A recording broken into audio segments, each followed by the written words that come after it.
The story begins with the cruelty of the reality of the war, the same bloody battle, which was forever imprinted in memory as a confrontation with the Murim, who betrayed the alliance. The defenders did not understand when this ruthless onslaught of warriors would end. Enemy fighters moved like shadows of the night. Like skilled ninja, they sunk silently to their victims, ready to strike a deadly blow. The last of the defenders stood unshakably to the very end. His will did not know the boundaries. However, the opponents seemed to be neither the end nor the edge. The endless sea of enemies extended before his eyes. The warrior carefully watched the leader of the alliance, a man who led this bloody operation. No one could imagine that after the conclusion of the Union agreement, they would be hit directly in the back in such an insidious way. The fact that they protected was dear to the heart of their lord, so the brave warrior ordered his comrades to hold on. After all, the help was already hurrying to them on dusty roads. However, the alliance people only mockingly laughed at these words of hope. Then, with contempt, several severed heads threw to the ground.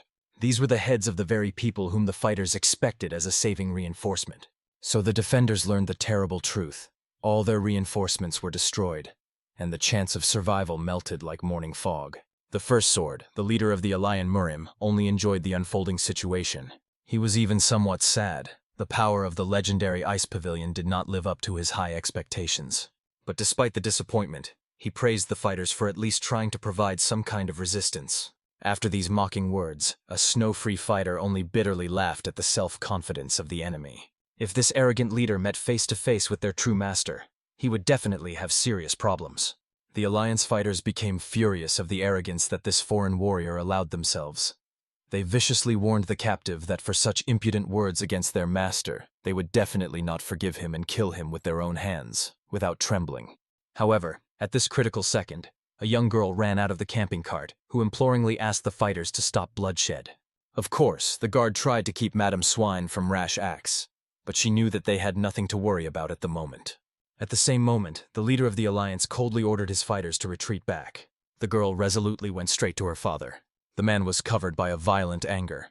Not only did these despicable monkeys deceive him, so his daughter also escaped from his own house against his will. He had never been so humiliated by such behavior. However, the father promised that he would forgive the naughty daughter. After all, everyone makes mistakes in their life. Therefore, he generously gives her a chance to return home. The man sincerely hoped that the girl would be smart enough to make the only right choice. But she was worried about the fate of these people. She desperately wanted them to survive. According to the only look of the leader of the alliance, it was quite obvious. He was not going to have mercy on anyone. Therefore, all that was left to do the unfortunate bump is to persuade his head in humility and apologize to the angry father. Then he resolutely took up the handle of the sword, perfectly understanding what should happen next. The man was obliged to wash away the shame of the family, so with his own hands he deprived his only daughter. Faithful guards, unfortunately, did not arrive in time to the place of the tragedy, although they would prefer to die themselves instead of their mistress. The ruthless leader of the alliance himself retired from the place of execution quite calmly, warning all those present that he had never had a daughter. After all, she fell under the harmful influence of wild orcs. Now they had only one sacred mission: to return the soul of the Central Plains under control. Therefore, he impassively ordered his fighters to restore the proper order in this damned place. And so even a more bloody massacre began than before. All the soldiers fought until the very last breath, and the dying girl watched this terrifying sight. Of course, Brian desperately wanted to go back home, to the arms of a peaceful life. At the last moment of her existence, she remembered her lover with pain, mentally apologizing that she could not keep the solemn promise given to him. In this heavy rain, under the sparkling lightning of heavenly anger, she vowed the next time to return to him alive and unharmed. Soon, one of the few survivors hurried to the palace in order to tell about the tragedy that had happened. The owner of the majestic palace of the North Sea, the powerful Salt of Mudon, could not restrain his righteous anger, hearing this terrible news. The assistant in a trembling voice explained that all members of the ice pavilion, including the mistress, who went as a messenger to conclude peace negotiations with a combat alliance, encountered the treacherous murder of the Murim alliance. As a result, they were all ruthlessly destroyed. The rage which the powerful hero experienced had no bounds. He almost killed his faithful assistants, standing next to him at that moment. After that, Vladika rose from his throne, realizing that he could not forgive these insidious people. He vowed to erase all the traitors to one from the face of the earth. So the angry ruler ordered his invincible army to prepare for the performance. They had to immediately go to the Central Plains and punish the perpetrators right now. Soon, formidable forces met in a decisive battle with the leader of the insidious alliance and his minions. A very wounded man did not doomedly looked at the battlefield, bitterly realizing that all his people were completely destroyed. His inner power was also finally exhausted. That was his inevitable end. In the end, the traitor simply imploringly looked at the Lord of the North Sea Palace, asking him to end his sufferings. However, at first the hero wanted to know the truth. Why did this cruel man kill his own daughter? For what sins did she deserve such a fate? From such a stupid, according to the dying man, he even laughed bitterly. Then he explained with contempt. He could not forgive his daughter for falling in love with such a barbarian, like Salt Mudon. It was a huge mistake, to leave it alive after such a shame. The hero fell silent gloomily and prepared to kill this dishonorable man. And in the end he only laughed viciously. After all, let the hero capture the whole world with his strength. But he can never get what he wanted more than anything else. So the leader of the damned alliance was finally destroyed. It was hard for him to believe that everything would end in this way. In the last moments of life, he recalled his little daughter, painfully wanting to know. Why did she betray her own father, and contacted the despicable barber? At that fateful moment when he killed her, the man was in a state of real blind rage. So on this mournful night, with the death of the leader of the alliance, the great bloody battle, which lasted for 6 months, finally approached its end. And the living legend of the North Sea, the invincible master Salt Mudon, became an indisputable ruler of the Central Plains. However, the winner did not show any emotions of the triumph. He simply quietly looked away at the pale moon, immersed in heavy thoughts about the meaning of life and the price of victory. Soon, returning to his home, Vladika sat at the table, thoughtfully examining a small, delicate flower. Now this fragile flower of love was the only thing that he had in memory of the road of bumps. The powerful warrior recalled that bright moment that occurred some time ago. The joyful bump brought the hero a flower of love which finally blossomed in all its glory. This magic flower could blossom only when two really love each other with sincere love.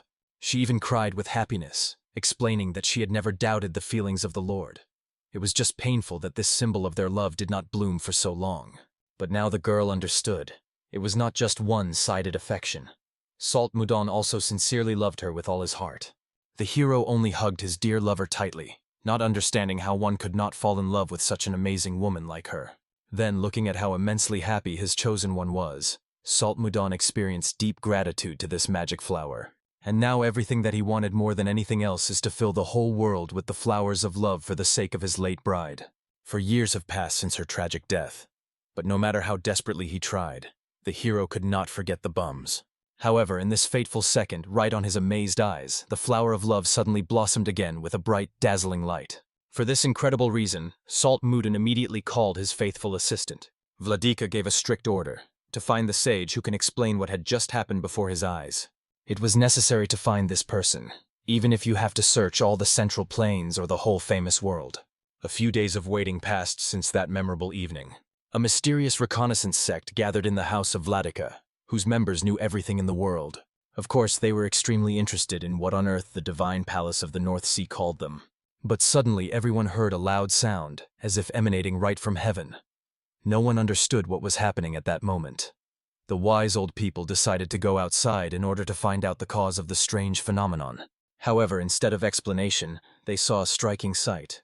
A huge garden was literally dotted with beautiful colors of unprecedented beauty. Of course, all of them for the first time in their lives saw a garden filled with colors of love after all.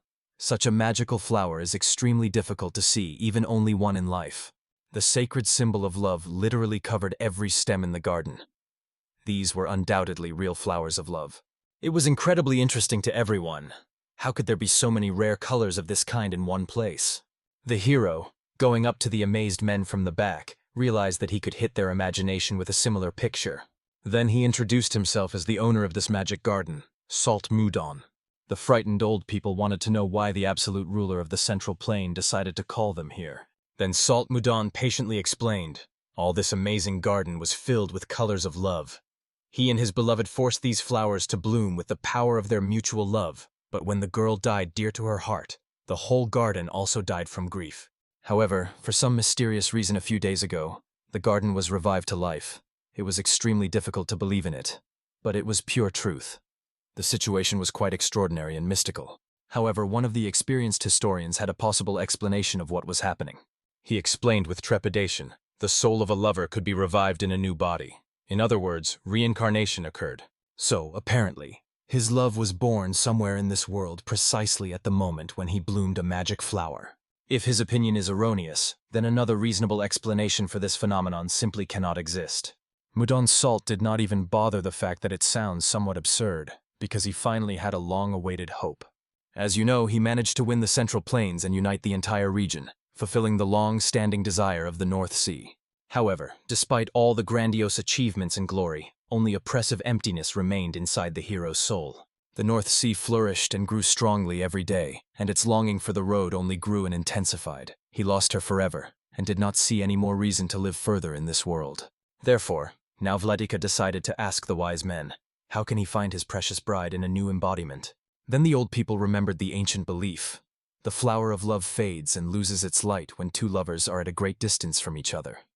Therefore, when the owner of the palace finds his reincarnated lover, the flower of love shines even brighter than the former. Previously, Salt Mudon did not even know about this secret. However, recalling the moment when Quan brought this flower, he really shone very vividly by divine light. The sages also explained that it will be extremely difficult and impractical to carry a living flower on the trip. They suggested turning the flower of love into a precious decoration in order to carry it with you everywhere. As a result, the hero decided to entrust this important task to experienced old people, and warned, he will go on a long journey in 10 days, so by this time all preparations should be completely completed. Vladika also promised, if everything passes successfully, he will award each of them with hundreds of gold coins for labors. After that, the hero left the meeting, going to prepare for the upcoming fateful mission. Salt Mudon still could not fully believe that hope for a meeting with bums really exists. After all, he believed that he would never see her again in this life. The hero vowed not to leave this precious hope. Wherever his lover may be, he will follow her even in the very depths of hell. All that he prayed about fate was so that the girl waited for him in this new incarnation. Soon, the most important part of the entire mission came: the journey and the search for a lover around the world. At some point, the wanderers reached the very edge of the famous continent. It was the last region that they had not yet searched. The mysterious Hainan extended in front of them. 3 long years have passed, and 5 months since the hero began to look for his precious lover around the world. But, having searched the entire central part of the mainland, he could not find her. For the whole time that they were looking for the reincarnation of bums, the young man went an incredible development path, from the level of transformation to the deep level of skill, and twice survived a complete spiritual metamorphosis. Now the hero intuitively understood. The bumpy was probably here in these unknown lands. Then he tightly squeezed a crystal in his hand, created from a flower of love, recalling their last conversations. Then Salt Mudon begged the girl not to leave the safe house. However, her father was going to take part in decisive negotiations. And if she goes there, she will definitely explain the true intentions of the hero. Of course, Salt Mudon persistently repeated that it was an obvious trap of enemies. But Quan desperately wanted to trust her native father, no matter what. Looking at how the girl sincerely asks him to trust her decision, the hero no longer doubted. As a result, he agreed to release his lover. However, the young man asked if the girl, God forbid, feels something was amiss. She needed to run away and save her life without the slightest thought. Before leaving, the girl wanted to give Salt to Mudon something important and expensive to the heart. It was a jewelry left by her deceased mother. Mom told her that this necklace has the ability to return to the one who gave it from a pure heart. She sincerely believed this magic necklace will always direct Mudon's Salt back to her wherever she was. After that, the girl with a radiant smile asked him not to worry in vain, because she would never leave him of her own free will. Now the hero understood with pain. He needed to stop his lover at that fateful moment and not let her go anywhere. According to the sea, where they sailed on the ship, a cruel storm suddenly began, because of which several sailors almost fell overboard from pitching. Even the experienced Salt of Mudon was surprised by such a sudden natural disaster. But soon he saw how a huge wave was preparing to collapse on them, completely covering their fragile ship. The hero immediately released his protective internal energy, using a powerful technique of a 1,000-kilogram hammer. However, this technique was enough to protect only himself and those who stood nearby. As a result, some sailors with desperate cries of horror climbed overboard into the raging abyss. Looking at this disaster, the hero understood he urgently needed to do something to save people. He applied his strength of telekinesis and tore off several boards from the deck. throwing them into the water so that sinking people could grab them. So far, this has been enough for temporary salvation. But this was not the most important problem. The wave rushing on them was now even larger and more formidable than the former. The hero anxiously understood that his ship would no longer withstand such destructive blows of the elements. He had no choice but to try to stop the wave itself. And in this critical second, everyone felt how the air around sharply became colder. Seawater began to freeze rapidly. As it turned out, the hero used the legendary technique of the ice dragon so that the giant wave passes past them without harm. And at the same moment, he noticed something strange. His necklace, for the first time in a long time, shone brightly with a mystical light. This light was so bright and piercing that he blinded his eyes. It seemed that it was coming straight from the sky, and soon the storm passed as if it were not at all. Opening their eyes, everyone on the deck looked at the distant mysterious islands, anticipating that their long searches are finally coming to an end.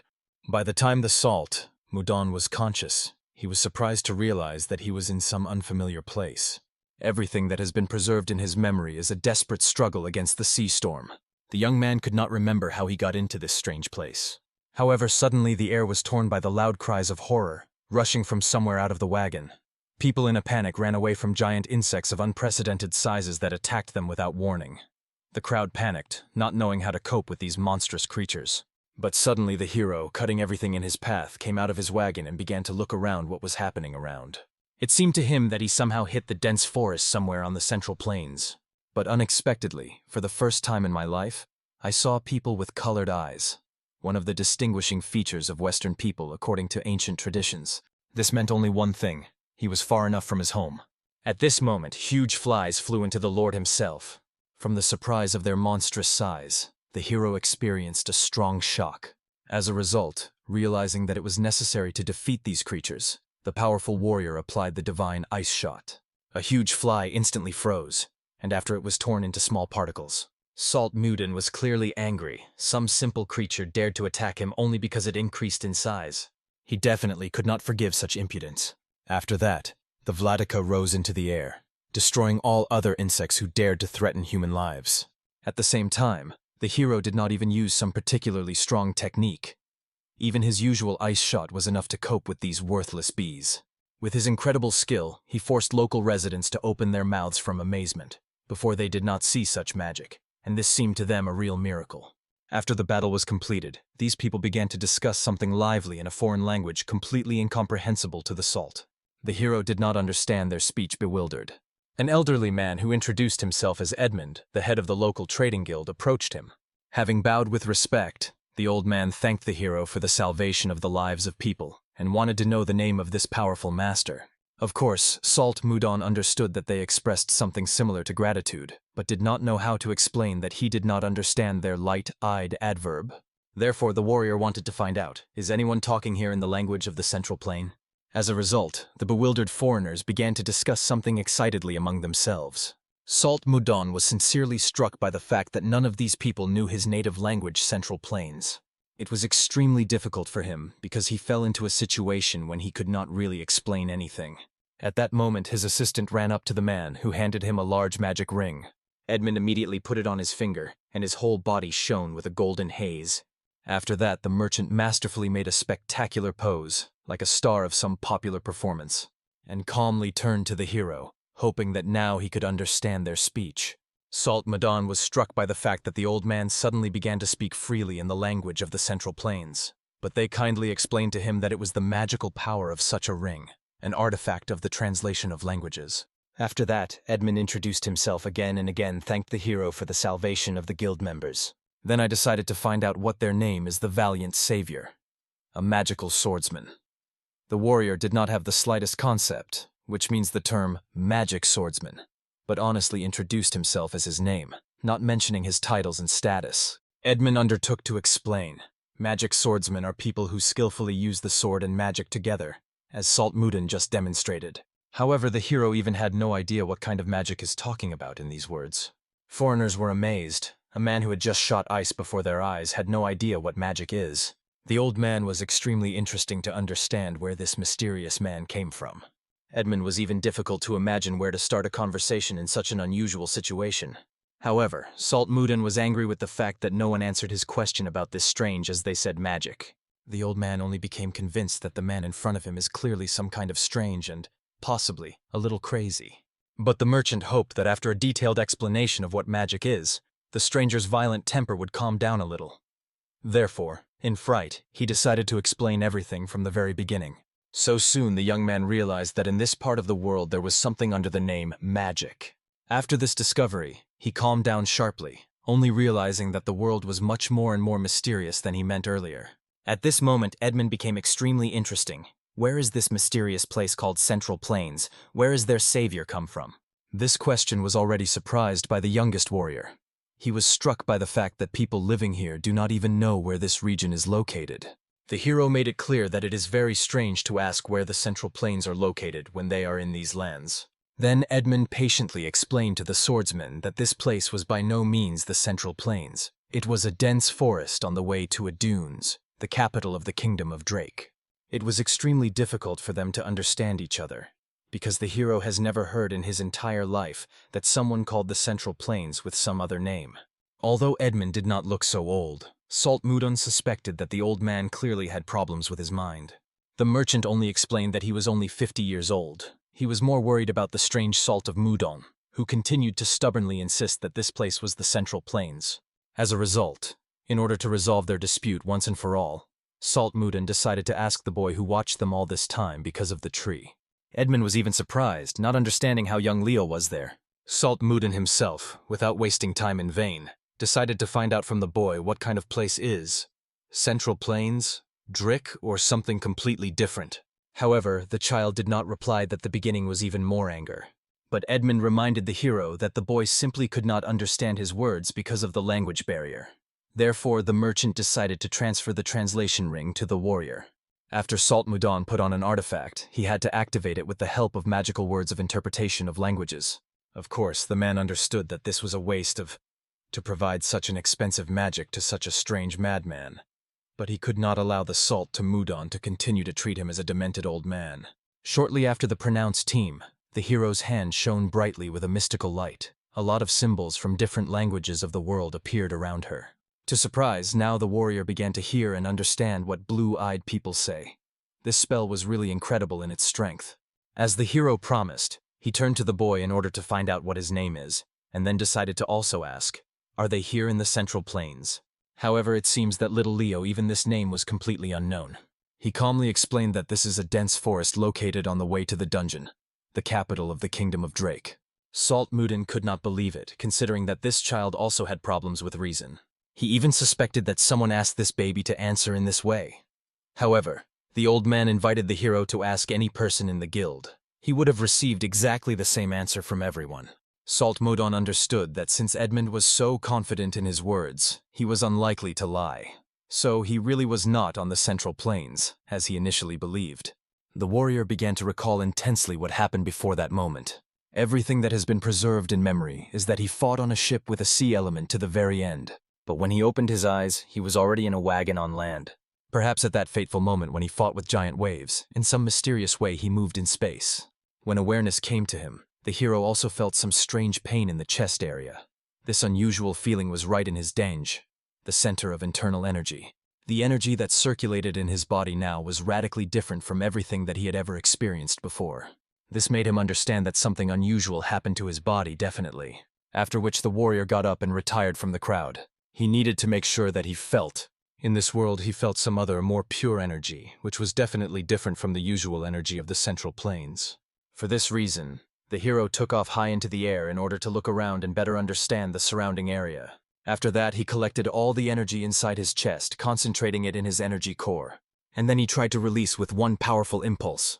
To its amazement, the amount of accumulated and released energy has doubled compared to the usual amount. But the warrior still did not understand why he ended up here, and not in the Central Plains, as was supposed to occur. Perhaps all this was due to the bright light, which at the fatal moment emanated from his necklace. Brain once said that this jewelry can return to the one who gave it from a pure heart. In this case, he probably arrived here because he should meet her here. The hero was sure she was probably somewhere in another foreign world. At this time, the head of the merchants did not understand where their mysterious savior went. And when Salt Mudon returned, Edmund demanded that the hero explain the cause of his sudden disappearance. He only looked around in surprise, seeing that everyone had gathered around him with restless faces. Therefore, he calmly explained he had some urgent matters, so he left for a while and now returned back. The warrior decided to clarify the question again. According to a boy named Leo, this place is called Drake. He needed to make sure that this was true. Edmund recalled that if they continue to move in the intended direction, they will be able to get to the Velvet, the capital of this kingdom. Salt Mudon, of course, did not know where this place is exactly. Therefore, one of the children suggested that their mysterious savior perhaps for many years studied in the mountains a hermit, since so little knows about the world around him.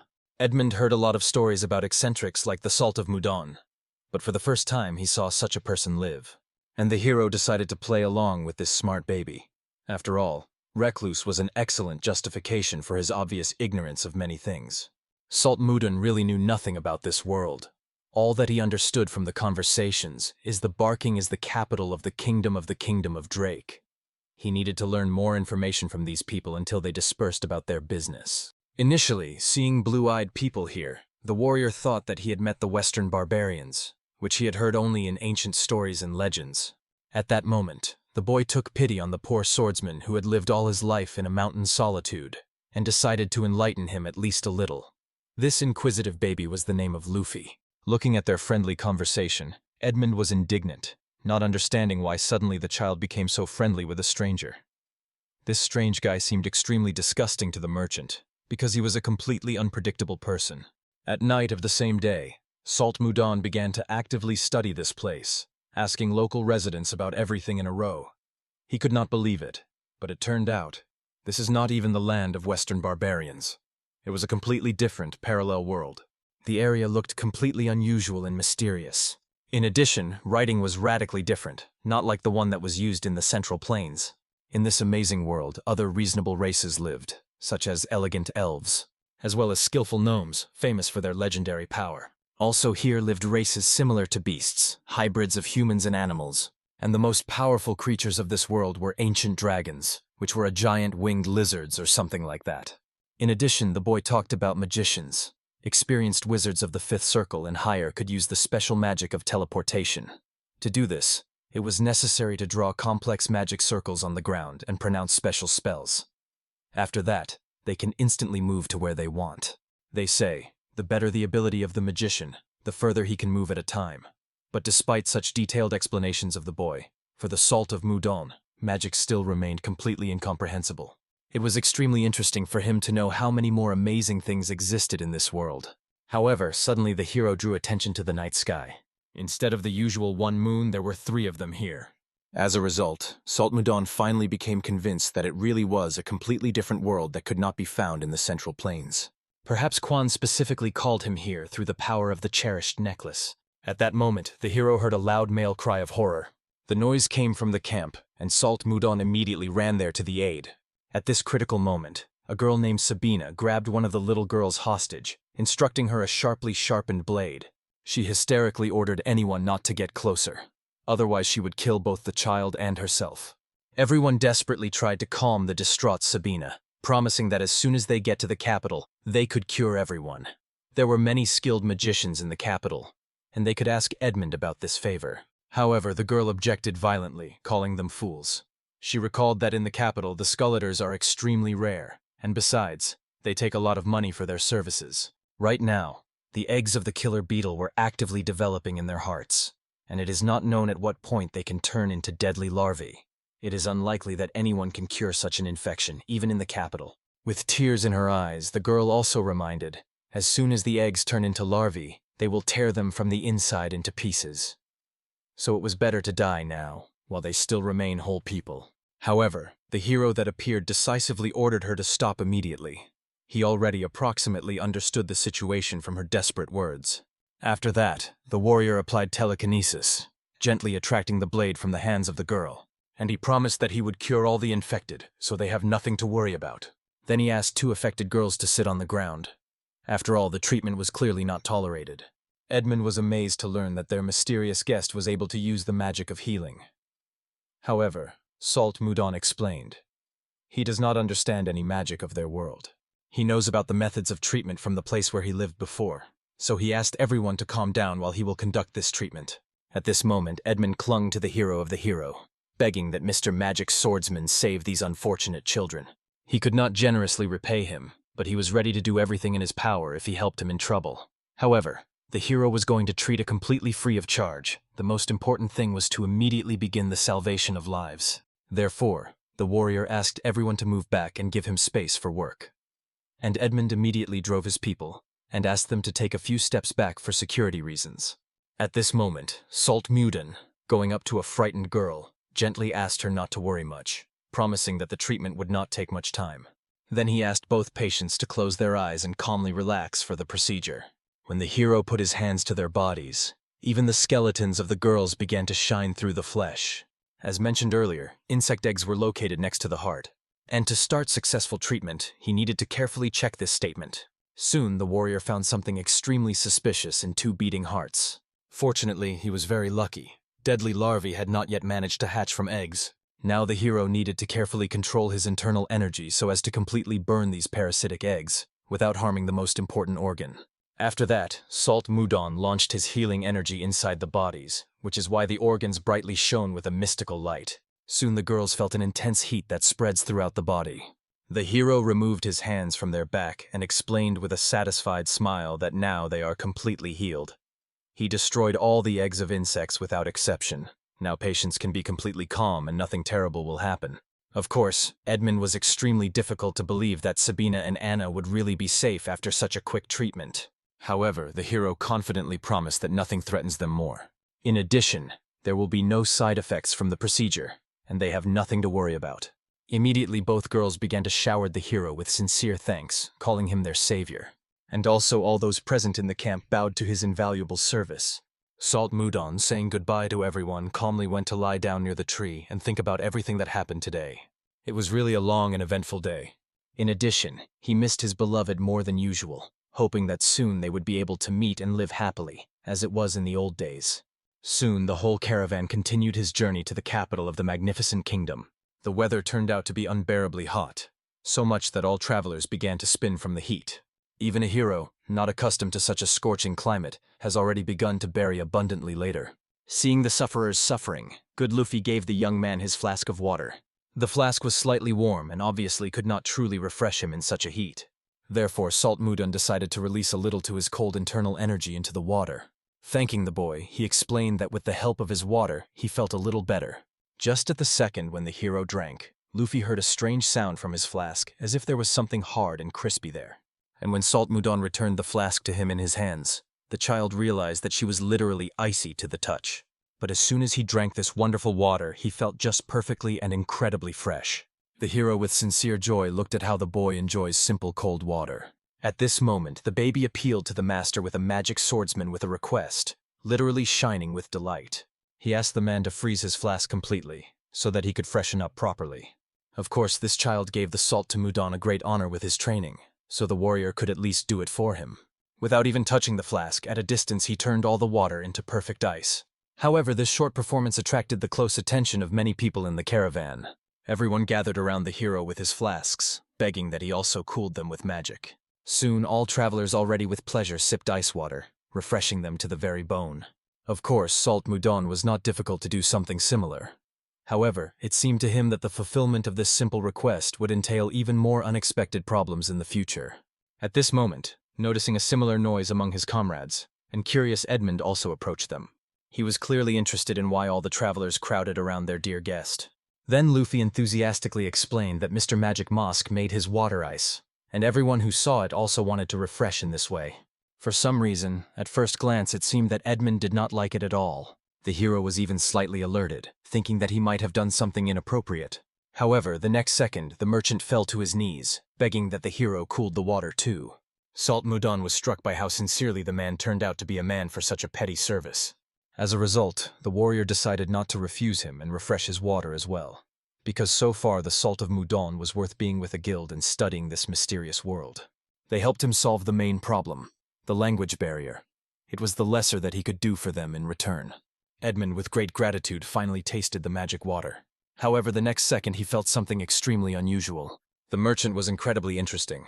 How did Mr. Magic Mosk manage to produce this ice? In fact, the ice turned out to be amazingly tasty. Earlier, Edmund tried all types of ice that were sold on the continent, but he tried so exquisitely tasty for the first time in his life. It was a really different level of quality. It was even impossible to compare with everything else. Mudon's salt was clearly surprised by the words of the merchant because he simply froze ordinary water. Hardly after that she could have some special taste. But, as Edmund explained, when creating ice, magicians usually use the cold properties of mana in the air to either freeze water directly or collect moisture from the atmosphere. During this complex process, impurities of their own mana are added to control, and they radically change the taste of the ice itself. However, since each wizard has different tendencies for mana and its properties, few can prepare really clean ice without extraneous flavors. But the ice created by Salt Mudon was incredibly clean and transparent, so it turned out to be so tasty. Earlier, the guy did not even know that these people are faced with such specific difficulties due to the characteristics of their types of magic. He finally began to understand the local structure of the world and the magical system. Now the warrior also realized why all these people had such an enthusiastic reaction to his ability. Such a stormy reaction to some seemingly miserable ice even caused the hero a slight pity for them. However, at that moment, a cautious Edmund ran to Mr. A Magical Swordsman. As it turned out, the merchant had a literally perfect commercial offer for the hero with his unique talents. So a few days later, they already settled in the kingdom. The workers were eagerly engaged in landscaping their new store. At the same time, the hero was engaged in freezing water, which was constantly brought to him by workers. With his amazing magic, he could turn several buckets of ordinary water into perfectly even cubes of ice of the highest quality. Everyone only clapped admiringly, admiring the incredible abilities of their dear guest. At that moment, Salt Mudon remembered his reaction when he first heard this commercial offer. Obviously, he was insanely surprised and slightly even angry with such impudence.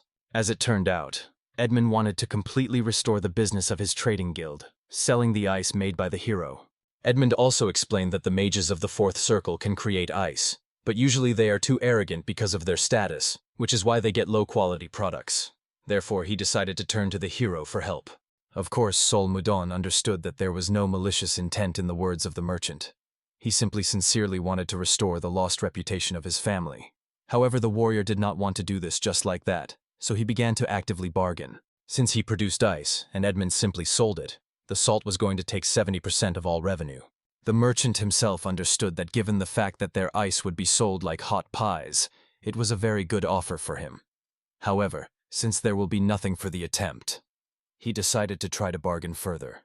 The man explained that in order to successfully sell ice, he should hire not only a van for transporting goods, but also workers who will pull a heavy van, and magicians who will ensure that the ice does not melt along the way.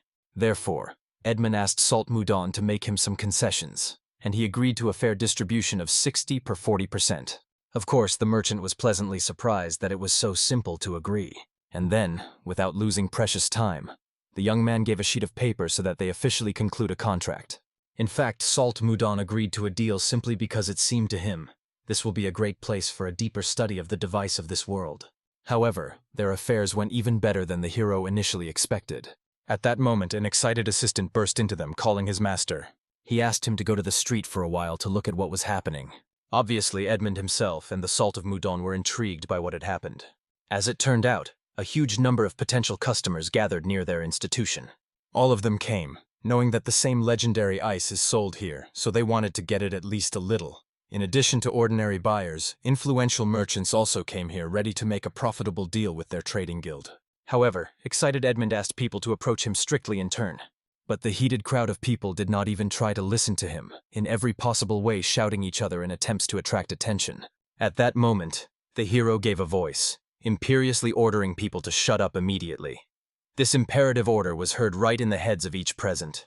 The warrior himself calmly explained to the townspeople that they should follow the silence and order in their store. If they do not obey the rules again, then they are all ruthlessly thrown out of here. So they need to behave much more carefully and respectfully. Obviously, everyone immediately fell silent and began to carefully listen to the words of this frightening man. Using the moment of lull, Edmund explained to the crowd that, in accordance with their trade policy, they sell the goods only wholesale. If buyers came in order to make a small purchase, they will have to leave with nothing. In the future, they can sell small parties of the goods, but now they do not provide such a service. Small buyers began to be angry. They specially made such a long way and demanded that Edmund do not cross the line and simply sold them the goods. However, the merchant was not going to change his principles of doing business, and the hero immediately began to expel these people from the territory with his stern look. As a result, they had to scatter, indignant that they spent time in vain and failed to get anything. Salt Mudan calmly said goodbye to these unsuccessful buyers, while Edmund warmly greeted all those who met their strict requirements and still stood in line. Immediately, 3 men introduced themselves in turn. A man with a bandage on his head turned out to be a representative of the Mages Trading Guild. An elderly man, Benjamin, was a butler of the Count's family, and a dark-haired, brown-eyed man from an aristocratic family was also present. Edmund was struck by their paper. Mages Trading Guild was part of the top 10 on the entire continent. An authoritative Count family and other noble aristocrats wanted to cooperate with him. Of course, the merchant knew that he could earn a lot in his business, but did not suspect that he would be so lucky with the clientele. And all this was exclusively thanks to the talented magical swordsman. Therefore, Edmund, with sincere warmth, asked the magic swordsman to relax. He could take care of everything else. The hero said goodbye to the merchant, wishing him good luck in the upcoming negotiations. Looking after him, Edmund apologized that he did not tell his savior the true reason why the family business so desperately wanted to revive. The reason was a thirst for revenge for their parents, brothers, and sisters, who died unfairly at the hands of enemies. Therefore, the merchant had to completely restore the family business and use it in order to take revenge on the Duke for destroying their family, using the bribed guild of mercenaries. And while this does not happen, he will stop at anything in his desire. Edmund hoped that Salt Mudan would cooperate with him further, and if his commercial plans are successful, then he will be able to generously repay the hero for help. Lying in bed, Salt Mudan realized that things were going excellently, which means he should begin to actively collect information about the whereabouts of bumps in this world. However, at that moment Sabina knocked on his room. Salt Mudan was delighted, thinking that it was possible for a pleasant snack. And indeed, just now the girl brought the hero a portion of ice cream. Recently, this delicacy has become his favorite snack, a dish that is prepared by skillful mixing of ice and juicy fruits. He was accidentally invented by Sabina, whom he recently met when he saved.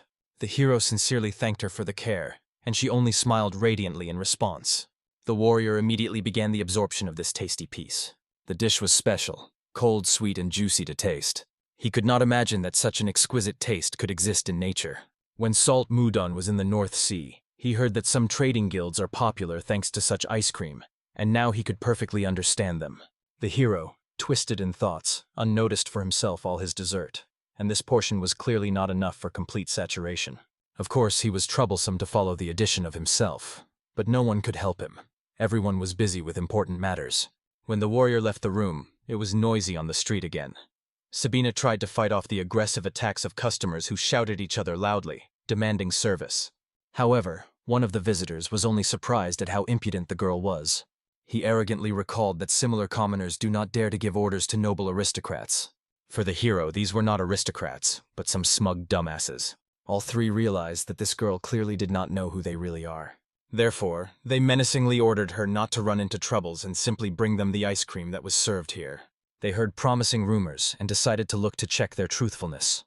So Sabina should be prepared for serious consequences if the ice cream turns out to be tasteless and does not live up to their expectations. Sabina calmly explained to arrogant visitors that, according to the policy of the trading guild, hooligans and rude, ice cream did not serve under any circumstances. Obviously, one of the youths was indignant. How dare some commoner dares to say such things to him, a noble aristocrat? It was extremely unpleasant for them to be in the same room with an ink, and now this girl wanted them to also stand in a common queue with an ordinary people. How did she reach her insolence? However, Sabina patiently explained that the ice cream that she cooked with her own hands is not the product that can be obtained primarily only thanks to aristocratic origin. In fact, the girl could so boldly stand up for herself only because she knew that there was a powerful swordsman nearby, who, if necessary, would come to her aid. Therefore, she calmly explained to the angry aliens that she did not rude to them at all. She simply explained the local rules of trade. However, an angry one of the guys decided that a daring girl clearly wanted to die today. Getting his sparkling blade, he directed his tip directly to the seller's face. However, his comrade hastily asked his friend to restrain himself and not act so recklessly. With such actions, he only humiliated the dignity of their noble family. After that, the leader of the group approached the counter closer and explained in an icy tone that they really want to taste the famous ice cream. Looking at his cold, piercing gaze, Sabina caught his breath. There was a feeling as if the heart itself was frozen with fear. The young man calmly explained that he could not stand waiting, so he demanded that the girl immediately fulfill their order. At the same time, he added with a threatening grin that it was better not to tell them about the need to wait. Sabina pressed and immediately stuttering agreed to fulfill the request. At this tense moment, Edmund himself approached the counter, categorically recalling that they fundamentally do not sell ice cream to hooligans and insolents. The merchant was struck that Sabina completely forgot about this most important rule. The hero intuitively understood for sure between the trading guild and these arrogant guys, something serious happened in the past, since Edmund reacted so rudely and uncompromisingly. At this moment, the owner of the institution imperiously demanded that the uninvited guests immediately leave the territory. In the future, any violations of the established rules of the guild will be absolutely unacceptable. Obviously, the aristocrats were furious from the fact that some miserable merchant dared to insult them in this way. However, Edmund disappointedly recalled that the insolents do not even understand the true reason why he refuses to sell them the goods. It was not only that they arrogantly burst out of turn. Only one of those present was enough courage to ask about the true cause of such hostility. But Edmund, evil, who was grinning, invited the boy to find out the details of the Duke von Icar. One of the guys became extremely interested in how this despicable merchant knows the name of his father, after which the young man began to carefully peer into the facial features of a man. Something familiar and recognizable flashed through them. Soon he distinguished expressive features of the head of the once prosperous trading guild, after which he only began to mock contemptuously, recalling the sad story of the fallen Guild L. This sinister grin immediately recognized his close ones. It was such a smile that appeared every time Justin came into a state of blind rage. Then, slyly grinning, the guy exposed his honed blade. And with cold cruelty he reminded Edmund that the death penalty was entitled to insult the aristocrat. Then, a young man without the slightest warning quickly attacked the head of the trading guild. He only squinted gloomily, understanding bitterly. If he is dead now, he could not even avenge his torn family. And this circumstance angered him more than anything. However, having blocked a mortal blow, a magic swordsman unexpectedly intervened in the battle. Despite all the power of the attack, the enemy failed to even minimally scratch his skin. Justin himself was angry with the fact that some geek dared to intervene in his personal disassembly. He was convinced this guy was also one of the insolents dreaming of an imminent death. The hero only shook his head indignantly. He came here to calmly eat the second portion of his beloved ice cream, but instead he fell into some completely incomprehensible situation. At first they simply told them that they would not sell ice cream to the hooligans, and now these psychopaths have already tried to kill everyone to the right and left.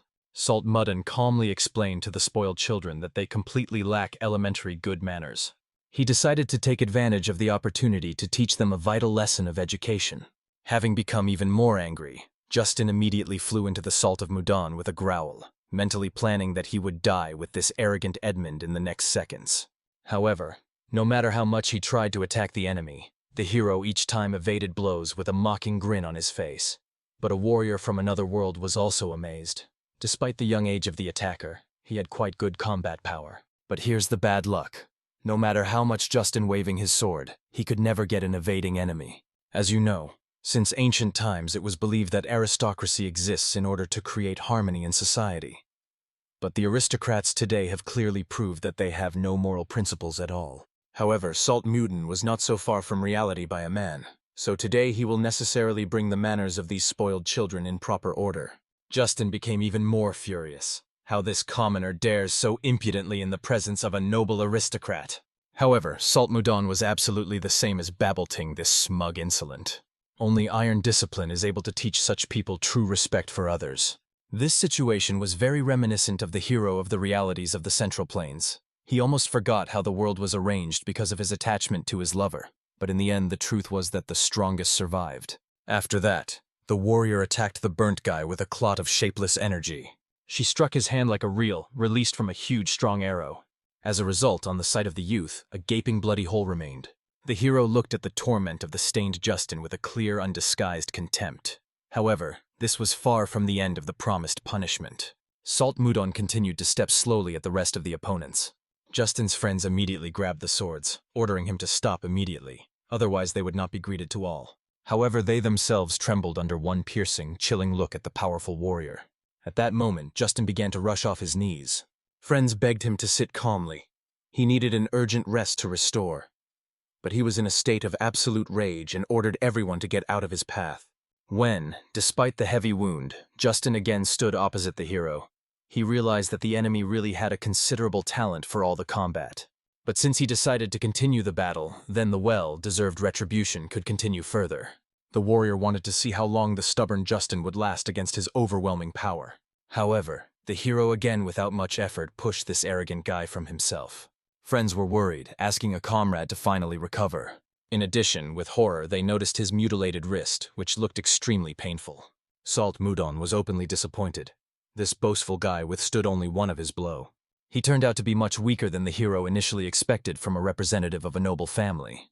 The warrior even decided to stop there. In addition, he knew almost nothing about the structure of this world, so he could not so thoughtlessly kill people to the right and left. For this reason, he decided to finish the conflict on a peaceful note, realizing that the confrontation should no longer continue. But Justin finally became furious from the heroic behavior of the hero. He behaved as if he did not know exactly who was in front of him. Therefore, the young man was angry even more, not understanding how someone dares to insult Justin von Icar himself so much. Salt Mudon, looking at his opponent, realized the guy in front of him is an absolutely brainless creature. He is not even able to express the current situation soberly and is simply obsessed with blindness. The hero used to just mercilessly kill such nearby people in a past life without unnecessary ceremonies. But if he now killed him, he would hardly have been different from this moral freak. At this moment, the rest of the guys began to threaten that Salt Mudon would not get away with a mockery of noble nobles. Finally angry with their words, the hero began to look for a suitable improvised tool. It turned out to be a thick stick that was successfully lying near him. When the warrior lifted her, everyone felt a small stream of wind. It turned out Salt Mudon endowed her with the power of his sword. At this moment, the hero covered his stick with the energy of the blade, after which he calmly explained that he wanted to test the true abilities of boastful Justin a little. He only screamed in a panic, demanding that the Salt of Mudon does not take no longer a step in his direction. However, the warrior was too angry to listen to these miserable prayers. He only grinned, looking at their genuine fright. Since the time of his past life, the hero firmly knew, for such lousy insolence, the best medicine is an ordinary club. Therefore, he methodically began to beat their blow behind the blow, inserting his brains into a place. This educational event lasted already until the sunset itself. In the evening, standing on trembling knees, the guys began to humiliately apologize for their defiant behavior. They admitted that they were absolutely wrong, and begged them only to let them go alive. The hero graciously agreed to their request. However, he warned, if they once again come here, or complain to someone about what happened, then they are definitely not to do. Justin perfectly understood. Salt Mudon is very serious. He will kill them all without hesitation, chop off their heads and will stomp in their corpses for a long time. Therefore, the young aristocrat yelled loudly that he was wrong and will never repeat the fatal mistake that he made today. So Salt Mudon was finally convinced. The club is really the best way to educate spoiled youth. From now on, he asked the guys to be much more attentive in relations with other people. At the same time, Edmund looked at their magic swordsman with tears in his eyes and sincere admiration. The merchant understood that this amazing guy committed what he himself was completely unable to do. Somewhere at the same time, events moved to the majestic royal palace. There, near the king, all his devoted subordinates gathered to discuss the last important information. Count Slave reported that today a detailed report was received from the scout, whom he sent to the kingdom of Serbia a few days ago. King Tomilov III was clearly interested in his words with undisguised curiosity. Then the count thoroughly explained. The kingdom of Serbia managed to regain the strategically important region of Black Stone in the north, which was previously considered completely nonsense and useless. In addition, there are persistent rumors that the kingdom of Hyzen is going to actively master the mysterious territories behind the Sahara Desert. The Duke of Icarus heard that too many dangerous monsters live on the other side of the desert, so that people are safe to live there. It became extremely interesting to him. Does Hyzen take any special measures to protect the settlers? The count was not completely sure of this, but suspected. Perhaps they want to lure the legendary Inus to themselves. These guesses caused a real shock in the king and all those present. The rest of the counts sitting at the table reacted in the same way. No one could believe that the count really speaks of Inus, one of the 10 greatest masters of the sword on the whole continent. They all heard that this legendary warrior always categorically refused any proposals, despite the fabulous amounts that they offered him. He wandered around the continent and at the same time did not linger anywhere for a long time. Obviously, no one could understand why such an outstanding person suddenly decided to go to Hyzen. Then the Count suggested, perhaps the legendary swordsman ran out of money, and perhaps he had a lover. And the king understood this is quite likely. Once he heard about a mysterious woman in whom the strongest man of the continent was passionately in love. She was the younger sister of the current King Hazen, Princess Daphrine.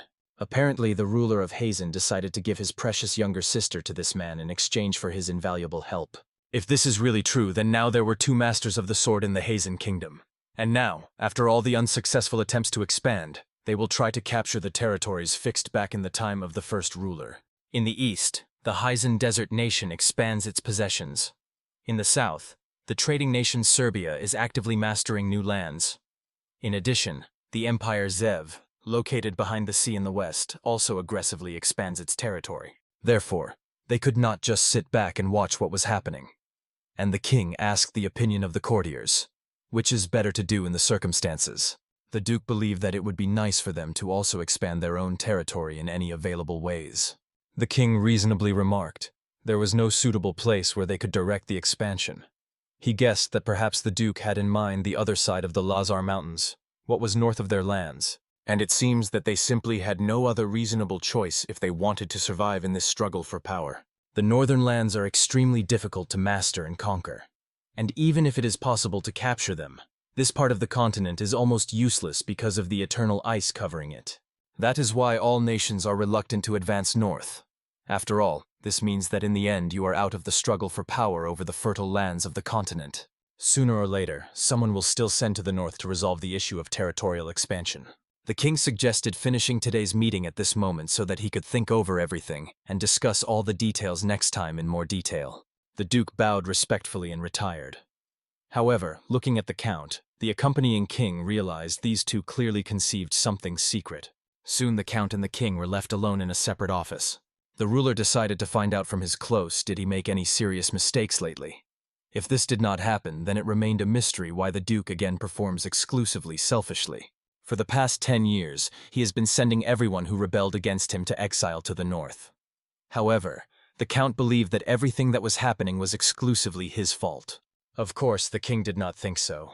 After all, the count was the only person of all close people to whom the ruler could still unconditionally trust. And Count Cato was very touched by such trust. Seeing the sadness of his faithful comrade, the king decided to transfer the conversation to a lighter topic. The ruler mentioned that in the capital they recently began to serve some special ice cream. It was about the L Trading Guild. Of course, initially the king imagined ordinary ice on a stick. However, this ice cream was called this because it tastes incredibly sweet, unlike all other types of frozen treats. Then the king became interested in how long this mysterious store has been working, and the count said that their story was quite long and confusing. Suddenly, Khotan decided to offer the king, before going to sleep, to look into the trading guild. He believed that the ruler would definitely please the opportunity to enjoy this exquisite dessert. And it seems that it was exactly the proposal that the king secretly expected. He only laughed how well his old friend knows and understands him. However, this was a mandatory quality for a person who helped the king himself in government. Then the ruler decided to find out when exactly they can look into the trading guild behind the portion of the famous ice cream. Somewhere at the same time on the streets of the city, there was a calm night. The hero peacefully enjoyed his well-deserved portion of excellent ice cream. However, unexpectedly, the children approached the peacefully resting hero, timidly asking the magical swordsman to become their mentor. Of course, they perfectly understood. It was extremely impolite to break into him without warning. In addition, the guys knew very well that not everyone was able to comprehend the secrets of magic. However, it was vital for them, because if something dangerous happens to the guild, like the last time, the ability to stand up for himself and loved ones would be saving. Children even solemnly promised to engage in hard, if only the Salt of Mudan undertook to teach them combat skill. Of course, the hero sincerely pleased the noble intentions of these brave children. But he was forced to recall, he is not a wizard at all in the usual sense. Laufey remembered perfectly that it was a special martial art, about which Salt Mudan somehow mentioned earlier. In any case, it was important that the hero did not own the classical magic of this world. More precisely, those techniques that he used most often were called a divine ice shot. But he could not teach children what he himself really did not know. Then the young students wanted to learn precisely martial art. Obviously, this was not at all the reaction that Salt Mudan initially sought from the conversation. However, the children sincerely liked this wonderful idea. It was completely unimportant if it would be magic or martial art. As a result, They all at once began to persistently ask for the hero to teach them. Salt Mudon peered into the honest, sincere eyes of the guys. In them, the unshakable determination was glowing in them to achieve their goals. Looking at them, the warrior seemed to remember his own childhood, how he fled to his father, demanding that he began to teach him martial arts as soon as possible. Of course, it was not very convenient for the hero to take someone's training when he needed to find his dear bubble. However, these children sincerely wanted to protect those who are dear to them. Moreover, it was these guys who helped him, a man who knew absolutely nothing about the structure of this mysterious world. According to internal rules, he could not just teach their martial arts of the North Sea. But it was a completely different world, so there should not have arisen serious problems. However, he decided to think carefully, and therefore asked the guys to come to him tomorrow at the same time. Then he will give them his final answer. Obviously, they all shone with boundless happiness, only thinking about the possibility that the hero will become their mentor. The children immediately began to thank him, promising that they would be endlessly grateful and would not forget his generous act until his death. At that moment, Sol Mudon realized. The children already perceived his words as an unconditional consent, and before he managed to object, they immediately joyfully ran away. Of course, the confused swordsman did not understand how everything turned out so unexpectedly. However, he could perfectly understand them. He himself was the same impatient child, and then his mentor had a very difficult time with him. However, unexpectedly, looking out into the street, the hero heard the ominous sound of clanging iron. This alerted him, and he only sighed heavily. Even after such a busy day, he could not relax calmly. At the same time, a bloody battle unfolded. The same Keiton Changus fell into a serious trouble with the king. They did not expect such a treacherous attack at all, and did not even know whether they could hold out until reinforcement arrived. No one could have imagined that they would be attacked when they just went out slowly for a portion of famous ice cream. However, at this critical second, they heard a suspicious rustle behind their backs. At that moment, the enemy magician began to attack them with the help of destructive magic of fire. Kato understood that it would be extremely difficult to evade or defend himself from such a powerful attack. As a result, the Count overtook the explosion, which is why a powerful detonation occurred. The king only scared, running up to his faithful comrade. Fortunately, he was relatively in order. At the last moment, he managed to block the attack with his blade. However, the ruler saw that the hand of the ally was seriously damaged. Keiton only apologized for the forced rudeness to his majesty, but now he did not have time to explain his deplorable state. The Count understood that since enemies have a powerful wizard, then something needs to be done urgently. Previously, he did not notice the magician because of the similarity in clothes with ordinary mercenaries. At this moment, Keiton ordered his people not to hesitate, regroup, and attack again with a vengeance. The opponents, armed with various guns, went on the offensive, so as not to leave anyone from the royal retinue. They obviously only waited for the right moment to turn their neck to these noble blovins. After these threatening words, the Count immediately rushed into battle with double fury. However, he was completely exhausted, because of which 2 experienced mercenaries managed to sneak up from his back. But even in this state, luring them into a trap, the Count managed to screech with attackers to the smallest pieces with his master's blade. Then he entered the battle with another mercenary, menacingly ordering to admit who exactly ordered them to come here to kill. However, he did not see the point of saying anything, given that these people will still die soon. Kato saw, thanks to skillful magic, the enemies greatly varished their ranks, which is why the opponents significantly exceeded their number. In addition, these guys do not intend to leave the royal retinue alive. If they lose this battle, it will be the final end. But for the sake of the prosperity of the kingdom, they were obliged to protect His Majesty at all costs, even at the cost of their own lives. However, at that moment, one of the opponents again began to prepare for a crushing magical attack. Therefore, the Count ordered the remaining fighters to concentrate and defend the king at the cost of his own life. But the enemy understood that they were very late with the reaction. After all, he has already completely completed the preparation of the deadly spell. However, the magician did not manage to finish his spells to the end. He was frozen by an unknown ice force. All those present immediately held their breath, not understanding who decided to intervene in this mortal duel. They understood this person alone was a truly powerful warrior. The hero at that moment mockingly looked at the opponents of the king. The enemies immediately began to look for the enemy with a look, but the wizard suddenly disappeared from the tree branch, on which he stood a moment ago. The frightened mercenaries immediately began to look anxiously in search of this mysterious enemy. In the next instant, he had already appeared right behind their backs. Salt Mudon reproached these insolents for not allowing him to admire the beautiful moon in peace. Then he asked them to finish this unnecessary bloody performance as soon as possible. After all, he did not want his ice cream to finally melted. At this moment, the opponents understood. This man is really incredibly strong. It was impossible to relax even with him, even for a split second. But let him take them by surprise. Yet they greatly exceeded the hero by the number of fighters. In this case, it was necessary to kill the king as soon as possible in order to avoid unforeseen complications. At this moment, one mercenary decided to attack the hero and ordered his comrades to immediately kill the king. However, this turned out to be a completely meaningless venture.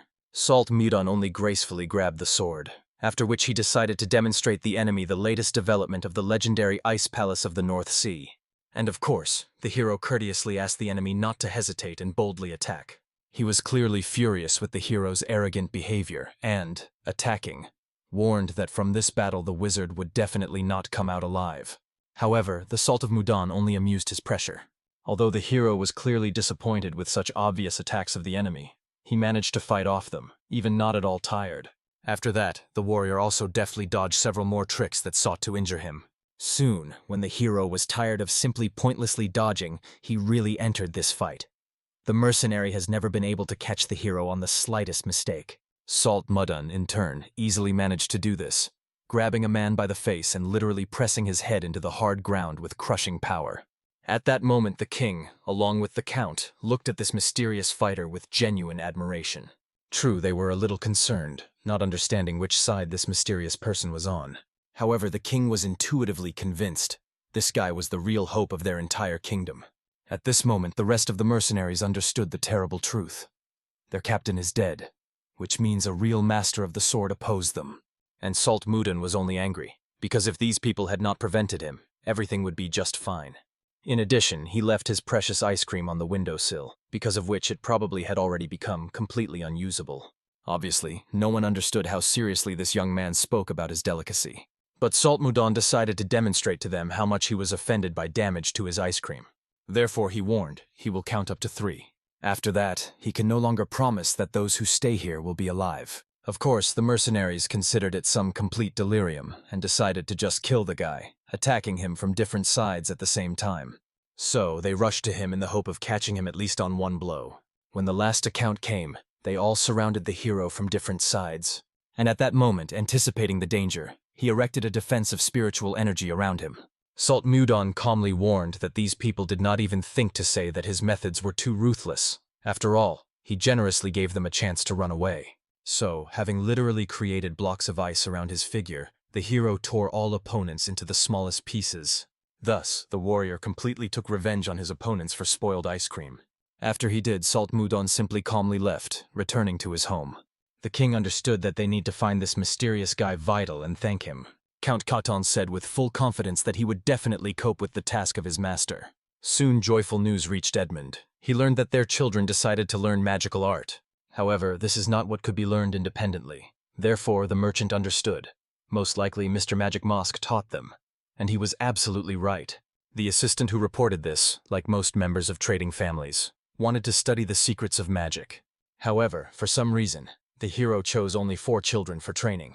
At that moment, the merchant felt some strange, tense atmosphere in the air. He understood that it was probably difficult for Edmund to make some decision about their hero, because he was already busy with urgent work. But in fact, the man understood that in the world there were many people who want to learn magic, but very few could really learn this. These children were incredibly lucky with a mentor. Therefore, Edmund decided to personally check the place where all this magical learning will occur.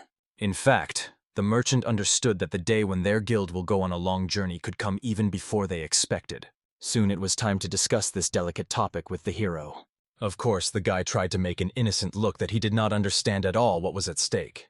However, Edmund has already reported that he was teaching children of magic, and the hero clearly did not expect that gossip about this would be so quickly dispersed in the district. In fact, Edmund was sincerely grateful, and did not know how to properly thank the hero for this invaluable service. At that moment, an assistant who calmly reported to them also approached them. An important visitor came to their respected guest. The hero did not see this guy for the first time. He literally cried, looking imploringly at the Salt of Mudon. The warrior obviously asked him to leave and not to bother him anymore. However, falling on trembling knees, the young man cried, begging to spare him.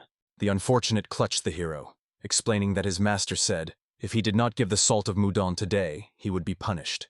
Observing this, Edmund absolutely did not understand what the king himself could need from their mysterious master. The guy himself begged that Salt Moudon did not refuse today's invitation to the king, if he was at least a little sorry. As a result, at this moment, Salt Moudon promised to think about this. This guy came not the first or even the second day in a row, reaching everyone with his desperate cries. Therefore, the hero asked him to stop crying and calmly return to his king. In addition, although the warrior did not know if there was some key to the unraveling of the story with Bummed, it seemed to him fate itself leads him to his lover. Then he also looked carefully at the necklace that swayed on his neck. At this moment, the hero recalled the events that took place several years ago. Then, talking with the assistant, he recalled, in just 3 years they captured the entire region north of the river, and soon the Central Plains should join them. Therefore, Salt Moudon did not understand why to negotiate with cunning masters from sea regions. However, the assistant wisely explained, there are times when it is necessary to show his overwhelming force, and there are times when it is not worth doing this. The assistant himself believed that now the right time to show that the icy palace of the North Sea suppresses its rivals not only with rough force, but also with diplomacy. Of course, even if this does not work, they will have to demonstrate their military power again. Then he promised to take the initiative into his own hands. As a result, the ruler decided to listen to a wise friend and agreed to act according to his diplomatic plan. However, he recalled, if the enemies do not want to cooperate with them, then they will simply attack by force. And so, on the way to these fateful negotiations, Salt Moudon met a woman of his fate. It seems that day was the most beautiful in his entire long life. Now, smiling from these expensive memories, Salt Moudon decided to continue to think about his precious bride, and not to worry too much because of other things. In addition, he understood that he should carefully develop plans for further actions. However, at that moment he was distracted by zealously meditating children. Looking at them, the hero knew there were many ways of learning, so he needed to calmly consider everything and slowly begin to act. At this time, events moved to the king's palace. A faithful assistant came to him and said that Salt Moudon again abandoned the royal invitation. The more the ruler thought about this mysterious guy, the more it seemed to him that he was not at all as simple as it seemed at first glance. The king was just about to sincerely thank the warrior for saving his life on that fatal night. Then the assistant promised to return to the hero tomorrow with an answer. However, the ruler considered this slightly pointless, given how many times they have already received a categorical rejection of the mysterious savior. At that moment there was a knock on the massive doors of the royal chambers. The monarch instantly realized Princess Aishild arrived. The desire to see her beloved daughter made the ruler immediately send her assistant away. At the request of her father, the young heiress crossed the threshold and immediately bowed in a respectful bow to the royal special. However, the girl's inquisitive gaze immediately noticed a strangely gloomy expression on the chamberlain's face, which could not but arouse the curiosity of the princess. Not knowing how to delicately circumvent the sharp corners of the situation, the king decided to tell his daughter the whole truth without embellishment. Aishild could hardly believe what she heard, but when it dawned on her that the attempt was committed for the life of her father, the princess quickly ran to the parent, trying to make sure of his well-being.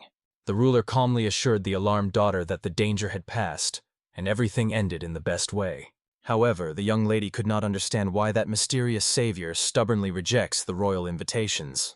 The thoughts of the monarch flowed in the same line. That warrior impressed him, an exceptionally capable and worthy person whom the king wanted to see at court. But the mysterious hero seemed to avoid any attempts at rapprochement, without responding to any of the royal requests. After listening to her father's explanations, the princess was finally convinced. This man really had outstanding qualities and incredible power. At that moment, the daughter decided to share the amazing news with the parent. The ice cream, which has recently been created by the L Guild, has become a real hit throughout the kingdom. The realization that the creator of this magical delicacy is the savior of the king only strengthened the desire of the monarch to get this mysterious magician into his ranks. Even Aishild could not forget the unique feeling that swept it during the first tasting of this amazing dessert. But the mysterious magician, which created such a perfect treat, intrigued the princess much more than a simple culinary masterpiece. At that moment, her attention was attracted by children who joyfully holding in their hands icy sweets. The observation prompted Aishild a brilliant idea. She could independently try to meet this elusive warrior. Meanwhile, Salt Moudon continued to patiently teach young wards to the intricacies of martial arts. It was amazing how these babies were rapidly developing. In just 2 weeks, they have already learned to radiate their own energy. Perhaps the secret was covered in the features of this place, where the concentration of magical power significantly exceeded the level of central planes. Finally, the moment has come to complete the next training. The wise mentor understood that since the children successfully mastered control of their mana, it was time to move on to more complex techniques. However, at this decisive moment, the royal assistant appeared to him, and this time he did not arrive alone. Next to him was a mysterious young lady. The hero tried to remain calm, trying to find out the goal of such an unexpected visit. At heart, he hoped that once in the morning this annoying envoy did not appear. Then at least one day would pass without royal challenges. Suddenly, the warrior noticed how a soft glow emanates from the mysterious necklace of the stranger. At this exciting moment, the young lady decided to remove the hood from her head, opening the elegant facial features. She courteously greeted the hero, introducing herself as a princess of the kingdom of Drake, Aeshild. Hearing this name, Saltmudden instantly realized he finally found the one he was looking for. They even had some external resemblance, albeit a distant, like an echo of distant memories. Soon they already talked at the walls of the guild. The princess said that she had heard about how exactly Saltmudden saved the life of her father.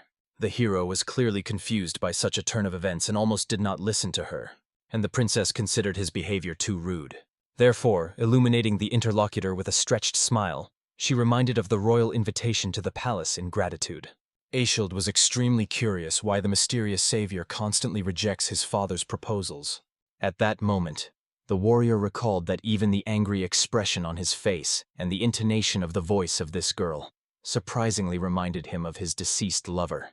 While the hero indulged in thoughts, the princess got angry with his stubborn silence. As a result, Saltmudden calmly explained that he understood the essence of her requirements. Aeshild asked when he would conveniently arrive at the palace. The princess at first could not even believe that she had consent so swiftly, and then she was seized by a real shock from surprise. Saltmudden calmly explained that he perfectly understands the purpose of her visit. She wanted to invite him to the palace, and in principle he did not see the point of arguing with the will of the king. The warrior asked Aeshild to set an exact date and the time when he should appear in the palace. The princess immediately offered him to arrive tomorrow at about 11 in the morning. And as soon as the hero agreed to this proposal, the girl decided to leave. After her departure, Saltmudden plunged into deep thoughts. Tomorrow he will go to the palace and will be able to see this girl again. But she was a princess, the daughter of the king, the most influential person in this country. It is unlikely that a simple warrior could count on intimacy with such a high-born special, and even more so on marriage. This time he had to carefully plan everything. After all, he could not repeat those fatal events that forced him to go to another world. Saltmudden realized he needed the help of Edmund. The hero appeared to the wise old man, and directly announced his intention to marry Princess Aeshild. Obviously, the man considered that the young warrior completely lost his mind. Such a reaction could not but angry the hero, but soon he quickly pulled himself together. Only slightly irritated, Saltmudden decided to find out why. According to the old man, he would not succeed. The reason was severe. Princess Aeshild was the only child of the late wife of His Majesty, Queen Swan. She was also the only legitimate heiress of the throne. The hero was a simple warrior without status or position, unknown by a stranger. It would be absurd if he dared to make a proposal to the princess. No one would allow like that. To become the groom of the heiress, he must be a prince or great duke, or at least the offspring of a high-ranking aristocratic family. Such obstacles clearly did not delight the hero. However, he realized, if he had the appropriate status and fame, this would be a powerful help to marry Aeshild. Edmund calmly explained that for a start, the hero needs to earn all these privileges. The warrior immediately determined to immediately go for honors in the shortest possible time. However, the wise mentor stopped the hot young man, asking if he knew how to behave in the palace. As expected, the hero had no idea about etiquette. After that, Edmund put before the guy 6 thick folios. All of them contained the foundations of court etiquette. The old man was ready to teach the warrior everything he needed, because he understood. If you leave everything as it is, and an annoying incident will occur, not only the Mudon salt will suffer the damage. The hero himself could not understand why Edmund was ready to help him and looked so excited. But since it was a foreign country with special traditions, he had to submit to the local rules and trust this training. In the evening of the same day, Saltmudden already carefully listened to Edmund's instructions all night and the next day, at least until the moment when it came to go to the palace. Turning in an exquisite outfit, the hero headed for the castle, where he was already expected.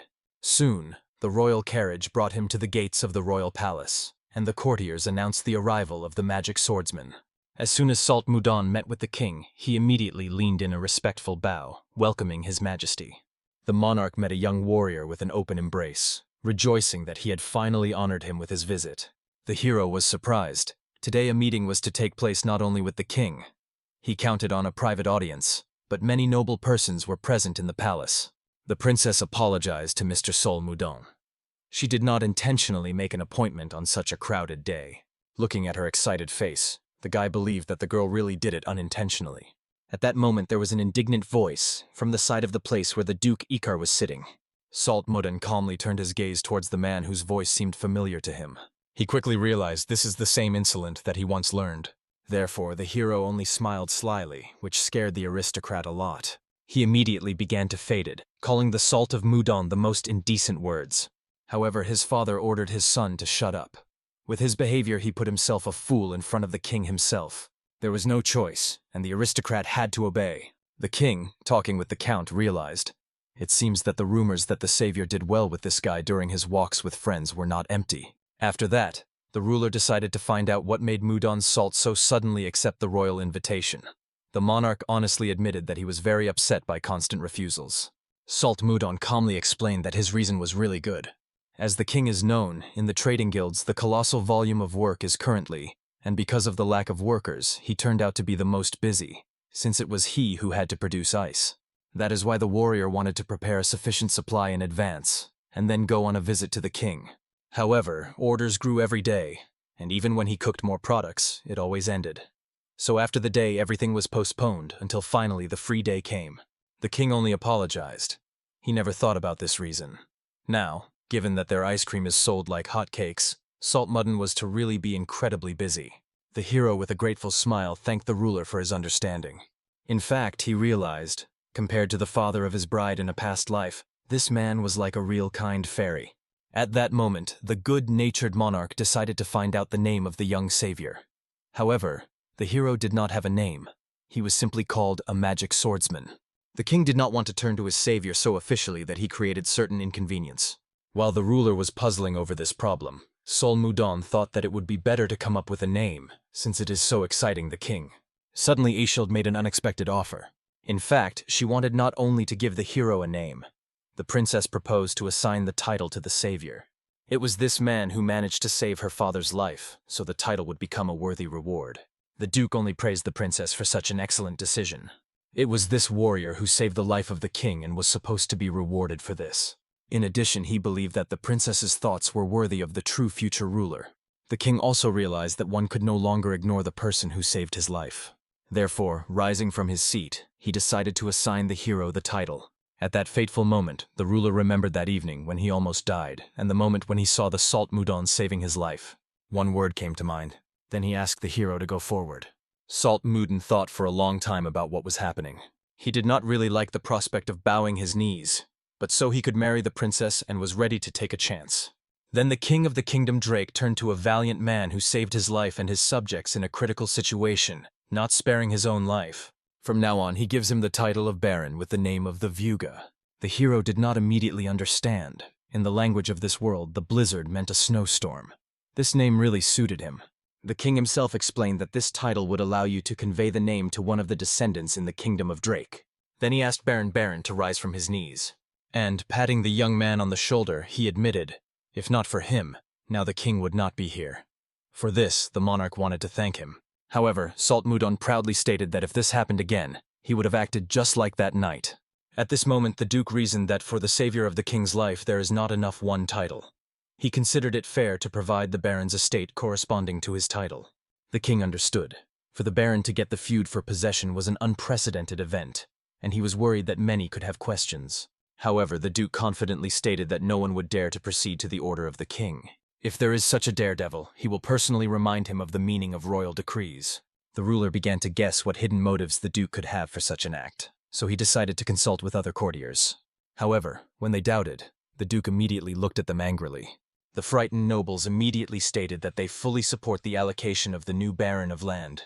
Thinking, the king realized that they did not have a suitable territory that they could give to the Baron Blue.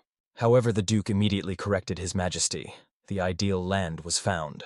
These were the northern wastelands, which he mentioned several meetings ago. It so happened that they needed a lord whom they could send there, and everything turned out by itself. If you think about it, the name of the barren blood and the northern lands were perfectly combined. The king finally understood the true plan of the Duke from the very beginning. He wanted to force Mudin's salt to pay for the damage caused to his son and family pride. From the very beginning, such suspicions crept up from the very beginning when the Duke gave a voice. Eskild was also worried. They were going to send Mudin's salt to the same ice continent, and it seemed somewhat unfair to the girl. The hero perfectly understood the actions of the Duke. He probably did it only because he wanted to expel him from here because of the incident with his son. However, Salt Mudon decided not to refuse such an honorary proposal. On the contrary, the young warrior intended to use this as a brilliant opportunity to strengthen his reputation. Only in this way he could reduce the abyss in the status of each other and the princess. Returning to the trading guild, the hero spoke about the events in all details. Edmund, of course, could not believe that his ward seriously goes to the northern lands, where merciless snowstorms were raging, deadly avalanches go, a fierce cold rain, and mana flows are extremely unstable. However, the wise mentor asked the old man not to worry in vain. He certainly would not catch a cold in those parts. And if mana was really unstable, then this only added interest to the upcoming journey. After such words, Edmund seriously thought perhaps their savior, a magic swordsman, was more like a yeti or was his closest relative. Yeti were considered legendary creatures who from ancient times lived exclusively in the northern parts. Outwardly, they resembled people, but, according to legends, their growth reached approximately 3 meters. Thanks to this growth, these creatures possessed monstrous power, while, according to rumors, they were absolutely immune to both cold and physical impact. However, given that almost no one saw them with their own eyes, there was a considerable chance that all this was only a legend. In addition, among the inhabitants of the kingdom, there were stubborn rumors that one resident of the north was equal to 100 warriors from the rest of the country. That is why the northerners hated when they tried to manage them from the outside. They recognized only their own power. Such information seemed to the hero very intriguing. If he manages to achieve recognition of the inhabitants of the north, his reputation will increase significantly. True, in words it sounded quite simple, but reality could be much more severe. When the warrior was about to go to his room to prepare for departure, his gaze fell into 4 crying children. The kids desperately wanted to go on a trip with the teacher. However, for children who only recently got acquainted with martial arts, the northern lands posed a mortal danger. Children patiently explained that they still have a lot to study, and if the teacher leaves, they will not be able to fully master combat equipment. Therefore, young students literally begged the hero to mercy on them and take with them. Suddenly, at this emotional moment, the hero noticed that Princess Aeshild decided to visit him on a visit. The girl was embarrassed by Baron, and he immediately felt that something unusual was happening with the princess. Obviously, she wanted to talk with a newly made Baron alone, waiting for the children to leave them. Therefore, the hero gently asked the young students to leave them for a while. The kids looked at each other meaningfully, as if deciding something among themselves. Then they warned that they would leave only if Salt Madon listens to their request to the end. As a result, the warrior had no choice but to give such a promise. As soon as the hero agreed, the children immediately sank away happily, leaving adults alone. Aeshild only smiled at this scene. She did not suspect that Salt Mudon had such energetic students. However, a warrior with a light grin corrected the princess. They are not so much energetic as rebellious.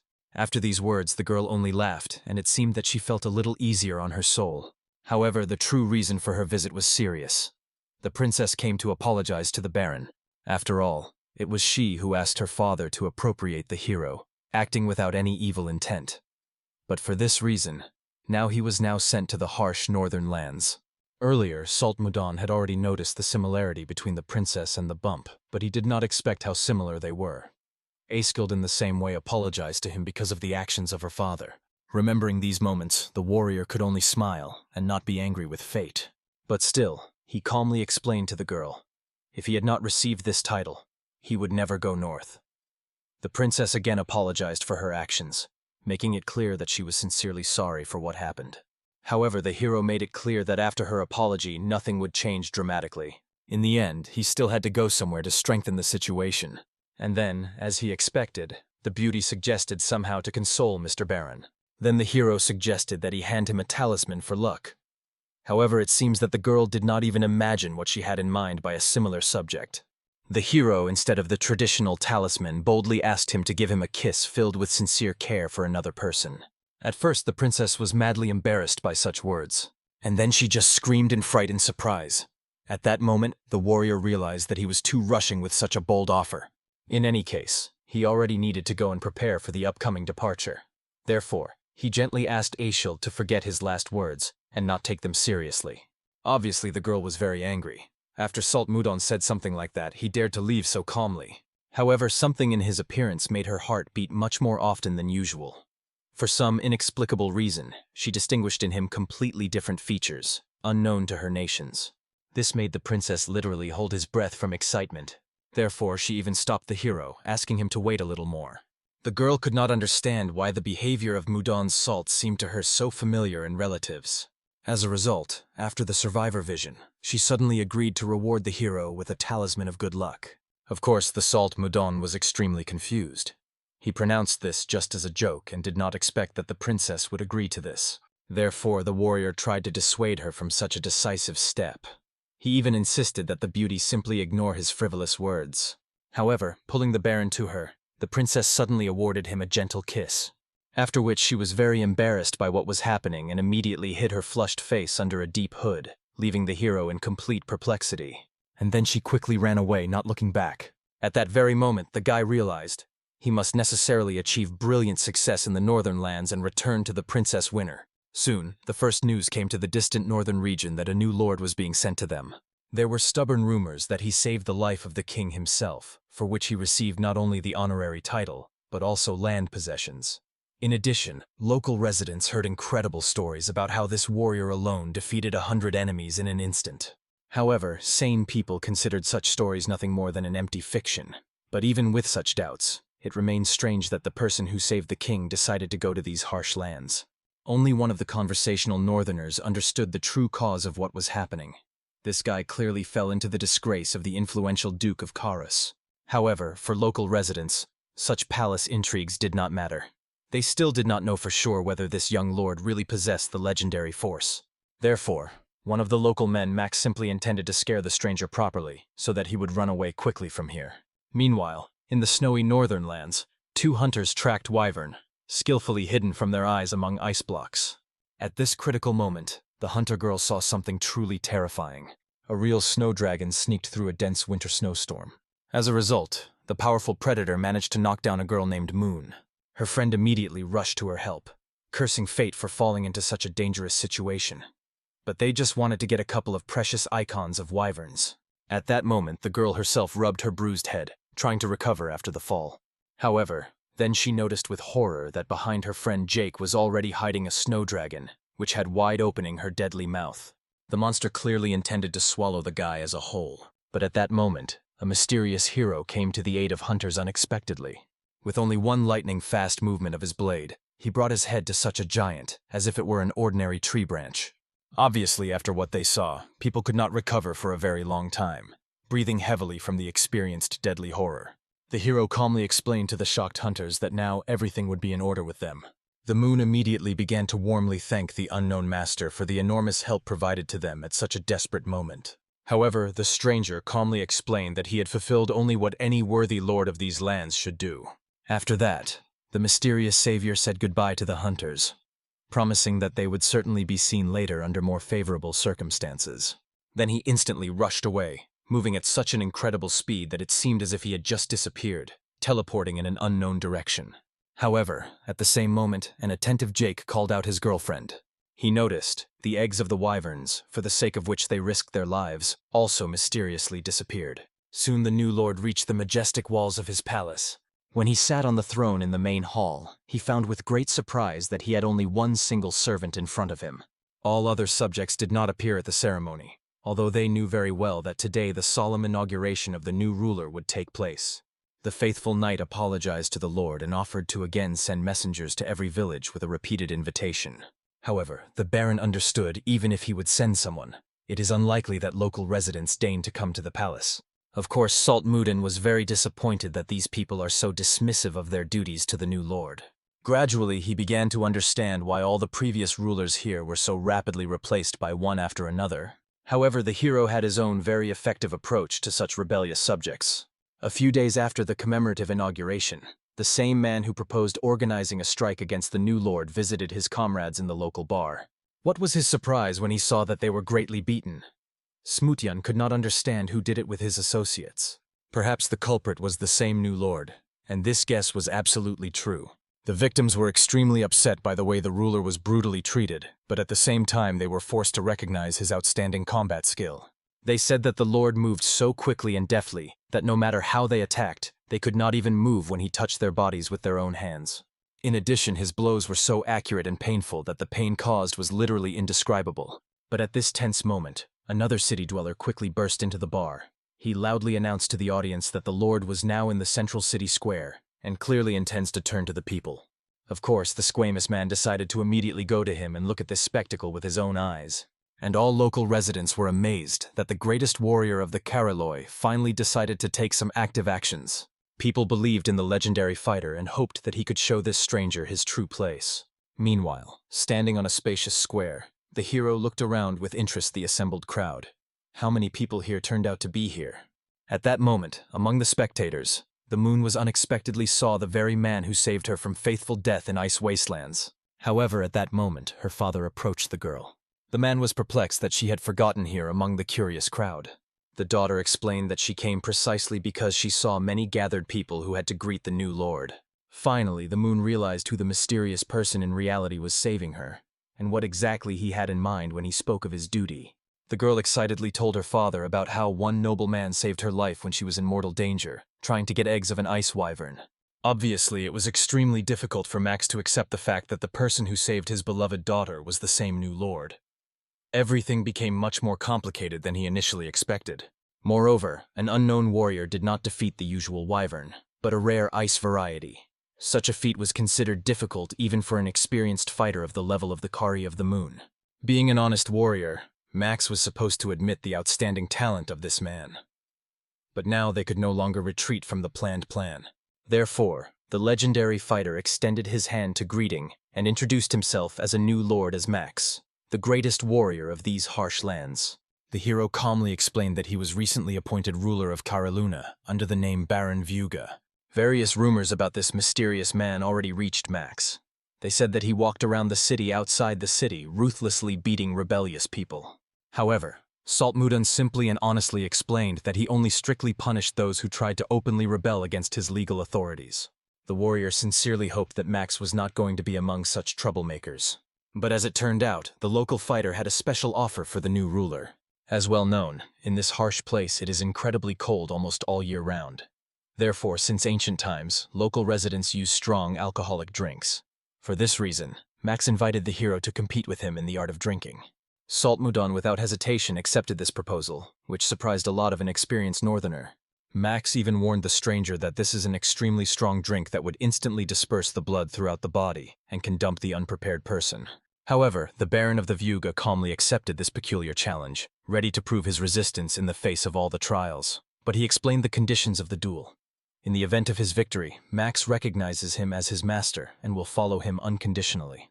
Those present were staggered from what they heard, instantly realizing that the bet with Max himself bordered on a drink on real recklessness.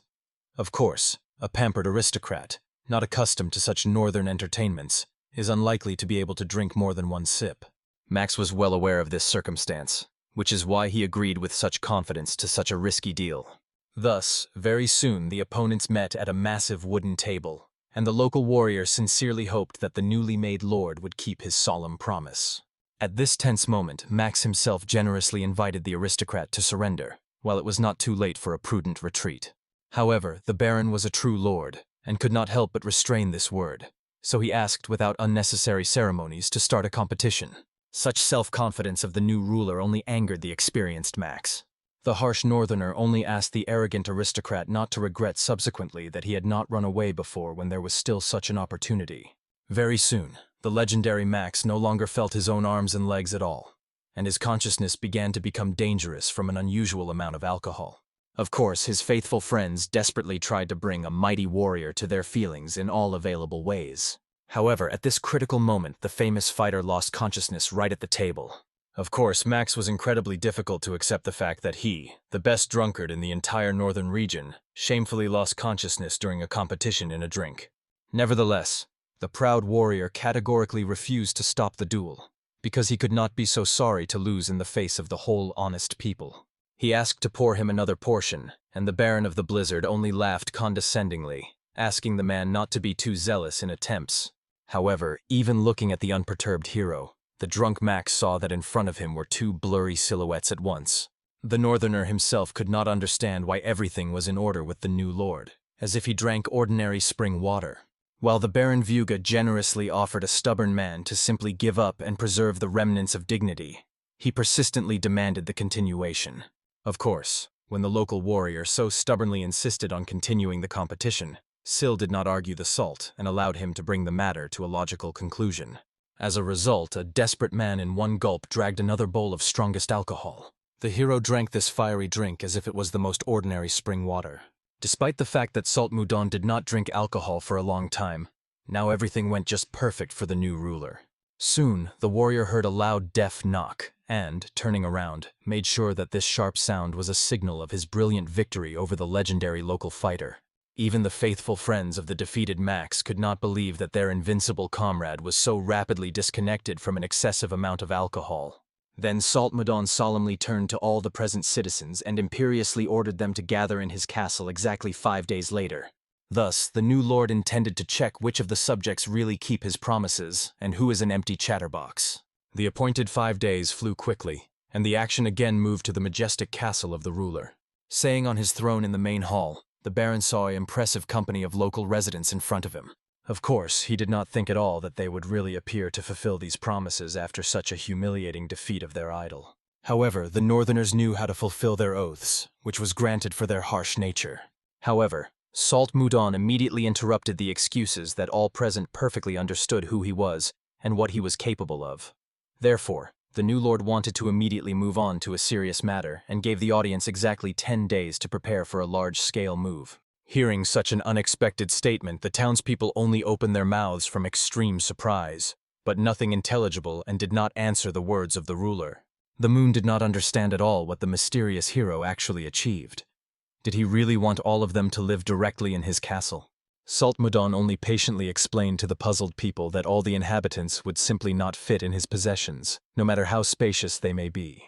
However, he really advised them to collect suitcases and prepare for the road. The thing is that the wise ruler intended to transfer all his people straight to the far north, to safer and more favorable places. Over the past 5 days, Salt Mudon tirelessly wandered around the snowy surroundings and finally found an excellent place in the north, where at least 10,000 people could live with comfort. From now on, instead of existing disparate throughout the territory, all subjects will live together as a single cohesive people. Obviously, the worried Max immediately reminded the new lord that in that distant place, ice cannibals traditionally lived in large groups. It seems that it was about those tall guys with a bear physique who were famous for their extraordinary ferocity. However, Salt Mudon calmly reassured excited people, explaining that he had already met with similar monstrous monsters in the past. Moreover, when the valiant warrior discovered them, he mercilessly destroyed everyone to one, completely freeing the territory from any threats. Obviously, all those present immediately gasped with amazement, as if not believing the fabulous statement of his new ruler in this. Salt Mudon, it seems, did not even understand the reason for their so rapid surprise with such news. In any case, the wise lord asked the subjects not to worry in vain, because he already carefully prepared everything for their arrival, and really found a great place for a comfortable residence. Finally, when he finished his fiery speech, there were still a couple of people who were in no hurry to leave with the main crowd. However, to the considerable surprise of the Baron, among them were Jake and the Moon. These two could not have imagined the last time when the mysterious hero saved them from his faithful death because of his strong confusion from the shock experienced. Salt Mudon, it seemed, was quite clear why they came to him. In any case, he was going to call them to himself for an important conversation. However, looking at their frightened and excited faces, he softly asked young people not to be nervous for no reason, because nothing particularly important or dangerous was foreseen. Instead of long explanations, the Lord asked the embarrassed citizens to follow him. They came to one of the high towers of his majestic palace. There, Salt Mudon proudly showed them 3 charming cubs of ice wyvern, hatching from the very eggs that he once stole during the salvation of hunters. The Moon was convinced that it was the mysterious Salt that Mudon stole these precious eggs, and she was extremely angry with a similar act. Given with what incredible labor they risked their lives, Obtaining these treasures, such theft seemed especially painful.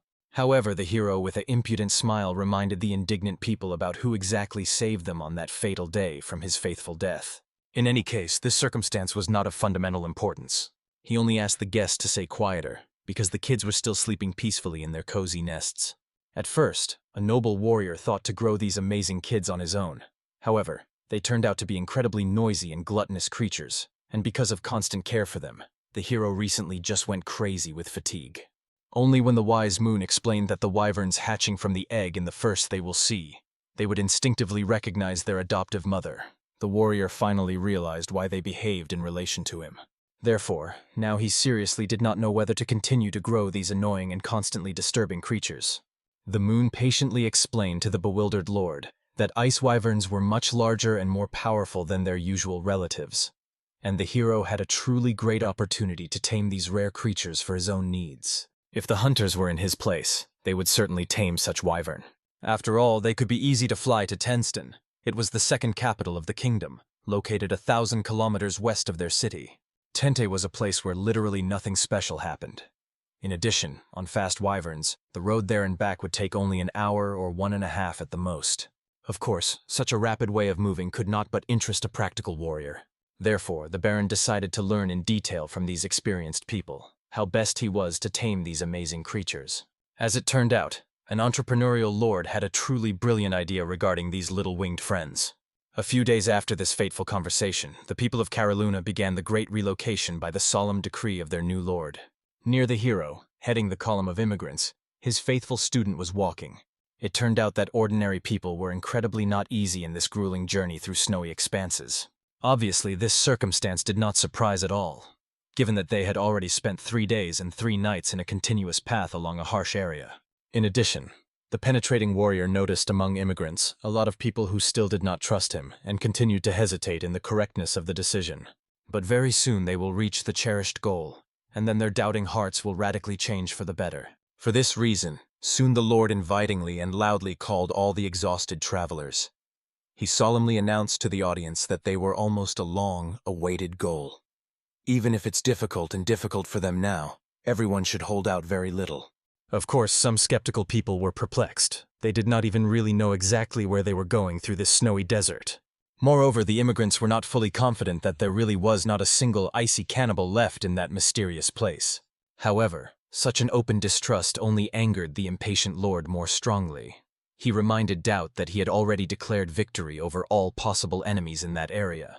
In addition, the wise ruler reminded these people that they were all brave warriors of the legendary Carol, who should not behave so fearfully. After this appeal, the Baron resolutely turned around and followed, confidently leading his people along. It was clearly visible that Sabina doubted a little, that such words would really help to raise the fighting spirit. However, the wise mentor knew. Now people will finally understand him and appreciate him. In addition, all immigrants are aware of the complete truthfulness of his words as soon as they safely reach the destination. Soon the exhausted column reached the entrance to the huge cave, hidden among ice rocks. The students could not believe their own eyes. It really was the very legendary place that their teacher spoke about with such confidence. The warrior calmly explained the amazed ward that he took a lot of time to find this unique cave among the vast northern expanses. In addition, all other immigrants also felt much better and more confident. They could not even imagine that in a harsh Carriol there was something so suitable for a comfortable residence. Here there was even pleasant warm water from the bowels of the earth, which was a real miracle in these parts. At this solemn moment, the Lord also loudly called all the gathered people to his place. He reminded the immigrants that once this mysterious place served as a reliable refuge for fierce ice cannibals. But now they rightly occupied this liberated territory for their own needs.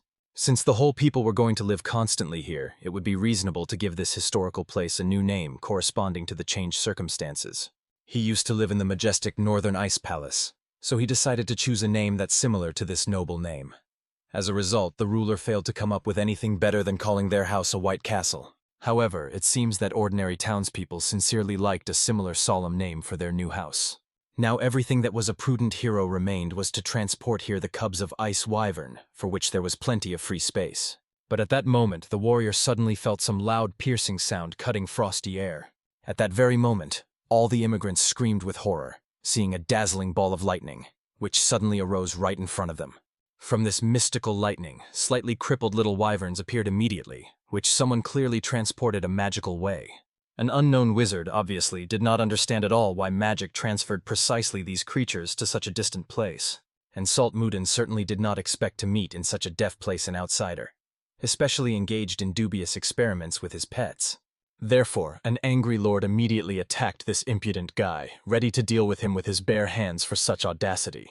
After that, the angry warrior pressed several key acupuncture points of the stranger, instantly forcing his body to completely be numb. And then the mighty baron grabbed the magician by the neck by force and threw it on the frozen earth with a grand scale. The formidable lord made it clear that he does not like to ask questions twice, and does not intend to ask questions. Therefore, he imperiously forced a frightened man to immediately introduce himself, who he was and where he came from. And, obviously, the most important question: how dare he attack the new ruler? At that moment, the frightened magician realized that his paralyzed body does not move at all, and does not obey the will. Salt Mudden calmly explained to the frightened prisoner that his mouth was not paralyzed, and he could well speak. Therefore, it would definitely be better for him to answer all the questions asked as quickly as possible. Then the trembling guy hastily introduced himself to Count Geron von Karawan, hoping that a noble origin would somehow protect him from an angry warrior. Salt Mudon did not expect to see here, in this wilderness, a real high-ranking nobleman. In addition, given that he himself was just a baron, it means that this Geron formally stood above his aristocratic hierarchy. Only at this moment the Count himself suddenly realized that in front of him was the very legendary Baron of the Viuga, who saved his life to his majesty, and received the title with extensive land possessions for this. Salt Mudin, of course, was very surprised by the fact that this accidental guy knew at least something about him. However, then the penetrating warrior decided to find out whether it was the most former lord, who was appointed rule here, and then shamefully expelled to his inaction. Looking at the magic gun in the hands of a stranger, the Baron suggested that most likely his guess was absolutely true. The former lord himself hastily began to make excuses, claiming that he had good circumstances to urgently escape. However, the Salt of Mudon did not care about such miserable excuses at all. Frightened Jaren hastily recalled that now that the warrior knows his true personality, they could well be on one side. Only in the formidable expression on his face, the former Count of Mudon realized that he was clearly mistaken in his calculations. The angry hero grabbed his head tightly, and only coldly explained to the trembling Geron that he could only compare in utility with an ordinary courtyard dog. The cowardly aristocrat did not fulfill his duties to the people and the king. He had to abandon the title, and not shamefully escape at the very first difficulties, throwing people to the mercy of fate. But this time, the harsh Baron decided to give him particular mercy, but ordered that the miserable coward would not even think to neglectfully look at him next time. After that, the powerful warrior removed the ice needles of acupuncture from the captive's body, and now the paralyzed body has become free, allowing the Count to move calmly. First of all, the liberated guy immediately collapsed to his knees, desperately trying to catch his breath after the nightmare experienced, and the formidable Baron was the last time warned a cowardly aristocrat. If Jaren says at least one stupidity, he will die here in the place at the same second. Only when the frightened Count solemnly swore that this would never happen, the Baron Blizzard finally calmed down and changed his anger to mercy. Therefore, he pointed to his wounded wyvern, imperiously ordering the guy to immediately cure them all to one, which was not a little surprised by the Count. Salt Mudden explained that he was too confident in his abilities to understand people and their potential. Since this cowardly aristocrat has just applied quite complex magic, it means that it may well be useful for the needs of the new ruler. After that, the practical Salt Mudon calmly left, leaving this responsible case on the conscience of the former Count. Only at that moment did the unlucky guy finally realize that he clearly had something seriously went wrong as it was planned initially. Soon the prosperous settlement has already equipped with cozy tents and temporary dwellings among the majestic ice walls of the cave. During this period, the Baron Vuga came to Count Geron with a very important request, so that he immediately went to the royal capital. There was nothing particularly surprising in such an assignment, since the wise ruler simply wanted an experienced count to deliver a secret letter directly to the king. Salt Mudon intended to send an official message with a persistent request for exemption from taxes, because this harsh place was now too much occupied by desperate attempts to earn a living in extremely unfavorable conditions. However, the insightful count understood very well that influential nobles from the central regions would be categorically against such a solution. From their selfish point of view, this seemed a flagrant injustice.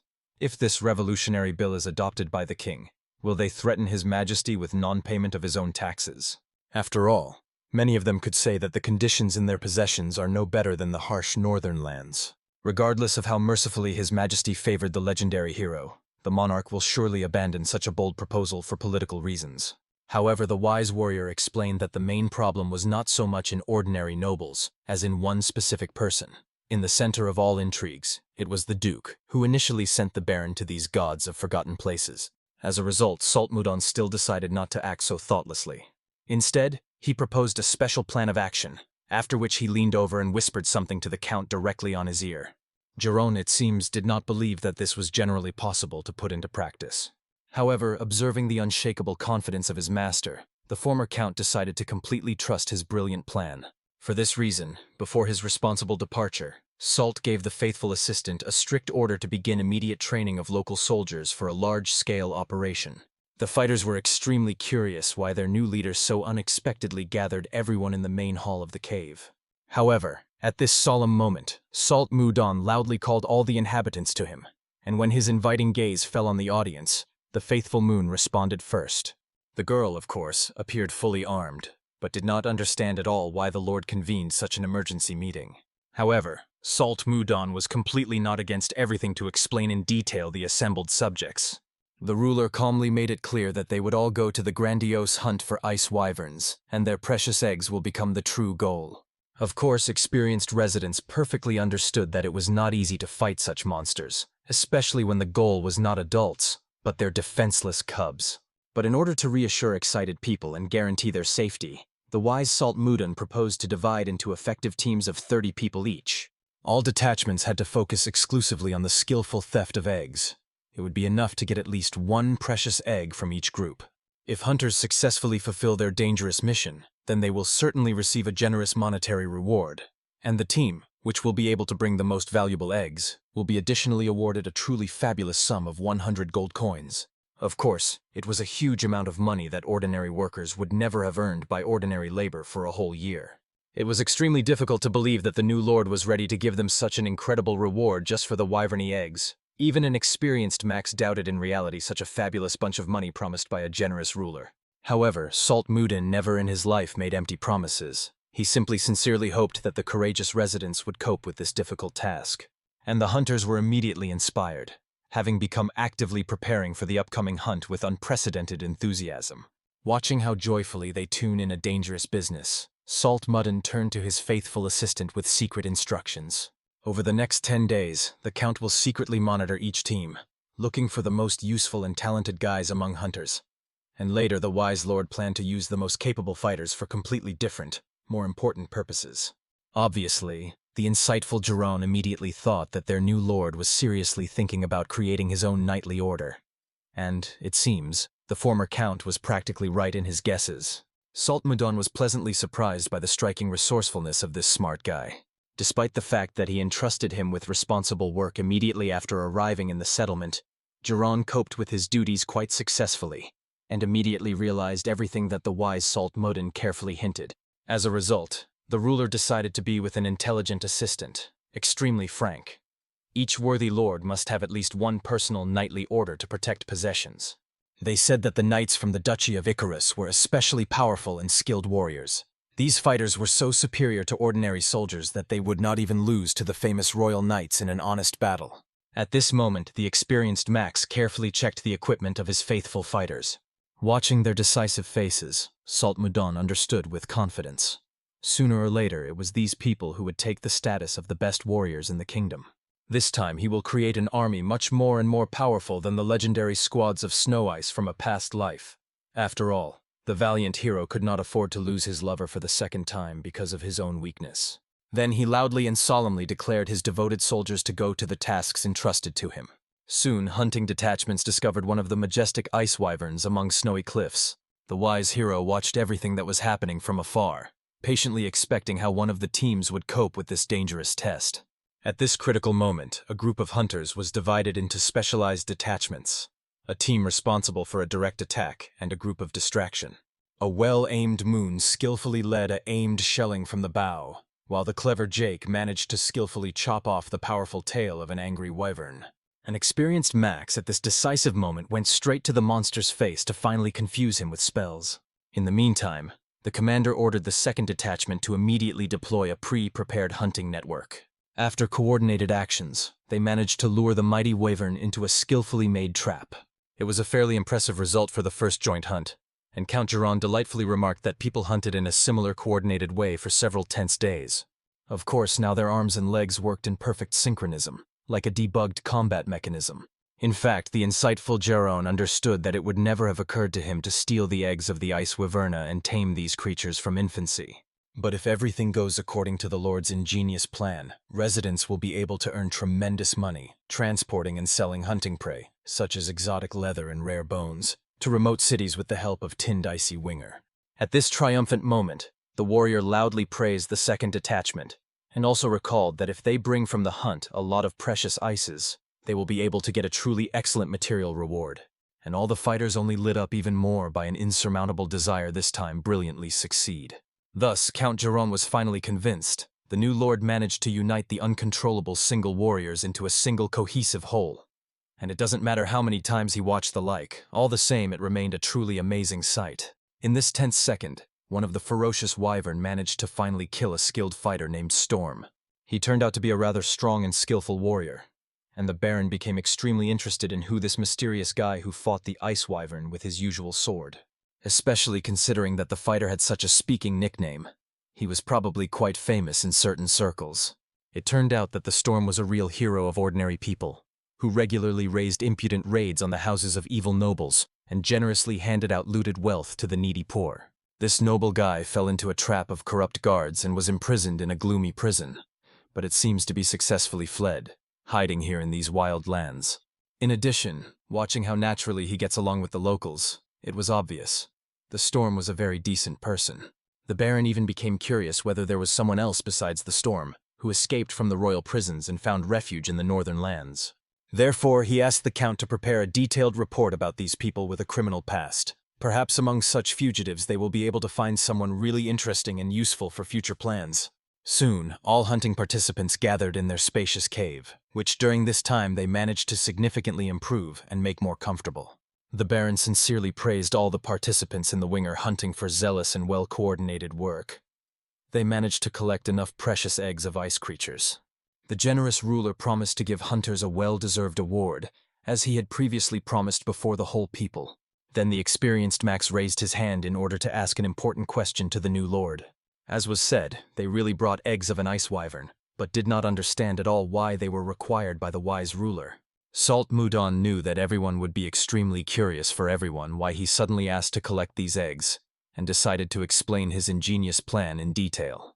Ice wyverns, hatching from eggs, the first who is seen in front of them, instinctively mistakes for their native mothers, and the wise warrior wanted to tame them with just such a natural method. The Baron planned to use tamed wyvern as a quick and effective means of transporting by air. These powerful creatures will be able to deliver their valuable goods to each country of the continent, opening unprecedented trade opportunities.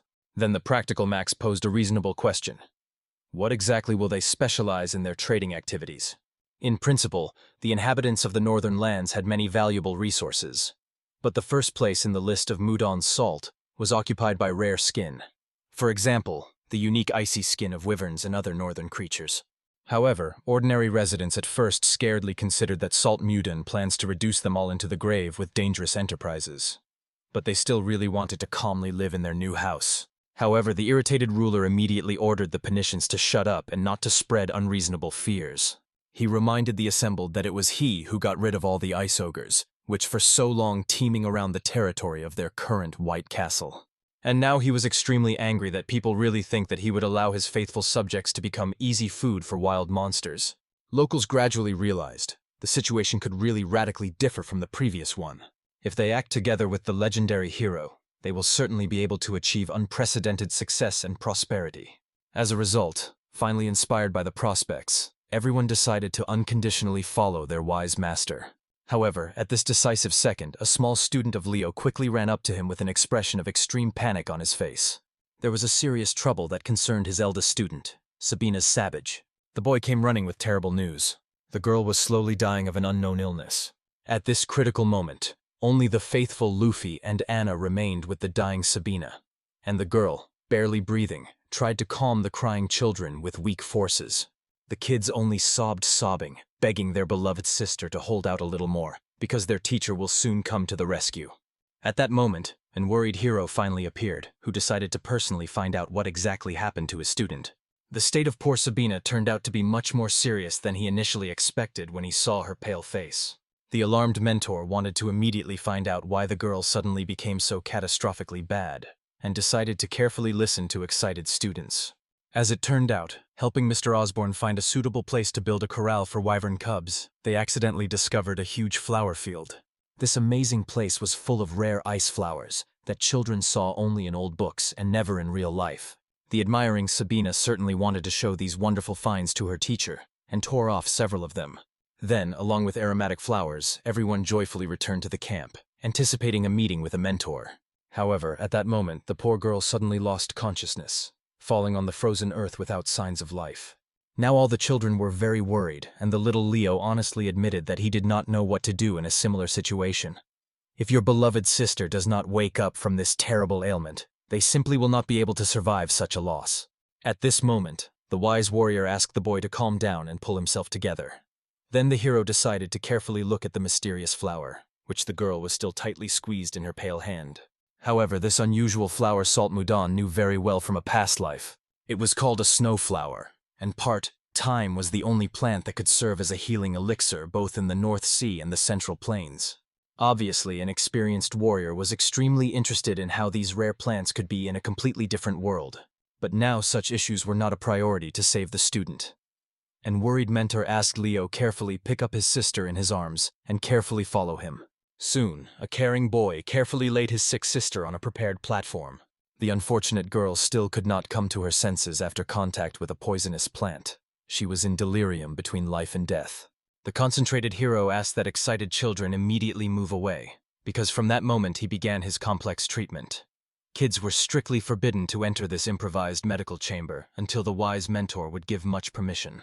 The children, only crying from hopelessness, obediently left, begging their beloved teacher at any cost to save their expensive sister from faithful death. At this moment, the concentrated hero carefully examined the dangerous snowy flower. In this world it was called an ice flower, and it seems that here it was known as a useless plant that emits only harmful cold air. But in the North Sea, where Mudan's salt once lived, the fruits of this unique flower were an unsurpassed healing elixir. Of course, due to the excessive cold emanating from this plant, it was extremely difficult to collect his precious fruits to an ordinary person. But for the one who perfectly owned ice energy, this represented a completely different, completely solved problem. The poor Sabina fainted precisely because her internal energy was not strong enough to effectively resist the destructive cold of the flower. Therefore, putting healing seeds in her mouth, an experienced hero carefully tried to cleanse her poisoned body of negative effects. Soon, the exhausted girl really began to slowly recover, returning from the border state. However, her weakened body was still motionless. All the treatment took place exclusively in her mind. The teacher mentally warned the student. When she will finally wake up, he will have to immediately sit straight and try to direct his restored energy. It is in this way, when Sabina finally woke up, she immediately entered a state of deep meditative trance. Thanks to this, the destructive cold energy in her body was perfectly transformed into internal healing force. And very soon a lightweight girl finally came to her senses, completely getting rid of mortal danger. However, after the treatment was completed, Sabine staggered greatly and again fell to the ground from sudden weakness. After that, the girl lost consciousness, not even having time to close her eyes from overwork. Salt Mudan, carefully observing the state of the student, understood that its internal energy increased significantly compared to the level that was before. The healing effect of these amazing colors seemed even better than he initially expected. If such results continue, then it would be very reasonable to increase the intensity of its training to consolidate the achieved progress. Of course, before that, when Sabina will finally wake up and recover, everyone will need to make an expedition to that magical field of flowers. Perhaps, thanks to these rare plants, the wise hero will be able to achieve his long-term goals much earlier than the planned time. Very soon, the exhausted girl woke up safely after a long restoration rest. After the successful gathering of precious icy venilace in a white castle, a large-scale reorganization of the entire settlement began.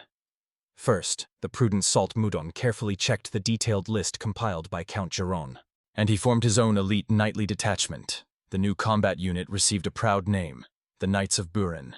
The wise hero decided not to rant a lot, but simply declared the selected fighters with his personal knights. The valiant Storm showed the best results in all aspects of military affairs, so he was appointed captain of the prestigious detachment. Then, with the help of the tireless Salt of Mudon, schools, hospitals, restaurants, bars, and clothing stores were built in the settlement. The practical ruler also placed people in appropriate positions in strict accordance with their natural talents and abilities. The far-sighted lord perfectly understood that since they had to carry out such a cardinal reorganization, it was necessary to attract the appropriate qualified employees to key positions. The reliable Osborne was appointed to a leading position in the safety service of the White Castle. And the capable Giron, who established himself as a very talented person, became the personal assistant of Mr. Baron himself. Salt Mudon understood. Osborne will show itself much better in the future in the security service than in the role of an ordinary assistant. Of course, the Count was somewhat surprised by his new purpose, given that his original mission was to teach other magical arts. But in the end, having met with the questioning gaze of the hero, Giron could not refuse such an honorary proposal. Although deep down, he believed that for such hard work, at least 1,000,000 gold coins as fair compensation should receive at least 1,000,000. In addition to administrative reforms, 2 specialized armed groups were created, at least for the first time the formation of a new order. The Guard Detachment will be responsible for protecting the external perimeter of the White Castle, as well as regularly conduct reconnaissance work throughout the region of the Korea of the Moon, and return vagrant residents to the bosom of civilization. Experienced Max became the captain of the Guard Detachment thanks to his combat experience. Another elite group is the Knights of Wyvern specializing in air operations. However, regarding the air unit, Salt Mudon still experienced certain doubts. Since there was no Wyvern adult and strong so that an adult can ride them on horseback and make flights, they were only preparing to become full-fledged combat units in the future. But soon, commercial caravans will fly on horseback on tamed wyverns, performing their work at an inaccessible highest level for competitors.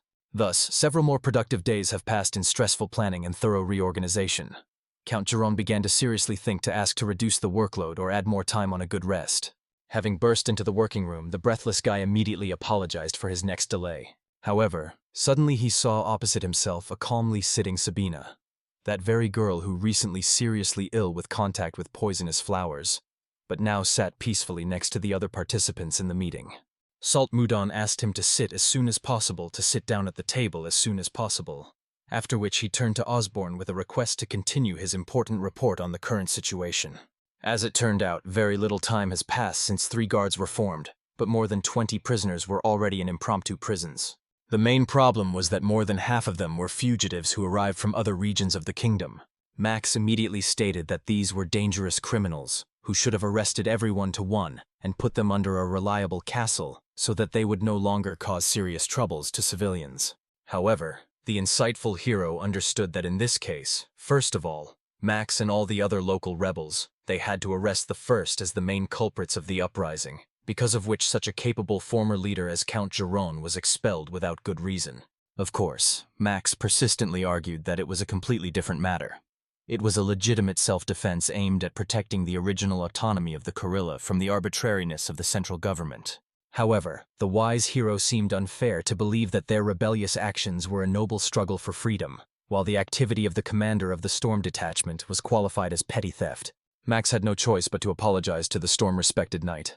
He only calmly explained that he did not want Max to forget about the root cause of the suffering of ordinary people. They now held an official meeting, and they could well discuss personal problems among themselves a little later. At this moment, the wise Sabina wanted to express her opinion.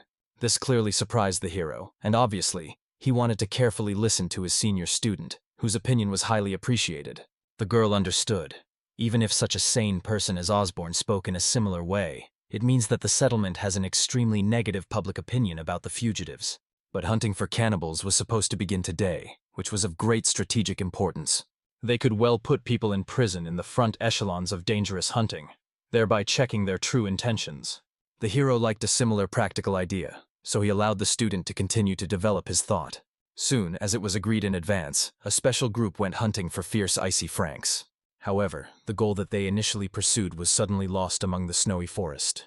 At this critical moment, The first class of Gregory, Captain Storm, as well as a first-class fugitive named Lenin, came to a dangerous task. An experienced captain realized, as soon as the ogre moved far enough from their den, the hunters needed to carefully hide their presence and suddenly attack how they usually did it. After that, the detachment continued careful surveillance of this demonic creation, waiting for a suitable moment for a decisive blow. As soon as the time has come for a decisive attack, Lenin and Gregory suddenly attacked a powerful creature. Ogre screamed loudly from surprise, after which he began to feverishly look for his daring enemies among the snowy trees. At that moment, turning his massive head, the monster tried to demolish his head to Lenin in one fell swoop. The fugitive understood. It is already too late to try to evade this deadly attack of a powerful enemy. However, Captain Storm intervened at this critical second, ordering the guy to immediately fall on the frozen land. After that, an experienced warrior joined with his blades in a decisive attack on this ferocious monster, rewarding him with a couple of deep wounds. And when his faithful associates joined the main attack, the fate of the battle was finally decided. At that moment, Captain Storm recalled how the wise Sabina proposed putting a dangerous hunt in the vanguard. Of course, any sane assistant understood that it was like the use of these people as a living shield, rather an extreme measure than a humane decision. However, the insightful Sabina realized, if the teacher goes on a joint campaign with them, it would be much more human than just put them in prison. The Baron Blood is not one of those rulers who are easily scattered by human lives for the sake of dubious benefit. In this case, former criminals could begin to fight with honest people, proving their loyalty with business. Now the comrades discussing the victory admitted, even though it was a little risky, but they still managed to kill the fence. At that moment, when Lenin almost ruined the monster, this was vividly reminded of him that terrible moment when he was in prison and planned to escape from there.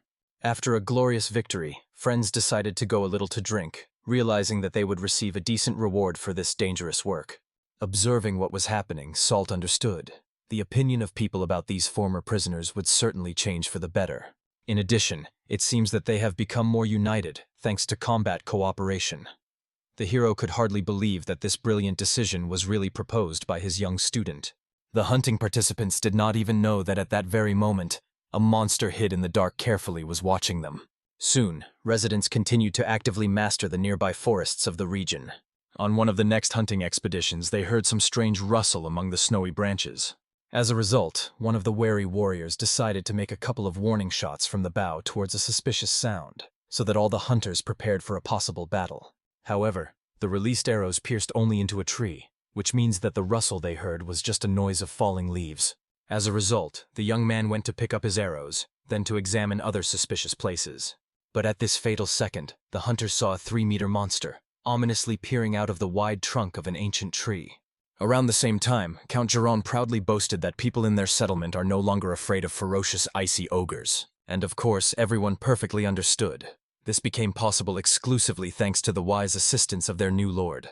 Everything went exactly according to a pre-drawn-up plan, so Salt Soul Moudon asked Geron to carefully inspect everyone so that the subordinates did not act too recklessly in the future.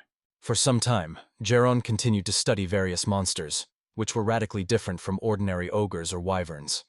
He was just required to systematize the accumulated information to draw up a detailed catalog. At this tense moment, frightened warriors approached their camp. All participants in the expedition survived, but many were seriously injured and were now treated in the hospital. Obviously, the worried hero wanted to immediately know from Osborne what exactly happened in the forest. Then, approaching closer, the alarmed knight said that they, apparently, had a serious problem. An unknown monster appeared, radically different from the usual icy venue. The wounded fighter explained in detail that 2 of those who went with him to deal with the activity of the monsters underwent a sudden attack. This was definitely a completely different biological species. His whole body was covered with thick white fur, and he was incredibly huge. In appearance, the unknown creature was at least 3 meters in height. The usual ogre is approximately the same size, but this creature seemed much more reasonable than the usual opponents. Then the decisive Salt Moudon made it clear that the mass hunting was immediately over. He needed to act independently. If this creature was so dangerous, he could not risk the lives of subordinates. The hero ordered the faithful assistant to follow him as soon as he controlled that the territory was reliably numb from the possible penetration of the monster. Soon the warrior already fled through the snowy forest, realizing, if what people say corresponds to reality, then this monster could be exactly the creation that the hero already had an idea. He recalled the detailed explanations that the wise Edmund about the legendary northern creatures not so long ago. Therefore, the Baron applied its special ability to internal vision, which allows you to detect hidden auras. He immediately began to methodically scour the surroundings, until he finally found the creation, as if suitable for the description received. Therefore, armed with his reliable blade, a decisive warrior immediately attacked this mysterious monster. However, at the last moment, an unknown creature roared in fright, and the hero struck his blow. However, there was no particular sense in this attack, given that the monster was quite large and incredibly fast. However, the only thing that the hero seems to have achieved this attack was very angry with this Yeti. Most of all, Mudon Salt was surprised that he was growing now, and behaved like a frightened wild beast. It seems that the creature understood the intentions of the warrior, only meeting his gaze, and the expression of his eyes was like an angry beast, but they hid something else. For this reason, Salt Mudon decided to find out whether it belonged to the creature for human appearance or not. He was extremely curious to solve this riddle, but he understood that it was impossible to leave alive the one who causes serious harm to the inhabitants of his possessions. Therefore, decisively attacked a monster, the warrior asked that in the next life he was born an ordinary person and did not create evil. However, right before his decisive attack, unexpectedly, something very brightly shone with green light. And when the dazzling flash scattered, the mysterious monster disappeared literally before the salt was going to cut it. Perhaps the mysterious creature somehow created a difficult magic for salvation. Therefore, the puzzled hero began to feverishly look for information about such a green glow in his memory. He remembered that one day Luffy said, wizards of the 5th circle and higher could use advanced magic movements in space called teleportation. But most magicians remain at the modest level of the 1st and 2nd circles all their lives. In this case, the 5th circle of magic would be somewhere between the steps of the Hwangin, the enlightenment of fire, and the Hwangin, the enlightenment of wisdom. But how is this human-like creature, covered with thick white fur, could such an outstanding magic? In any case, everything that was left to assume was that the created spell was indeed a difficult teleportation. However, this did not mean at all that the hero could not catch a fugitive. Therefore, a decisive warrior came forward to the active search for the escaped Yeti. However, soon he could not find him. This big man really knew how to quickly hide.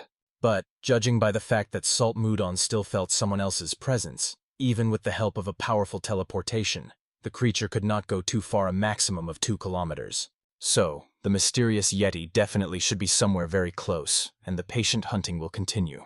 However, in this critical second, an attentive hero noticed a pile of branches, which they clearly tried to cover the entrance to the mysterious cave.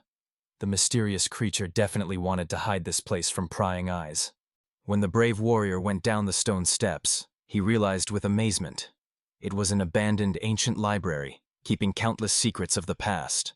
It was extremely strange that such a majestic building arose as if from nowhere in the middle of an endless snowy field. There he also discovered the same Yeti, then he was very surprised. Of course, the insightful hero understood that the creature here wanted to hide from the persecution.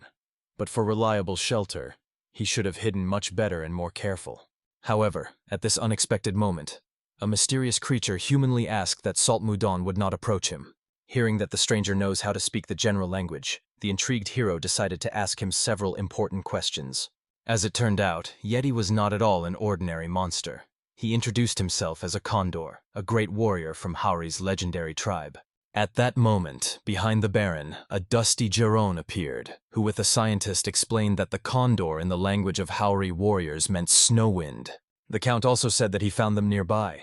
Traces of destruction and magical influences were discovered. He understood that they were subject only to such a powerful creature as their master, so he was able to find the Baron very quickly. Geron was extremely curious why it was a legendary creature from an ancient mythical clan, in a similar abandoned library. It was about this circumstance that the hero was going to ask him first of all. The wise warrior wanted to find out where exactly this mysterious creature came from and what led him to their land. However, according to the frightened expression on Condor's face, it became clear. He again intends to slip as soon as possible. Then Salt Mudon was noticeably angry and strictly warned that he did not have much patience for such games in hide-and-seek. As a result, Yeti, almost crying with fear, admitted that he arrived from a distant Jairak. It was his hometown among the ice mountains. It immediately became obvious. In this case, in that distant city, there were many more similar ones. However, this circumstance did not seem fundamentally important for the current situation. Mudon Salt was more interested in why Condor decided to attack his people without any reason. Depending on the response received, the ruler will decide to have mercy on the alien or punish throughout the severity. However, the offended Yeti solemnly stated that he was a great warrior Haori and never killed, and did not harm peaceful people without a serious reason. Jiron was inclined to believe the words of Yeti. From what he saw, most of their warriors were simply seriously injured, but not a single one really happened. The hero then remembered the words of the very fighter whom he had met in the camp earlier, and he really did not start a conversation about the death of his comrades. Although the expression on his face was so frightened, as if someone from the detachment really died in a fight. Then the Condor explained in detail that it was people who attacked him first, ruthlessly expelling his ancestors from the sacred lands. He never attacked the first or something like that. Everything was exclusively self-defense. As a result, Salt Mudon, together with Jiron, understood. Most likely, it was their hunters who invaded the original territory of the Yeti, pursuing the icy festure. Realizing this annoying misunderstanding, the fair Salt Mudon asked Jiron to immediately heal their new friend from the wounds received. After that, the generous hero calmly turned to Condor with a peaceful request to tell more about their sacred lands. In return, he promised to give the strictest instructions to his people, so that they would never invade their possessions without permission again.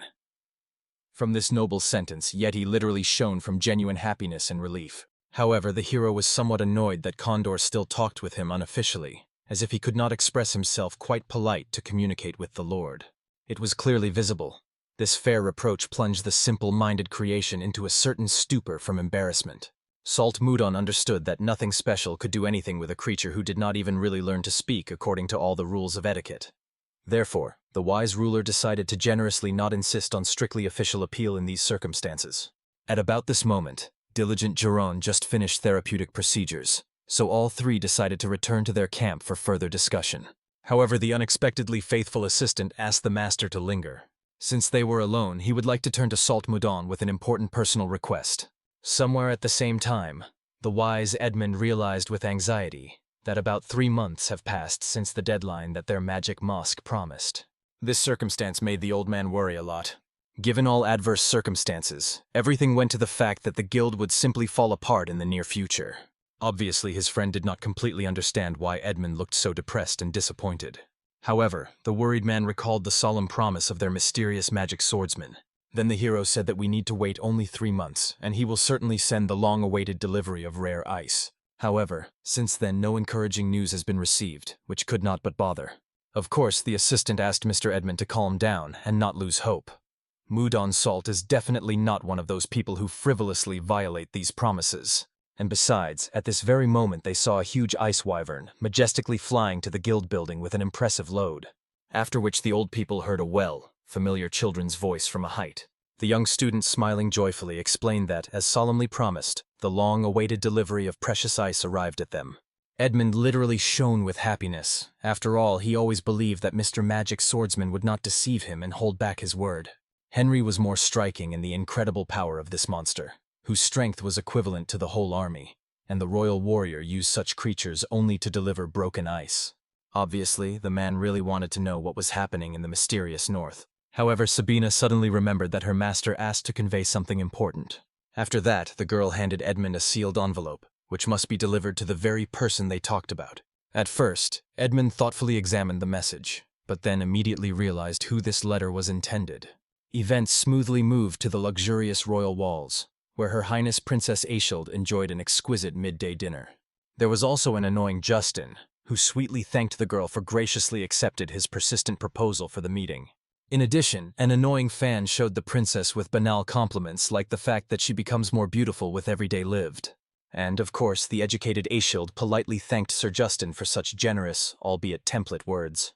Justin was clearly a little annoyed by the straightforwardness of this impregnable girl. She did not even try to portray a fake interested smile or pretending delight. However, in any case, Sir Duke received true pleasure only when he sought after a stubborn struggle. Therefore, he decided to be patient and wait a bit. Then he will certainly see a sincere smile on her usually indifferent aristocratic face. At that moment, the faithful maid approached the table and reported to the young lady that she had delivered a personal letter from Baron Vuga. The message was delivered to the office, so the girl immediately hurried there to immediately pick it up. Of course, Sir Justin was extremely upset that the mistress leaves him so early. He came specifically in the morning to see her and spend a precious time together. However, the princess only calmly reminded that 1 day a week is completely insufficient to fully train fencing. Therefore, she offered instead of their useless meetings to return and engage in improving combat skills. After that, the girl resolutely turned to her maid Lindsay, and they headed for the exit. The guy, looking after them, barely restrained his rage. Once again, the damned Baron Vuga spoiled all plans and destroyed the romantic atmosphere. Soon the excited girl was already sitting in her chambers, carefully reading the long-awaited letter. The mysterious warrior wanted to know how dear Ashild was doing, and also said that he had everything excellent thanks to his happy talisman, which she generously awarded him before leaving. The northern lands turned out to be a truly beautiful place for a comfortable life. There were dazzling crystal caves and healing warm water from hot springs. Inside the spacious cave, where a pleasant climate reigned all year round, an amazing city was built under the poetic name of the White Castle. This is a really incredibly beautiful place worthy of the princess. But there is one significant omission in it. The most important of all the shortcomings was that Ashild was not there next to him. In itself, this sad fact made the paradise place seem somehow empty and meaningless. Therefore, he sent the girl a small elegant gift, expressing them his boundless longing for her. A tiny ice flower of unearthly beauty was attached to the letter, and the touching note ended with the sincere promise of the hero to contact the princess in the very nearby. The girl immediately cautiously pressed this magical gift to her trembling heart. She herself did not understand what had happened to her recently. However, Ashild simply could not stop thinking about this mysterious person who so radically changed her measured life. In addition, admiring this amazing flower, the princess passionately wanted to look at the fabulous place where he grows among eternal ice. Therefore, she made a bold decision to personally go there and see everything on her own. Meanwhile, far in the north, the hero patiently tried to create another perfect ice flower. However, unfortunately, a fragile work of art scattered into small pieces with careless movement. This did not surprise the master at all. He had too much internal power, and it became difficult to control the pressure of energy when creating such elegant small details. However, at this concentrated second, his faithful assistant Geron quickly came running to the preoccupied master. He excitedly asked the hero to immediately go after him because they had a truly great discovery, literally a real jackpot of ancient knowledge.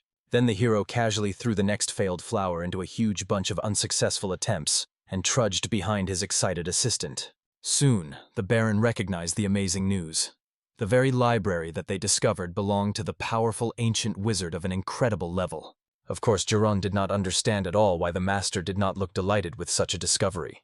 After all, it was really a grandiose historical event. In front of them lay the priceless heritage of an ancient magic family, a cornerstone for the revival of forgotten secret arts, a unique opportunity to go beyond the fifth circle of magic. However, suddenly a sensitive hero felt some strange unfamiliar energy emanating from the assistant. Therefore, he decided to find out what exactly was in Geron's secret pockets. The guy only fell silent guiltily, trying to hide a small bag under the folds of the mantle. However, with the help of powerful telekinesis, Salt Mudden instantly pulled a hidden object to himself. As a result, the shamed Geron began to make excuses, claiming that there was nothing really important there. However, all people are aggravated by curiosity if they see something carefully hidden. What the Baron found inside he did not expect to see. The whole bag was stuffed with sparkling precious pebbles of incredible beauty. It turned out that these were legendary stones filled with concentrated mana, therefore the stones of mana were called. Of course, Salt Mudden was extremely interested in where the Count was going to apply them, and why he decided to conceal from the master. Then the embarrassed guy honestly said that at present he was a wizard of the fourth circle. Geron almost reached the cherished fifth level, but rested a little against an invisible wall of restrictions. He thought that the magic stones of mana would help him overcome this insidious barrier and achieve a new level of power. The hero himself knew very well how painfully difficult to cross such a line, so he sincerely understood the feelings of his assistant. However, he believed that such a light act in this situation was not only wrong, but also extremely unacceptable. However, Geron recalled, if his magical abilities are radically improved, then this will only go for the benefit of the whole of the Kurils. Therefore, he respectfully asked for permission from the master to use the found treasures for development. However, the wise Salt of Mudon did not give such permission. He asked a fundamental question. If Geron takes advantage of mana stones and will be able to overcome the current barrier, what will he do further at the next obstacles? Most likely, it will again go in search of other mana stones to quickly solve problems.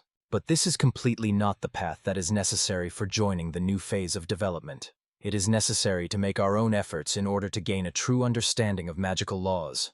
A genuine growth occurs only over time and persistent efforts. No short ways to skill exist. At first, Jiron was upset due to refusal, but then he realized that there was no reason for anger and resentment. Although this was upset, the wise gentleman was absolutely right in his decision. In addition, only thanks to his own tireless efforts, the Count reached the current level of the fourth circle. He remembered the wise words of his deceased teacher that magic cannot be learned, to be impatient and greedy to easy achievements. Therefore, the mentor asked to accept the slow natural course of things and move in the study of magic measuredly, step by step. Of course, the guy became ashamed that at some point he himself, without knowing that, began to forget the sacred instructions of his own grandfather. The hero was glad that Jiren independently coped with internal temptation. Then they decided to think about how it was still possible to effectively use these priceless stones. Magic crystals had an amazingly wide range of application.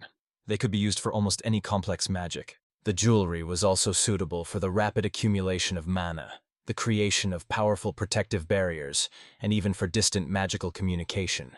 That is how the hero was surprised to learn that with the help of such stones, it was possible to communicate at great distances, without even attracting an experienced magician for this.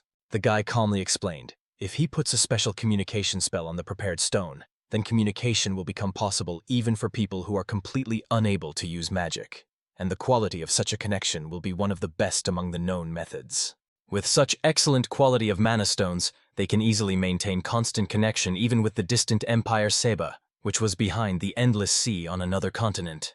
Then the wise hero decided to find out whether his faithful friend guesses the most important truth in the art of government.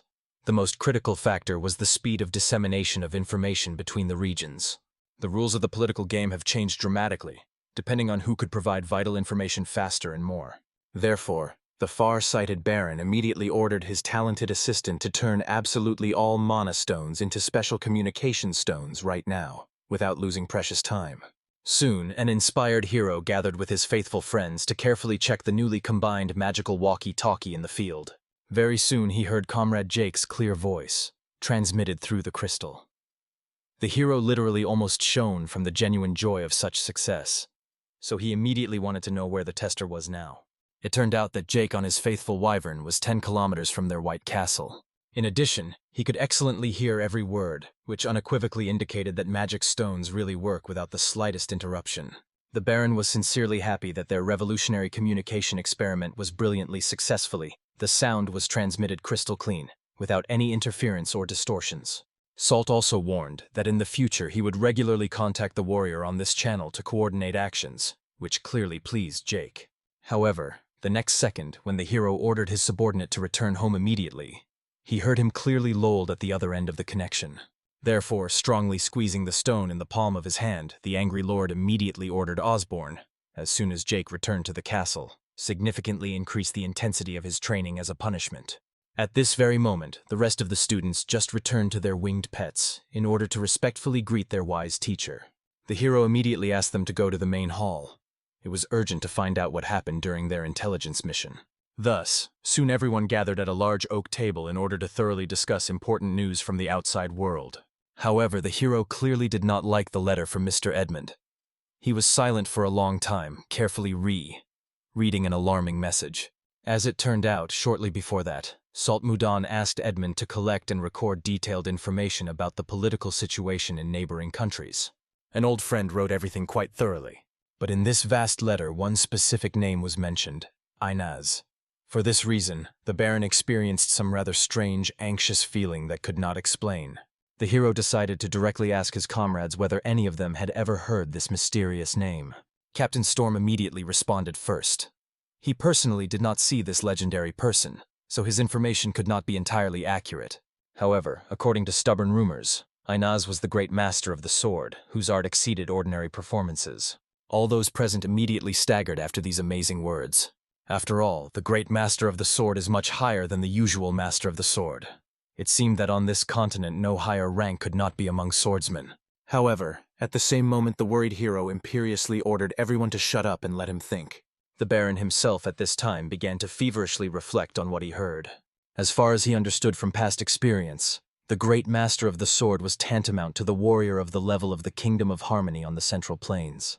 A person who is at a similar level of power could create manifestations of the aura of the sword, which made it almost invulnerable. Arriving at this world, Salt Mudon with disappointment heard that only about 10 people in the entire kingdom owned the basic aura of the sword. It was a rather boring situation, to be the only strong warrior and not have a worthy opponent to check the skills. The hero could not even think that suddenly a master of the level of the Kingdom of Harmony appeared. At least now he may be able to truly compete with someone in an honest match. First of all, the Baron passionately wanted to meet this person as with the strongest master of the sword of this mysterious world.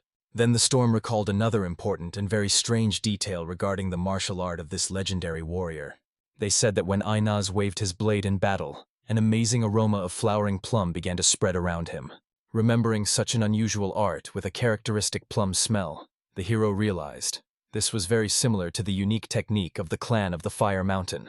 Only they were capable of such aromatic manifestations among all martial arts during the battle. Therefore, the hero crept in serious thoughts. Perhaps someone else from the Central Plains somehow arrived in this world, except for himself. Salt Mudon vividly recalled those distant times when he united all the Central Plains under his rule. Then he first personally saw a bewitching art with the aroma of the flowering plum belonging to the clan of the Fiery Mountain. Of course, he sincerely admired the outstanding abilities of the head of that ancient clan. His sword was truly magnificent. However, the enemy was beyond the power of the then young warrior.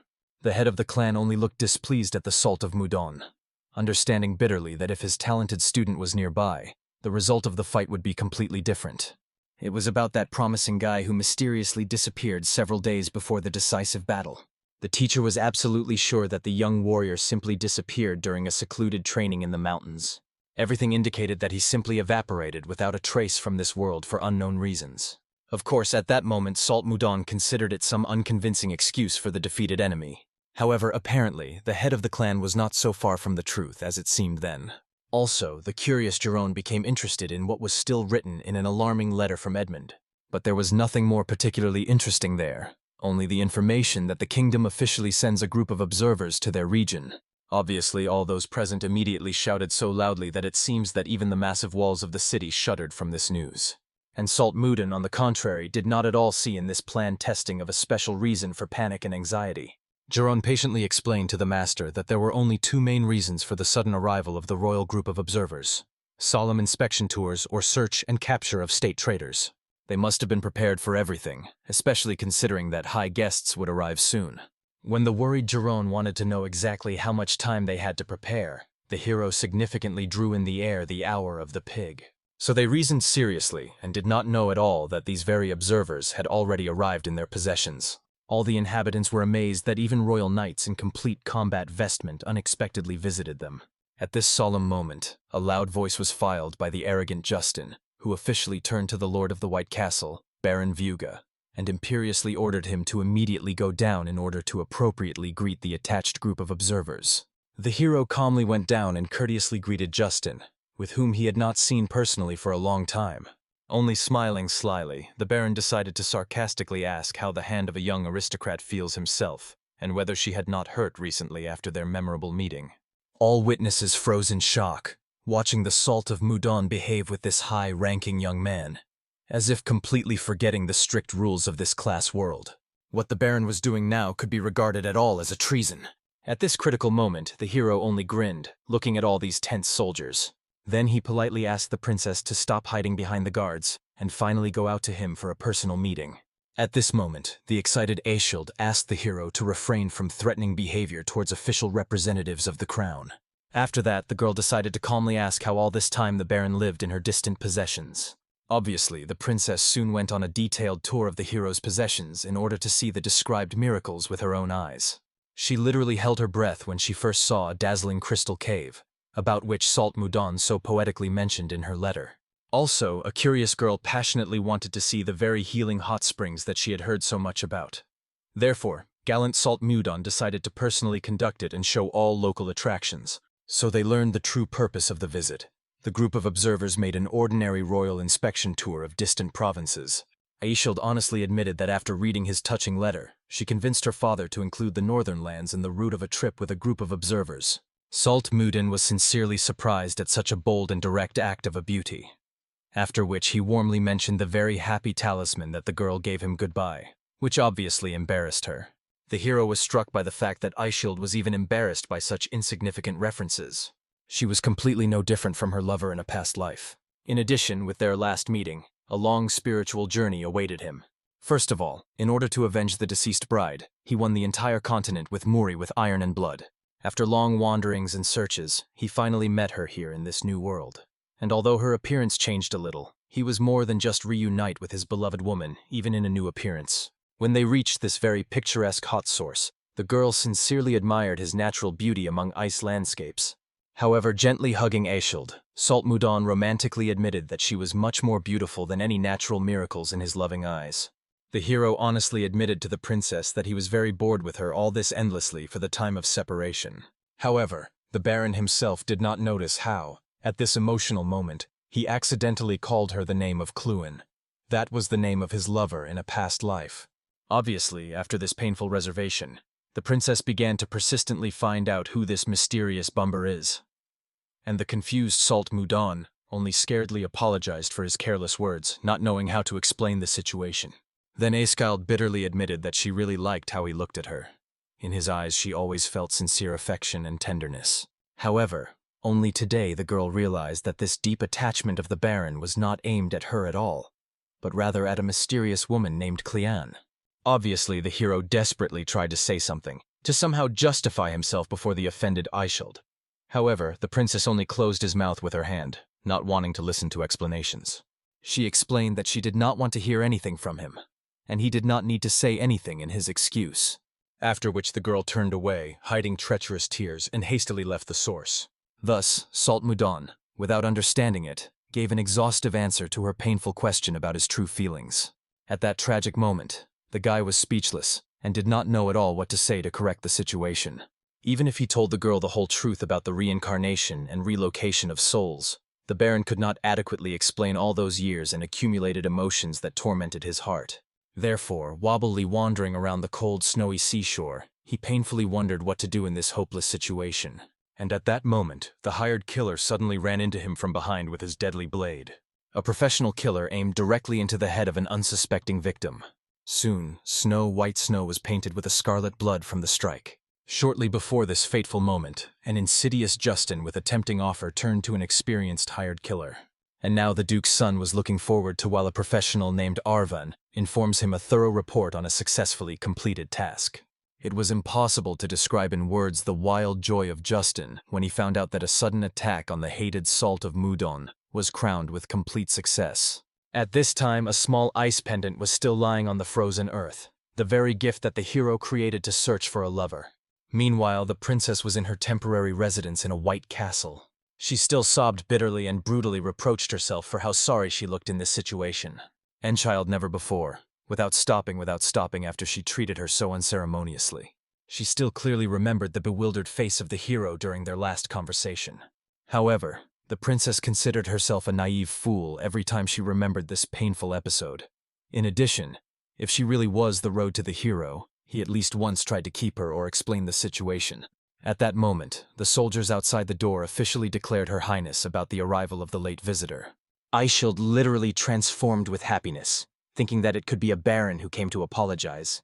When she, having dressed rapidly, opened the door, the princess decided to coquettishly ask what brought the baron at such a late night hour.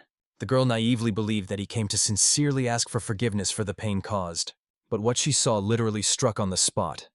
In front of her stood an angry, grinning Justin, who at that moment already dealt with all her faithful subordinates. With a demonic smile, he apologized for impending her at such a late hour. At this terrifying moment, the girl tried to reach the door handle to close it and block the entrance. However, Justino cut the door with his sword with lightning speed, so that only a miserable sliver remained in the princess's hands. After that, the distraught aristocrat also smashed all the furniture in the room into chips, and the girl managed to dodge and fly aside in the last second. Then she realized, to cut the massive door in an instant, one could only with a sword filled with concentrated magic. At this critical moment, the princess was not speechless and indignantly asked how Justin dared to behave like that. She recalled that he dared to harm the royal support members and also invaded her personal residence without any permission. Justin only laughed ominously. After all, he knew in advance what exactly she would say, and what punishment he allegedly waits in the future. However, the distraught heir only condescendingly recalled that it was the princess who was rude and unceremonious with him from the very beginning of their acquaintance. All this time she continued to ignore his sincere feelings and signs of attention, and then suddenly began to cling to some guy who appeared literally from nowhere. The girl did not understand why he committed such serious crimes because of such, in her opinion, nonsense. The princess threatened that Baron Blue would not leave without attention, given that Justin is rampant and creates lawlessness on his lands. However, Justin laughed even stronger and more malicious, amazed that the princess hoped so naively for the help of the dead man.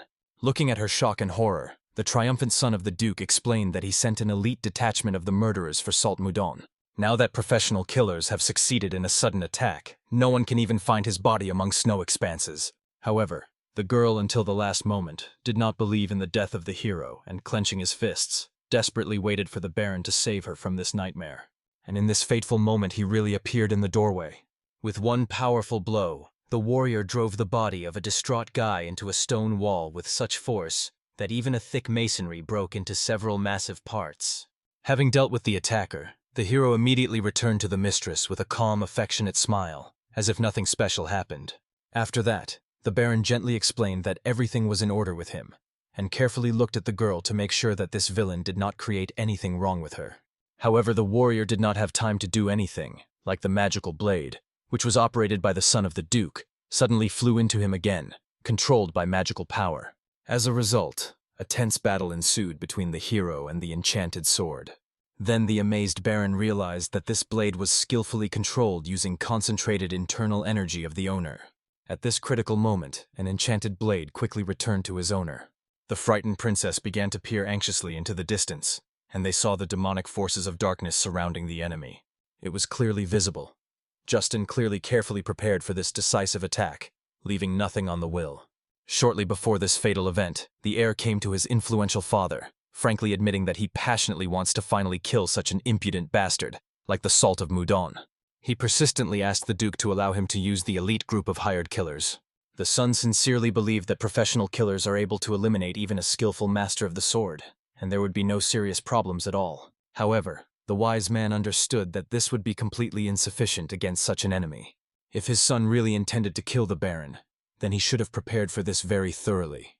The Baron carefully looked at the magic sword in the hands of Justin, who was completely controlled by the owner of the owner, and also created protective magic armor. At that moment, a deadly attack rushed towards the princess, and in the last seconds the Baron managed to push the lady away from himself, taking a blow to himself. Justin, coming closer to the defeated enemy, enjoyed the power of his magical armor and an enchanted sword. The aristocrat understood. With this artifact, he will be able to kill even the legendary great master of the sword. Observing the damage that his blow, the heir was not able to calm his wild joy. Even the ancient cave itself began to split into parts threateningly under the influence of magical power. The Duke's son felt his unconditional superiority, and even secretly rejoiced that the hired killers still screwed up.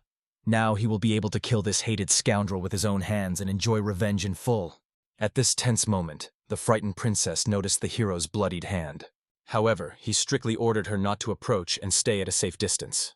All that Eskild had to do is only hope and pray that the Baron will return to her alive and sound. However, the warrior only awarded the girl with a gentle, encouraging smile, asking to hide and not worry about anything in vain, after which he resolutely rose to fight again with his arrogant enemy.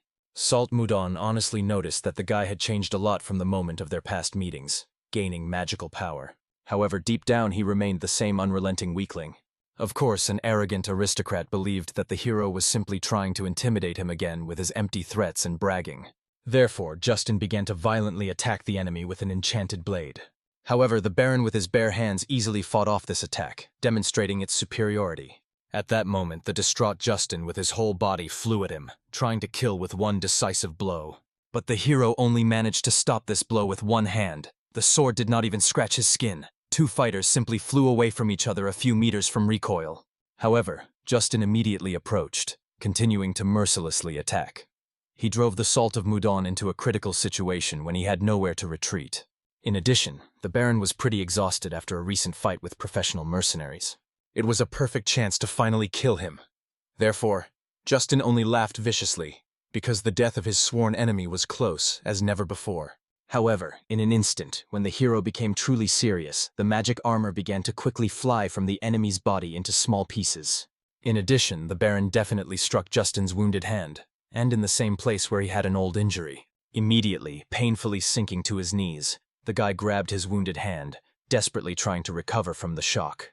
The hero was happy that he managed to drive a dangerous fighter away into the forest. At such a safe distance, the enemy would never have managed to touch Madam Princess with an accidental attack.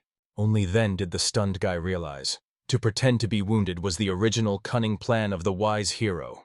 And Salt Moudon calmly explained that the beast driven into a corner is especially dangerous. Even a weak mouse would bite the cat if it is pressed against the wall. But the warrior was sincerely surprised that such an insignificant rat, like this aristocrat, dared to threaten the princess herself. Of course, Justin became furious from the fact that the hero still dares to underestimate and humiliate him. However, Salt Moudon did not underestimate him at all. He was extremely objective, and also extremely careful, because he could not afford to lose his beloved again. As a result, the Baron made another crushing blow until the enemy's magical armor finally fell apart into the smallest pieces. Obviously, the bewildered Justin did not understand to the last what had happened to her. In addition, he no longer felt the streams of mana in his body and could not control it. The aristocrat did not expect to understand that the Baron was completely destroyed by the attack by Dantan, the energy center. From now on and again he will never be able to use magical power in principle. It was less punishment for his sins. Then, in despair, Justin tried to fly into a hero with ordinary fists. However, the Baron gave him such a deafening slap in the face that he even picked up several teeth. The warrior hoped that after such a punishment, the aristocrat would spend the rest of his life in deep repentance. Now the former magician learns on himself what it feels like to be weak and defenseless. Just at this solemn moment, the long-awaited dawn finally came. It was time to return home to the hero, because probably the princess waited with anxiously. So Justin's insidious plan was finally ripped off, and the villain himself, punished by the fact that she could no longer use Manu, was thrown into a gloomy prison. Now all that the hero remained was to conduct a romantic date with his lover. However, to his great shock, he did not expect to see such a picture at all. The Baron noticed how Aeschild is friendly holding the hands of his own assistant Geron. 15 minutes before this awkward moment, the hero gathered all his people in order to declare large-scale searches. He also promised that anyone who will find the thing he needs first will receive a generous monetary reward. Salt Moudon was looking for his precious ice pendant, which lost when he was ambushed by hired killers. By this moment, the Baron had already found out everything about the attackers. These were experienced professional killers. It was even surprising that Salt Moudon managed to fight off their coordinated attack. However, although the killers moved secretly and prudently, in general they turned out to be rather weak opponents. The hero also explained to his subordinates, if he were in a slightly better shape, he would not even receive scratches from their blades. At that moment, the princess herself appeared. As she guessed, Salt Moudon lost an expensive thing for herself, and she was very ashamed of what had happened. After all, if he immediately rushed in search, then perhaps the pendant would be found. But the hero went to save her from Justin, because of which the jewel was bored with snow during a snowstorm. Obviously, the Baron tried to calm the excited princess. In addition, he jokingly accused his assistant Geron of the loss of Coulon. And at that moment the princess ran past the Salt of Moudon. Aeschild immediately joyfully rushed to Count Geron von Karawan. Obviously, the princess was extremely interested in what the Count did here, because she heard that he was mysteriously missing. Geron did not even know how to justify himself for his unexpected appearance. Of course, he understood that the girl was sincerely glad to find him alive and healthy. However, such a stormy greeting slightly embarrassed him, and in principle, it is not in vain. After all, at that moment the former Count felt a murderous aura on his body. Salt Moudon was clearly interested in finding out when and how these two became so close friends. Of course, the princess tried to justify herself, claiming that the Baron misunderstood and interpreted. Even the faithful maid suggested that the princess clarify the misunderstanding in detail. So soon the Salt Moudon recognized the striking truth. Geron was the person whom the princess respected and appreciated in this world. She considered him a truly outstanding and noble person. The Count was a rare aristocrat who sincerely cared for his people, and not about personal benefits. Aeschild was so sorry when he was unfairly sent to this northern wilderness. And when the princess found out that he was missing, she was very painful and anxious. Salt Moudon was struck by what was heard. After all, Geron never told him about it. and obviously no one in his right mind will boast of his own good deeds before others. However, she remained a mystery why the princess spoke of Jeroen in the past tense as a deceased. However, the reason was quite simple. Now the princess learned about the heroic transformation that happened to Jeroen thanks to the influence of the Baron. She herself even embarrassed and covered with a treacherous blush. And then with shame, she hastily ran away, justifying herself with the search for the missing pendant. The maid, obviously, darted after her mistress in order to support her. Without understanding it, the girl went to the very clearing where the mercenaries' attack occurred. Soon the princess really found that shining pendant among snowdrifts. Yes, it was exactly the thing that Baron was so desperately looking for. Aeschild decided to immediately go to him and report the good news. Judging by how the Saltmudon looked at that moment, this elegant pendant was probably connected with the same mysterious girl named Clyan. And when the princess thought about it, she had the same sad expression on her face as the Baron himself. The maid gently asked the princess to be not worried about anything. She was convinced the Baron thinks about the lady exactly as much as she thinks about him. Then the girl smiled sadly with these words. At first, Aeschild was fighting to the ghost of the past, but now she just became curious, without any anger. She wanted to know what kind of woman could conquer the heart of such a person in a past life. In the vision of that life, Swing brought a magic flower to his stern father, but in the end he turned out to be angry with a similar gift. In addition, the father menacingly ordered his daughter to immediately remove such stupidity. He considered it a quirk. He did not believe in a flower that bloated in the name of imaginary true love. The man rudely reminded his daughter that she had already had an appointed groom according to a political calculation. Therefore, he ordered her to stop being distracted by all kinds of absurdities, and it is better to prepare for the wedding that he arranged for her with an influential ally. Swarf only bitterly cried, not understanding how she should turn a blind eye to such injustice. The girl reminded her father it was a lotus of true love, which blooms only from sincere feelings. This could be considered a sign of family and blessed souls. But even when he saw such a miracle, his father still continued to repeat about some kind of political marriage. Apparently, the profitable union was more important to him more than his own daughter. Obviously, it was difficult for his father to hear these painful words. But Kvanen understood her father throws her exactly the same as her mother once betrayed her for the sake of a political alliance. However, tired of listening to all this, a cruel man ordered the guard to lock the rebellious daughter in the ice palace until the wedding itself, and not to lower her eyes off her. Then the girl understood with bitterness. It would be better if she had never returned home after meeting with her lover. After this heavy sleep, Princess Aeschild finally came to her senses, breathing heavily. Of course, this dream was a real nightmare that she could not understand and explain. Soon the girl went to hot sources to admire them with the hero. But all her thoughts were occupied by the very mysterious woman who was in a strange vision. Saltmudon himself, seeing the depressed state of the princess, decided to delicately find out what was happening to her. However, Aeschild only embarrassedly denied, claiming that everything was fine and he had nothing to worry about. Saltmudon invited the girl to go on a short journey to slightly clear her mind from disturbing thoughts. It seems that this unexpected proposal made not only the Aeschild itself, but also her devoted maid to worry. Soon they arrived at a special platform, where a magnificent ice wyvern flew. Obviously, the mistress was amazed when she saw such a powerful beast near, and her maid was scared to herself half to death. This fantastic creature seemed amazing. She had never seen such tamed wyverns in reality. The Baron calmly explained that they were all trained from birth. Therefore, the winged pets are very friendly to people, and the girl had nothing to fear. At that moment, Mr. Jeroen also approached them, telling Baron that everything was carefully prepared for flight. The Count also prepared the special that the hero personally asked him for the princess. At that moment, a small fluffy lump landed next to the servant. Jeroen only apologized for him, because this baby did not want to scare her. It was a little condor, Yeti from Hari tribe. Obviously, the girl could not believe what they had in mind, the legendary tribe, which was mentioned in ancient traditions, that the Yeti live in the inaccessible snowfields of the distant north. The princess never thought that children of this mythical race could be so small and cute creatures. Jeroen seemed to be sincerely glad that the girl liked the baby, and did not scare her with his unusual look. Saltmudon only cordially thanked the guy for the assistance provided in the organization of the meeting. In fact, shortly before that, the Baron asked Jeroen to reduce their great friend Condor with the help of magic so that the princess was not afraid at the first meeting. And although the Count doubted the success of such a spell, everything was brilliantly succeeded, and Aeschild was sincerely happy to get to know Yeti. At this exciting moment, the hero invited them to go on a trip. After that, the Baron decided to saddle his faithful wyvern named Lilith. a majestic creation with an overflowing scales. Then he gallantly held out his hand to the princess in order to help her climb onto the back of this manual dragon. And so together, they soon solemnly flew away from their white castle in an unknown direction.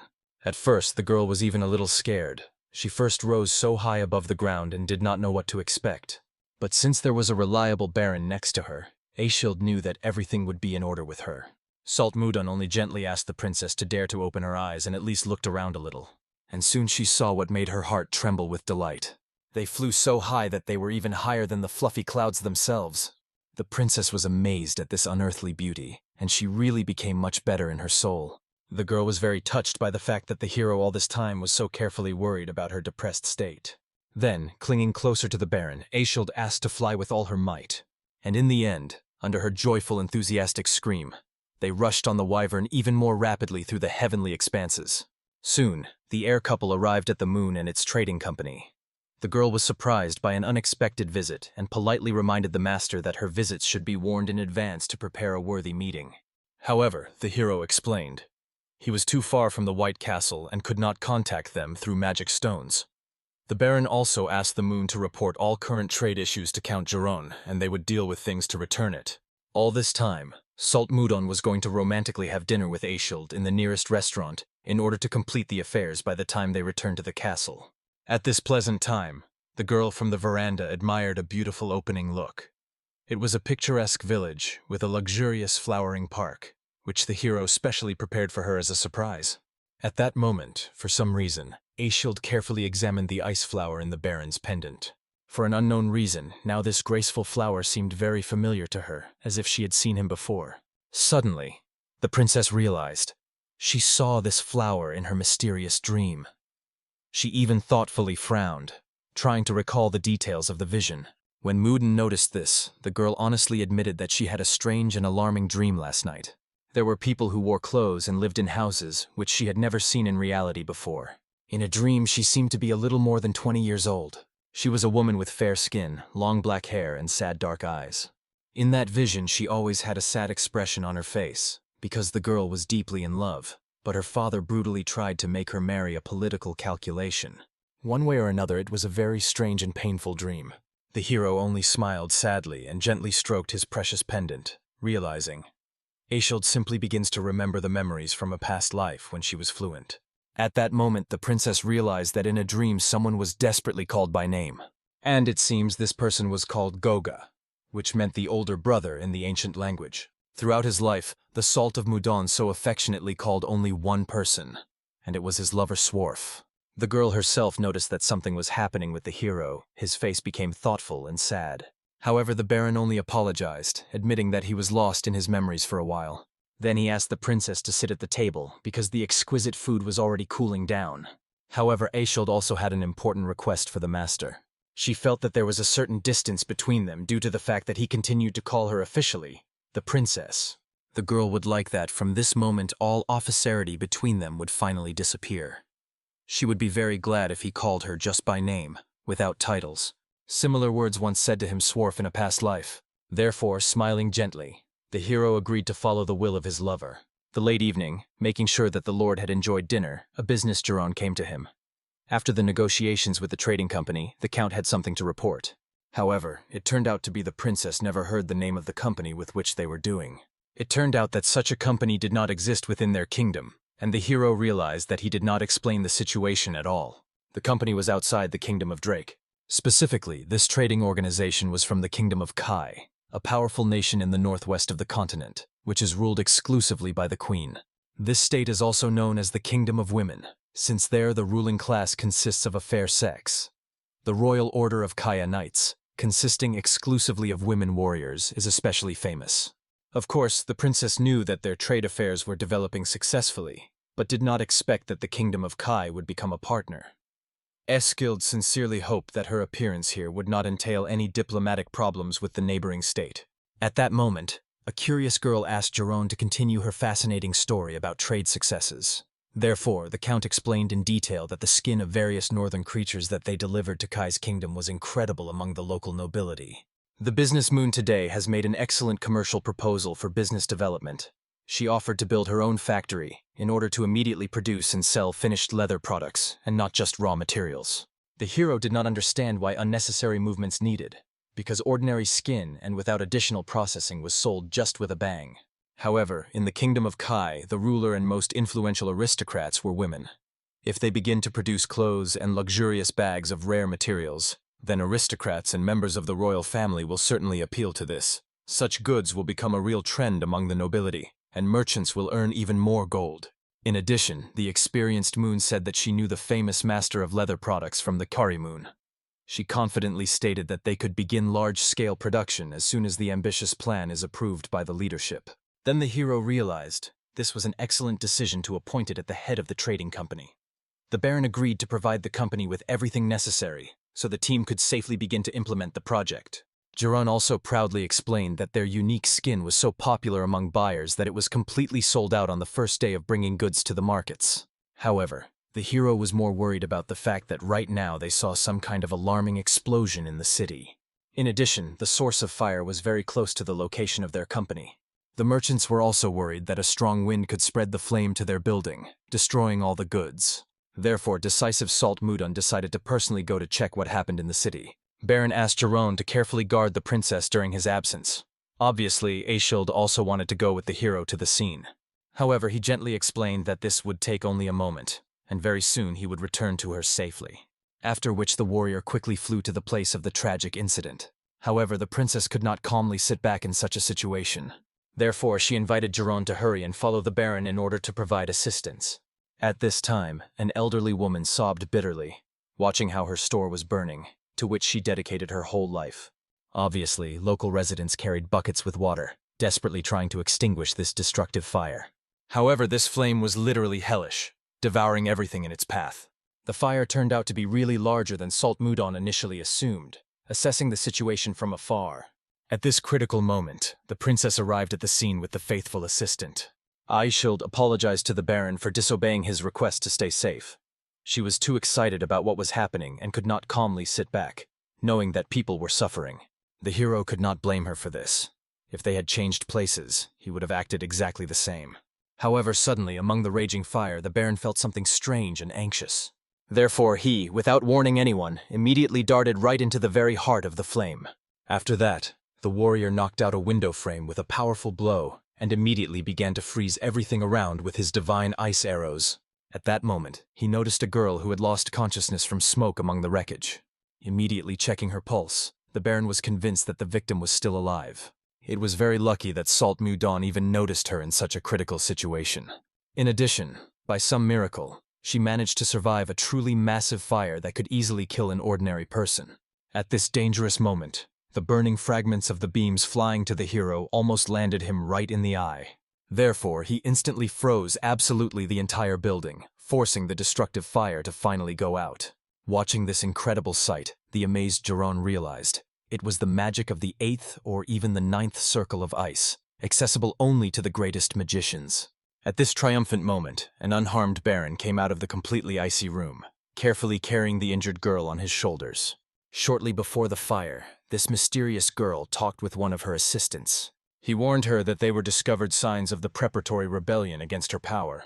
Obviously, she did not understand who dared to challenge her in such an impudent way. However, at that moment, the silhouette of her assistant has already begun to blur. And so this mysterious fire occurred, arranged by unknown enemies. Soon the victim woke up in an unknown cozy room. When the girl went out into the common room, she saw people who sat quietly and rested at a large table. Immediately the business moon rose, noticing the guest to politely find out how she feels after the nightmare experienced.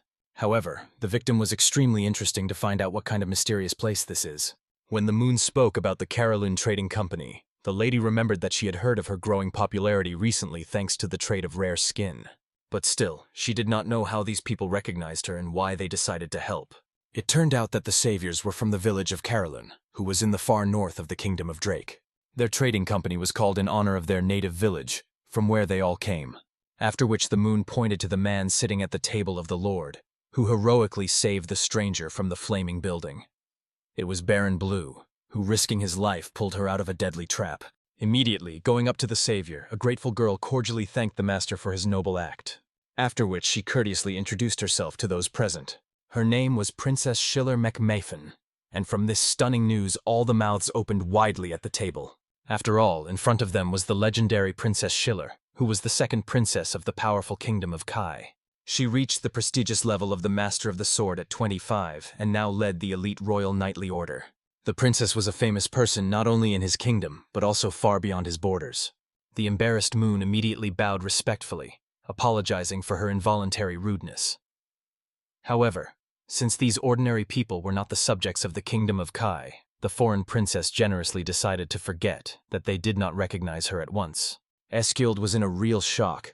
Of all people in the world, she met with an influential foreign princess. If such news leaks into diplomatic circles, this will turn into a serious international scandal.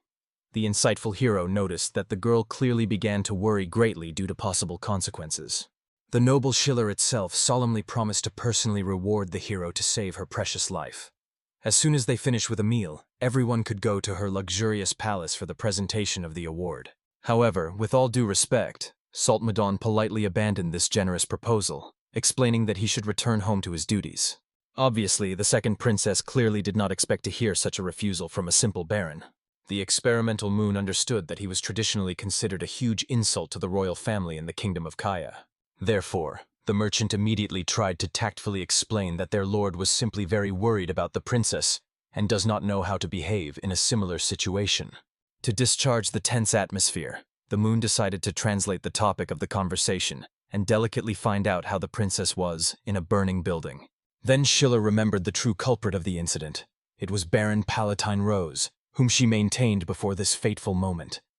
But he treacherously dared to try to kill her. However, she could not talk about these political intrigues.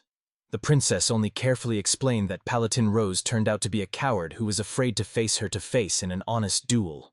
Therefore, he tried to poison her with poison, and the arson of the building was probably arranged to make sure that he definitely dealt with her. One way or another, Schiller wanted to dignally repay Salt to Mudon for her wonderful salvation. The princess persistently asked the hero to name the desired reward for the feat. However, Salt Mudon noted that with all due respect, the girl looked as if something was vital from them. Obviously, the proud princess was outraged by how this impudent commoner behaves in relation to the royal person. However, without reacting to an indirect insult, the unflappable hero suggested that she just eat with him. At dinner, Schiller thought why the mysterious baron stubbornly refused any reward. If he had not been her savior, for such insolence, she would have long left him into a gloomy prison.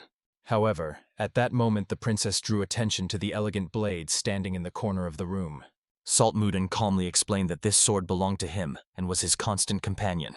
Then the insightful mistress realized that this man definitely knows how to skillfully handle cold weapons. Apparently, he was an educated aristocrat with serious knightly experience behind him.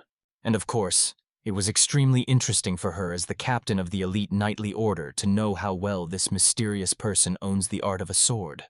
For this reason, Schiller directly asked this stranger to fight her in an honest duel.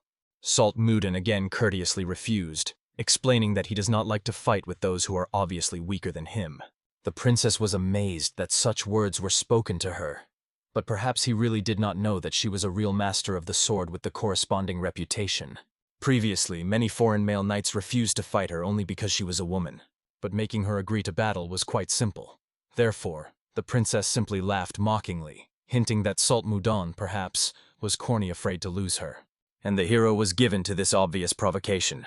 Immediately taking his blade, he invited the girl to go out for a duel. He did not like such impudent persons. He had to teach her a good lesson.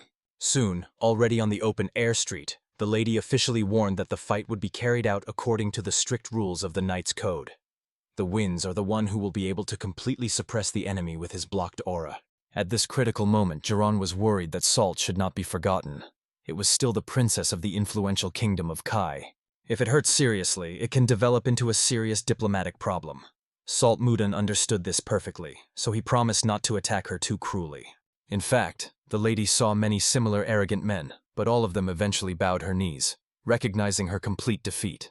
She was already in a pleasant anticipation, wanting to see how the hero's face was distorted from shock.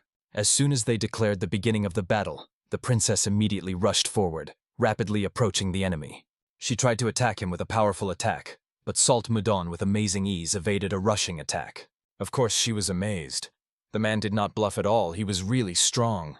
The warrior managed to easily block her unexpected blow, but the princess did not give up, continuing to attack again and again. However, all attempts were unsuccessful. The hero just gracefully evaded for some time without taking any response attacks. The girl herself was amazed with such minimal movements and without any visible efforts.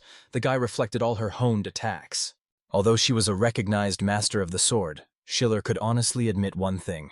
This mysterious man was really incredibly talented. The Baron was amazed that this princess had an extremely rough and merciless technique. Just like the master of the school's spear school, who has reached the level of transformation, he understood, if such a confrontation continues, everything around will be destroyed by their destructive blows. Therefore, both fighters decided to finish the duel with one decisive blow. As a result, the hero managed to catch the mistress, grabbing her neck and hitting the ground. Then he put the tip of the sword directly to her throat. At this moment, Salt Mudan persistently demanded that the girl recognize her defeat. However, the stubborn princess insisted on another round. Jiran desperately tried to smooth out sharp corners, explaining that both were excellent fencers. Therefore, the count invited them to finish this battle and peacefully complete the meal. However, the angry girl warned, if the hero does not agree to a repeated duel, then she will give an official protest to the Kingdom of Drake. From such a threat, not only Aishild, but also Jiran's faces reflected genuine fright. The hero calmly explained that the recognition of defeat is the honor and dignity of true knights, and the actions of the princess were no different from the whims of a spoiled child. Obviously offended by such words, Schiller was sure. Salt Mudan did not understand anything to say this. However, when she was about to attack him, the warrior calmly put the blade to her throat. Then the princess realized. She finally lost. The girl did not even notice the enemy's lightning movement. The hero was simply angry with the fact that the princess treats the man who saved her life. It seemed to him that this spoiled person would never understand. He restrained only because she was a princess. Therefore, the Baron asked her once again to think carefully about which of them he behaved rudely. The mistress herself still could not understand why she lost. Until that moment, Schiller had never lost his position in an honest battle. She remembered vivid memories from childhood when the princess once again brought her mother a gold medal. She again took first place in prestigious fencing competitions, and of course, the mother was immensely glad that she was growing such an amazing daughter. She hoped that Schiller would become even stronger, could protect her younger sister, and of course, the most important thing, would become a living sword of Kai's kingdom. So the princess lived all her life as a weapon, protecting the kingdom and being the person with whom no one dares to contact. She worked all her life to become just such an invincible warrior. Therefore, Schiller passionately wanted to know, who is this mysterious man in front of her? At this moment, the worried Aishild approached the Baron, ready to intervene in the conflict. However, finally Salt Mudan asked that the princess treats her opponents with more caution and respect. After that, the hero turned all his attention to his lover, explaining that they already needed to return to the Carillon tomorrow. Therefore, he proposed to finish the inspection of the sights of the city. That's how these two left, leaving the princess in thought. The hero finally turned to Jiran, asking him to buy him a couple of quality swords. However, the princess detained the count. She wanted to know if the woman was next to the Baron of his wife. Jiran could not explain everything, but made it clear that the girl was a noble person from a noble family. And it seems that the princess was comforted by the fact that the couple was still not officially married. At that moment, she also turned to the moon, rudely ordering her to call a carriage to return to the castle. The mistress herself, leaving the way, thought, since she became a master of the sword, this was the first time she met the enemy stronger than herself. Therefore, Schiller remembered his name for a long time, a blizzard. If there was such a person next to her, perhaps she would have changed a lot for the better. So after returning to the castle, the princess sent her closest associates to find Baron Palatine. But he was found dead in the basement of his own house. The traitor in his hand was clamped with a letter. His family was taken hostage, and he could not do anything else. It was impossible to make out the handwriting in the letter. Perhaps the name of the one who tried to kill the princess was recorded there. Schiller tried to find out who attempted her life, but never found convincing information or evidence. However, there was one influential person whom she seriously suspected of organizing an attempt. Soon, when the girl was resting at her house, they reported to her that the princess had come to her. This was the first heiress of the throne in the kingdom of Kai. Her name was Rowan McMahon.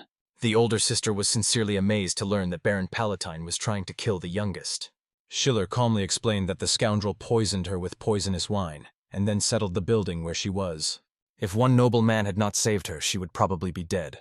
At that moment, the sister screamed loudly, demanding that she immediately brought Baron Palatine for reprisal.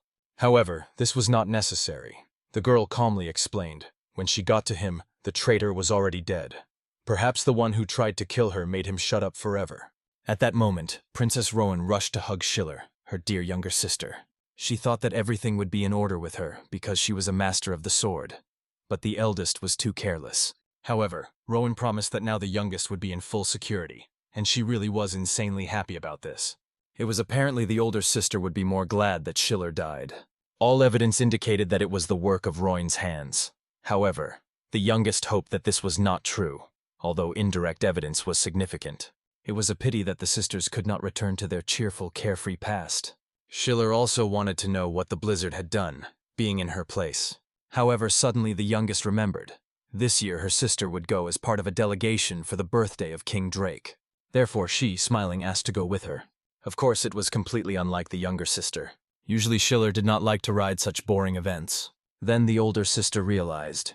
Most likely the person who saved Schiller was from the kingdom of Drake. Rowan only smiled slyly, realizing that the youngest wants to meet this mysterious man again.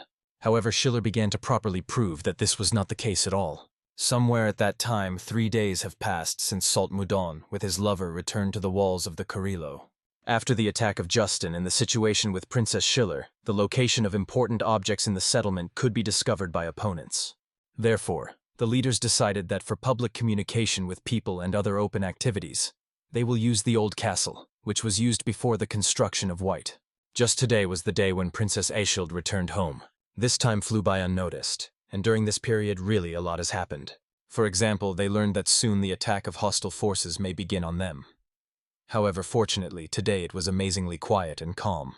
Jerome was already waiting for the master to rest a little after deed. He also warned his lord that Princess Schiller could soon begin active actions. Therefore, they should have strengthened defense as soon as possible. In fact, even Aishild was a little worried about this.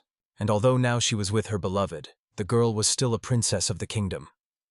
Aishild was afraid that what happened could develop into a diplomatic war between states. Salt Moudon understood. In the Central Plains, especially when he ruled an alliance, this happened quite often. Princess Schiller had the proud gaze of a martial artist. If she really is a real master, then he will not just tell anyone about the offensive. However, Salt Moudon asked the mistress not to worry in vain. In fact, he explained everything to Princess Kai, and she was sure that she realized what was about. However, in case something happens to the girl, Schiller conveyed a small surprise. It was an elegant box in which an object called a stone of communication was stored. It allows you to communicate at a great distance without the help of a wizard. Between the kingdom of Drake and the White Castle will now be constant at any time. Therefore, Salt Moudon asked Aishild not to be shy, and contact him at any time when help would be needed. Soon, having collected all the things, Salt Moudon led his beloved to the carriage. He also warned Aishild that magical communication was not yet known to the world, so it needs to be used only alone so that no one would get caught. And also, in case Justin does something, the faithful Jake will be next to the princess to protect. Obviously, the girl was amazed that the hero handed her such a valuable subject of personal manufacturing. She felt that Salt Moudon was sincerely good about her. This was evident from his actions and words. Therefore, without hesitation, Aishild thanked the Baron for everything he did for her. The hero looked around until she disappeared from sight of the bend. His current status was just a baron, and between him and the princess lay a huge social abyss. To become a man worthy of her hand, he had to raise his status in society at all costs. Therefore, the Baron understood. It was time to go where he had long wanted. However, when they came to visit the prisoners of hired killers, they saw that they were all in terrible condition. Seeing Jerome's anxiety, Salt Moudon explained. All these people were the very murderers who tried to kill him. These were professional killers, which were brought with him by the son of the Duke Justin. Surely Justin himself believed that they were all dead. In fact, the hero locked them without food to check how long they will last. It took about 10 days, and compared to the assassins of the Central Plains, this lacked not only skill, but also survival skills in extreme conditions. However, 2 of the entire group were a plus or minus in an acceptable state. For this reason, the hero asked Jerome with a storm to bring these guys food. Salt itself. Moudon understood that it would take a lot of time to make these people suitable for use as fighters. However, first of all, he gave them to eat so that they would not die in prison. At that moment, the Count decided to find out why the hero left these killers alive. The Baron was thinking about making these people his personal detachment of assassins. Obviously, Jiran thought that the hero was going to use a detachment of killers before Kai's kingdom attacks them. And perhaps, together with the Wyvern detachment and the personal detachment of the killers, he wanted to start an uprising in the kingdom itself. It was completely incomprehensible by the master's face what this mysterious person was thinking about. The Supreme Overseer became angry and called him a fool for managing to lose the battle while holding such a powerful artifact that was supposed to guarantee victory and leave no chance of defeat. When the boy tried to justify himself and whispered something in response to his father, he sharply cut him off with a loud shout, forcing him to fall silent mid-word as if forbidding even an attempt to explain. The thought of Vyuga kept spinning in the boy's head because he irritated him to madness with his behavior, as if deliberately playing on his nerves and mocking the defeat. After this sharp scene, the Overseer turned to Roxlin with a cold question whether he could handle this problem on his own and subdue him. This did not scare Roxlin. He calmly asked the Count not to worry, and confidently emphasized that he would definitely stop Vyuga and put an end to the chaos. Meanwhile, in another place, the boy was just finishing a report, working on the last lines of important information he had to announce to those present. He concluded by saying that it was necessary to urgently relocate 6,000 inhabitants of the new territories outside the city to Carolyn, emphasizing that this was extremely important and could not tolerate delays. Then he clarified with Max, who was standing nearby and was the captain of the White Castle Guard, whether he correctly understood that it was about 6 eggs of ice wyverns that belonged to them. Max confirmed that yes, everything was true, and at the same time asked when exactly the relocation of the residents was planned to avoid risks. After that, the boy focused and noted that before continuing, there was one more extremely important thing he had to report. These words immediately aroused the interest of all present. They cautiously raised their eyes and waited for him to reveal the details. But suddenly he became embarrassed and admitted that he had no idea what to give Tommy Lowe III for his birthday, thus causing complete surprise. In response, silence fell. Everyone just looked at each other in surprise, not understanding how he could be so worried about a gift, although the boy himself saw nothing strange in it. He insisted that he must give something more valuable and significant than what the Count and Karis would give, as he did not want to look pathetic next to them. Max suggested giving ice ogres since this creature is popular among merchants, and with the onset of winter, His Majesty would surely be glad to receive such a gift. Another attendee expressed a completely different idea, suggesting giving flowers, which sounded so mundane that no one immediately realized he was serious. This only angered this boy. He thought they were mocking him since such a proposal seemed offensive and inappropriate as a gift for the ruler. He quickly explained that he did not mean ordinary flowers but rare ice flowers that bloom only in Carolyn, so they are truly special. However, another objected, noting that these flowers bloom only in extreme cold, so growing them in the capital is almost impossible, making the gift problematic. Given this, it seemed there was no other choice but to give them already picked, although this option was also not ideal. One of those present mysteriously suggested that there might be another way to give this, and with these words instantly sparked the curiosity of everyone who heard the hint. However, just at the moment he was about to explain his idea, someone suddenly ran into the room, interrupting the conversation at the most interesting point. The newcomer addressed the milord, barely catching his breath, claiming he could no longer endure the chaos, explaining that those foolish people had blocked all the roads. The milord asked embarrassedly what exactly Jake meant, demanding immediate explanations to understand the scale of the problem that had suddenly arisen. Jake reported that it was about the head of the city of Roxlin who resorted to extremes and blocked the main roads, stopping traffic for everyone. He added that the residents had long been paying unfair tolls and separate taxes for road use, so this exceeded all limits. My lord inquired whether it was possible to simply bypass this place or fly over on ice wyverns, but heard that their carrying capacity was limited and the journey would have to be made by land. Then one of the assistants created a volumetric map and explained that to get from the capital to Carolyn it was necessary to cross this city, and probably that was why the land routes were blocked. He suggested that this could mean only one thing. Their goal was likely to prevent my lord from crossing the city territory and force him to submit. My lord himself felt that Roxlin was hiding something but could not understand why he so stubbornly tried to block his way and what exactly was behind these actions. Probably Viscount Roxlin seeks to strengthen his own power by allying with the Count and Karis. Not long ago Justin returned, and it seems that behind all this stands Icarus, who manipulates events from the shadows. The Lord realized that there was nowhere left to retreat. If the opponent initiates the provocation first, the only way is to respond force with force, even if it leads to war. What is about to begin can be called a true war between landowners, and as long as they do not violate royal laws, even the king himself has no right to intervene. However, to officially start a territorial war, it is necessary to notify the king and obtain permission for hostilities. Without this, any conflict will be considered treason. Moreover, the enemy must be officially declared war on, so that there are no doubts about the party's intentions, and so that all actions have legal force. At the same time, there is a rule. If the war can be ended before the news reaches the king, it is possible to avoid an official declaration. The Lord realized that now was the perfect moment to test what they had prepared for so long. His gaze flashed with determination and a cold thirst to test strength. He turned to Stuart, ordered to leave only minimal forces on the territory, and prepare the rest for departure on the campaign without any delays. The assassin squad had to remain on alert. First, he ordered Miller himself to be sent on reconnaissance to the city of Tot to assess the situation and find the enemy's weak points. Jake was tasked with preparing a Wyvern squad and bringing them to full combat readiness. This order shocked Jake. He did not expect such a scale. After all, his unit consisted of only 20 warriors, and he sincerely doubted that this would be enough to participate in the war for territory against an entire city. The Lord calmly asked again if he was really the commander of the Wyvern squad, implying that what was required of him was not fear but faith in his own strength. He added that one who stands so close to Wyverns must trust their power and not doubt their own superiority. With these words, the Lord made Jake understand his duty and feel the burden of true responsibility that rests on the shoulders of the commander. In his heart, determination flared up. He realized that he must show the enemy the true power of the Wyverns, invincible and formidable. When the Lord addressed Jerome, he hesitated, but he was tasked with drafting the official declaration of war so that everything appeared according to the laws. But Jerome refused. The Lord repeated the order, but he stood his ground, unwilling to endanger people's lives. He explained his position.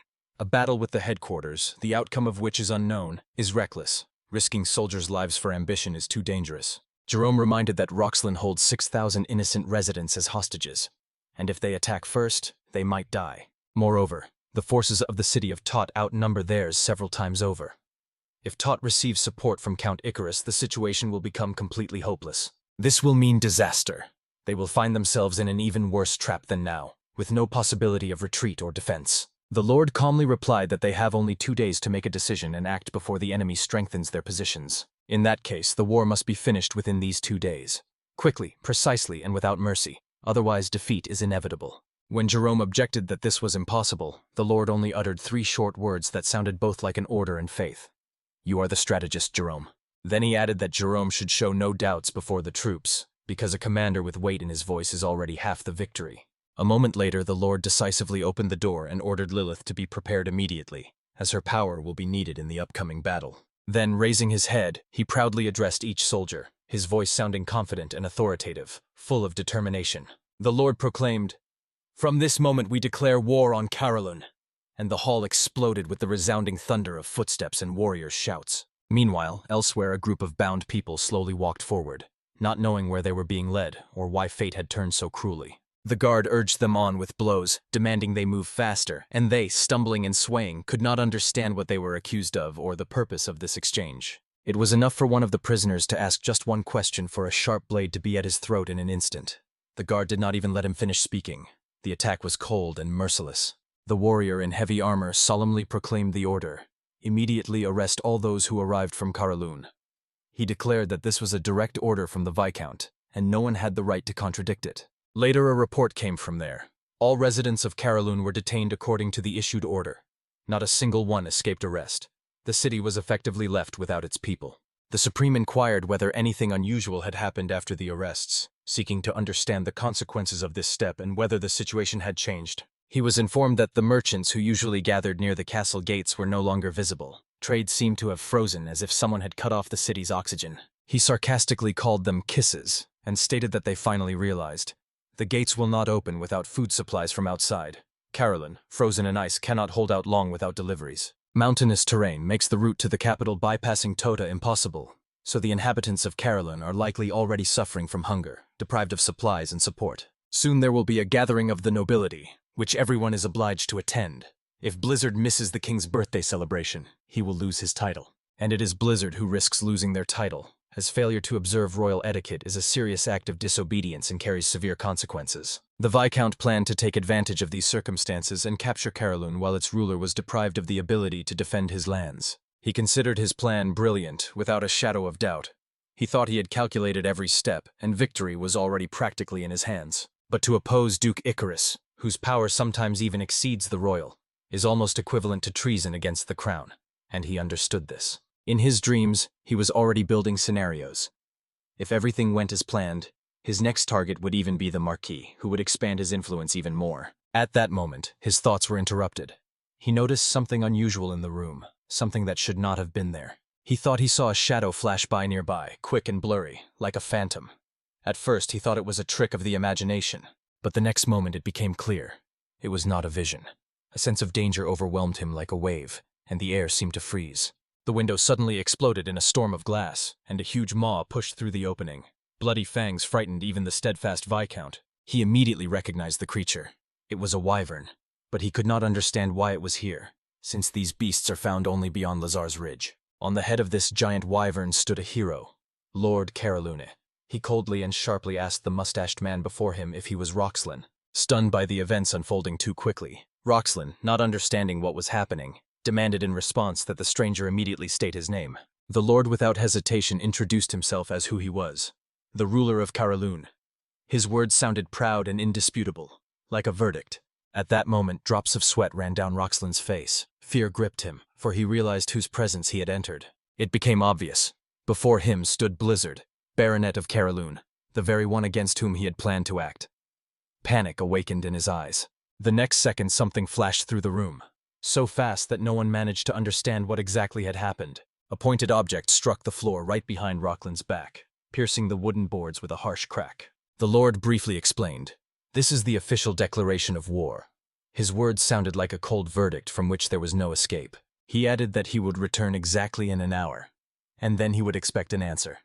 From this promise, Roxlin felt as if the ground was disappearing beneath his feet. Hearing the sound of broken glass, the Viscount's knights ran to the chambers, confused and ready for battle, not understanding what had happened. They rushed into the room to make sure Roxlin was alive and uninjured.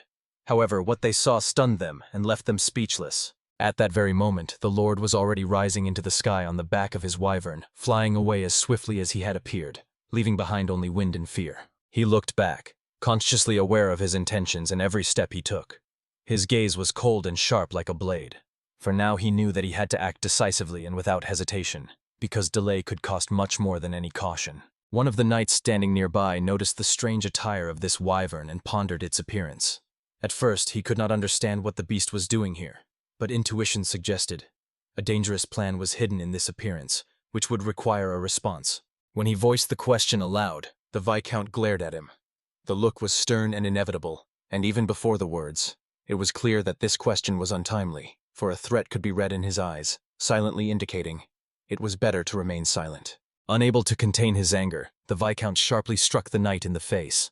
The blow sounded like a verdict, and the one who asked too much instantly felt that the price of untimely curiosity could be too high, especially when the fate of many people lay beneath one's feet. Perhaps it was a lesson. For anxiety and excessive questions one must pay, and at that moment, the one who so resolutely sought answers paid for his persistence, because in the presence of warlike hearts, intolerance for unnecessary inquiries was deadly dangerous.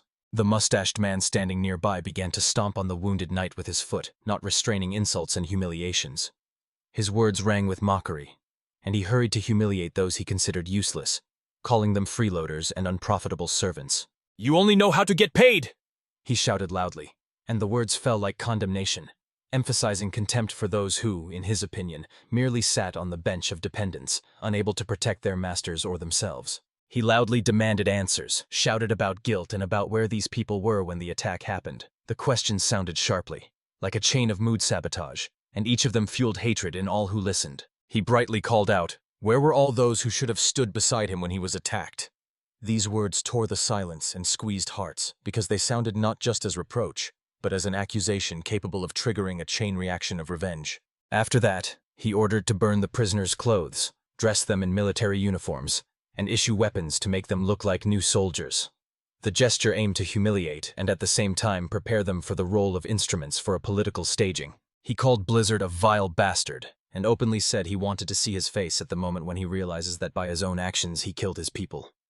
These words were meant to make the martyr feel the weight of his choice and bring moral reckoning upon him. Overall, his intention was to frame Blizzard, to create a situation where he would appear guilty of starting the war, in order to justify further steps and shift responsibility onto the city head. In a moment, he went out onto the street to solemnly announce to his warriors the start of hostilities. His steps were confident, and his voice firm, because he wanted everyone to feel determination and readiness for a bloody trial. He proclaimed in the square that from this moment he officially declares war on Carolyn, and the obedient ranks of soldiers instantly responded to the call, because they knew. Now is not the time for pity. but the time to obey orders and demonstrate strength. He also announced to his fighters that whoever distinguished themselves the most would receive a great reward.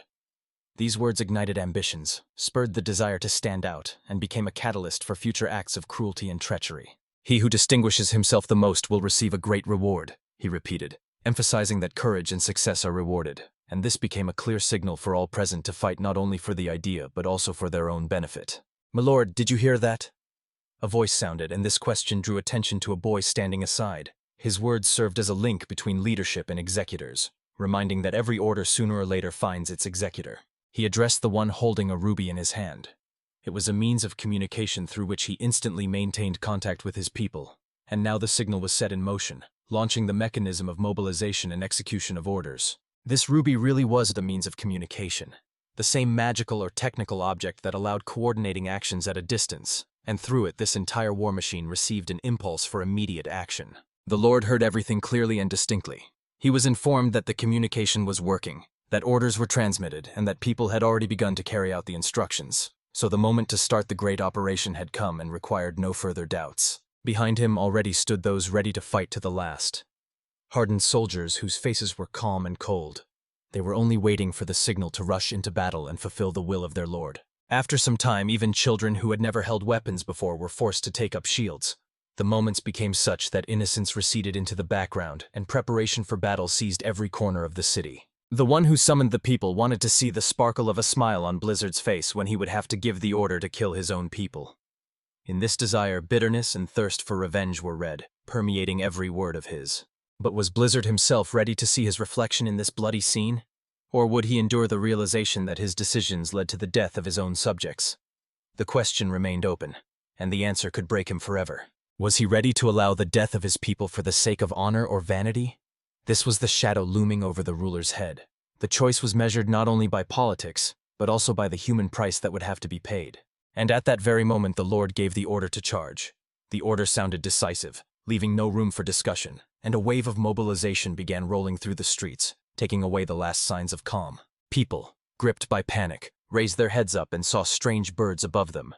They could not comprehend what was flying and what awaited them from above, for fear crept up unnoticed and mercilessly. The mustached man found himself in the same state of shock as the common people.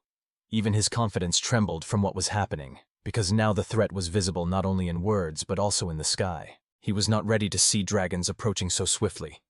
These creatures fell upon the city like a verdict, and their presence frightened even those who thought they had seen everything on the battlefield. Giant stones were tied to the dragon's feet, and they dropped these burdens down, so the earth already felt the weight of deadly weapons crashing onto the fortifications, breaking buildings and destroying hopes for easy resistance. After this, the dragons unclenched their claws, and huge stones, freed from their grasp, flew rapidly downwards, gaining speed with a terrible whistle, like deadly projectiles cutting through the air. They crashed into the ground with incredible force, shattering into fragments and raising clouds of dust and stone chips. The walls trembled from the impact, and the earth shook beneath the feet of the people. Mothers, overwhelmed with despair, tried to shield their children with their bodies, pressing them to their chests as if their embraces alone could protect them from the death relentlessly falling from the sky. But at that very moment, when one of the stones was flying straight towards a small child, Jerome stood before them, shielding the blow and preventing the tragedy from happening. Raising his voice, he addressed the Knights of Blizzard, calling them to action. His words sounded like a command and a shield, capable of restoring faith in salvation. He also addressed the soldiers in the fortress and the first platoon of the inhabitants of Karelun, ordering them to immediately evacuate the civilians to a safe place, far from the line of fire. To everyone else, he ordered to quickly penetrate through the breached wall while there was still a chance, to seize the initiative and drive the enemy from their positions. "Show the army of Tot the strength of Karelun!" he shouted, and confidence rang in his voice, sparking a flame in the hearts of the warriors. He called to demonstrate to the enemy the skill possessed by the warriors of Karelun, and the determination capable of turning the tide of battle even in the darkest moment. Meanwhile, the scoundrel Viscount could not understand how the Lord had learned that the soldiers behind the fortress gate were disguised prisoners of Tot. This news stunned him and knocked the ground from under his feet. He could not grasp when Karelun had become so strong as to respond with force, as if it had suddenly transformed into a completely different, formidable state. At that very moment, the Lord began descending on his dragon, rapidly approaching the ground and preparing to enter the battle personally. When the Lord was ready to land, silence seemed to cover the battlefield. Everyone felt that something was about to happen that would decide the fate of the clash. As soon as he touched the ground, everyone held their breath and turned their gaze to him. His appearance caused not only surprise but also brought an atmosphere of fear and reverence. Enemy knights did not understand how this stray, as they contemptuously called him, ended up at the epicenter of events and managed to break through the battle space so easily. Seeing that he was alone there, they decided to take advantage of their numbers and, without hesitation, rushed to attack all at once, hoping to overwhelm him with pressure. But the Lord had neither the time nor the desire to entertain them. His gaze grew cold. He longed for a swift and merciless end to this farce. With a single swift movement of his hand, he dealt with everyone so quickly and effortlessly that it seemed as if there had been no struggle at all, only a moment of deadly force. The bodies of the enemies instantly froze with ice, turning into disgusting icy statues that no longer posed any threat, only a reminder of his power. The Lord raised his gaze into the distance, coldly assessing the battlefield. A thought flashed through his mind. Is this really all they have? Could such a weak enemy dare to challenge Carolyn? Everything happened so quickly that the mustached scoundrel did not even have time to realize the moment when he saw his own soldiers already trembling with fear, looking at the Ice Lord who with one move destroyed their comrades. He began to humiliate them again, shouting that they were not knights and had no right to call themselves that, calling them miserable cowards unable even to stand before the enemy without trembling. Before the battle, this scoundrel sent a man to Duke Icarus, begging for help. He hoped that he would send troops and save his situation. He was convinced that reinforcements would arrive and guarantee his safety. But instead, at the crucial moment, he was struck in the face by his own soldier. That strike was symbolic. His own fighters no longer intended to die for him. They were ready to abandon their commander to his fate even at the cost of betrayal. When he ordered them to return and emphasized that it was an order, a giant dragon was already rising behind his back, its shadow covering him like a verdict. But the Lord calmly stopped the dragon, ordering it not to devour the traitor.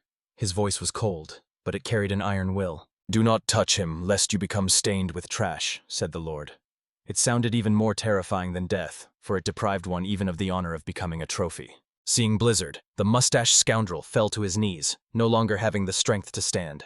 His gaze was full of panic and his voice broken by fear. He begged for mercy, admitting he was wrong, convincing that he was only following the orders of Duke Icarus and did not dare to disobey his will. He prayed for the Lord to grant him life, but at that very moment Blizzard's men appeared behind him, those who stood by him until the end, and among them was the very same soldier who was sent to the Duke with a request for help.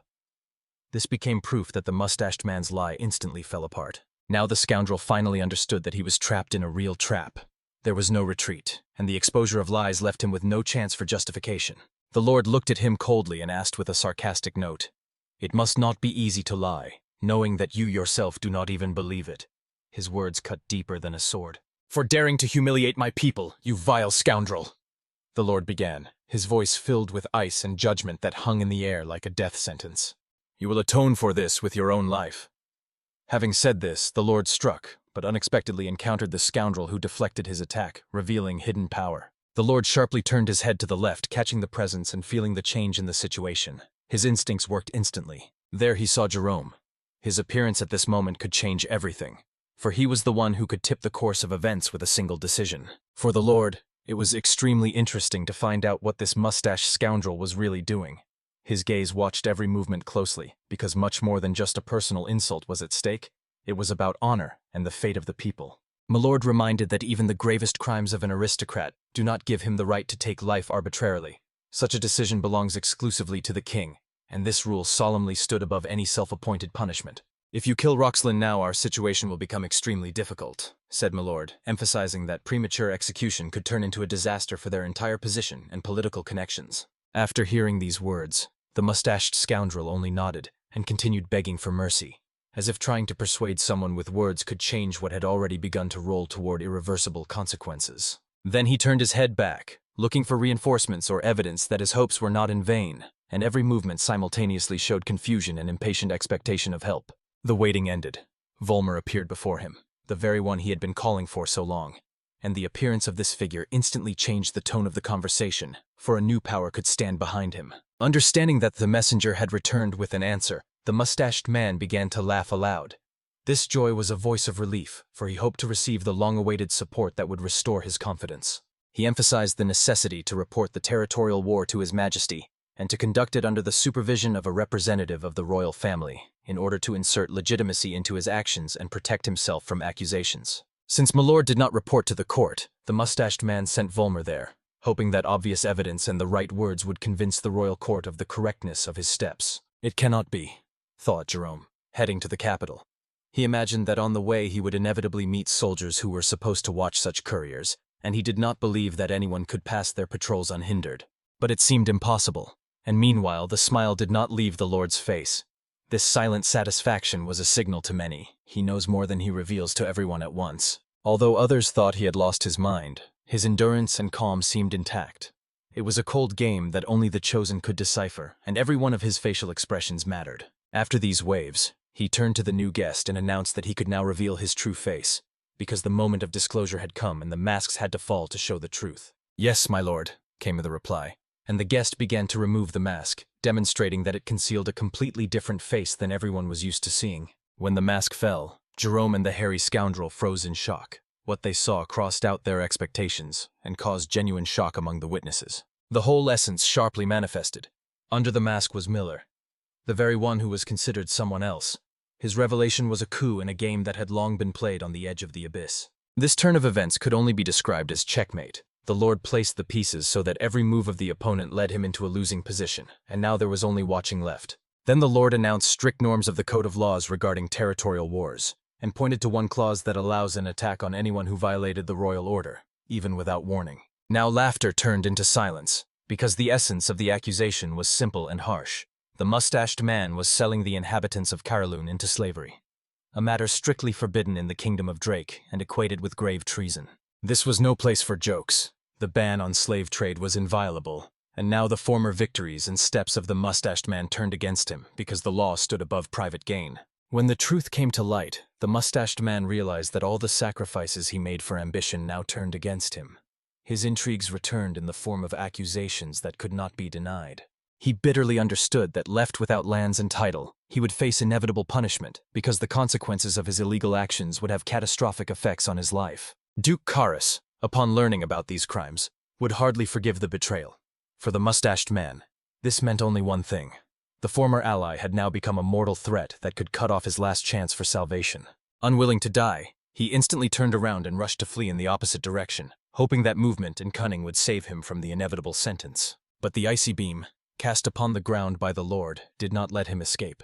The ice instantly besieged this space, blocking the paths and turning the retreat into a trap of cold steel. His foot was shackled in ice as if in icy fetters. Every attempt to break free only intensified the suffering and made escape physically impossible, as if fate had sealed its verdict. The hero advised him to grit his teeth, for the next blow was to be such that it would tear away the last crumbs of courage and leave only the memory of the mistake he had made.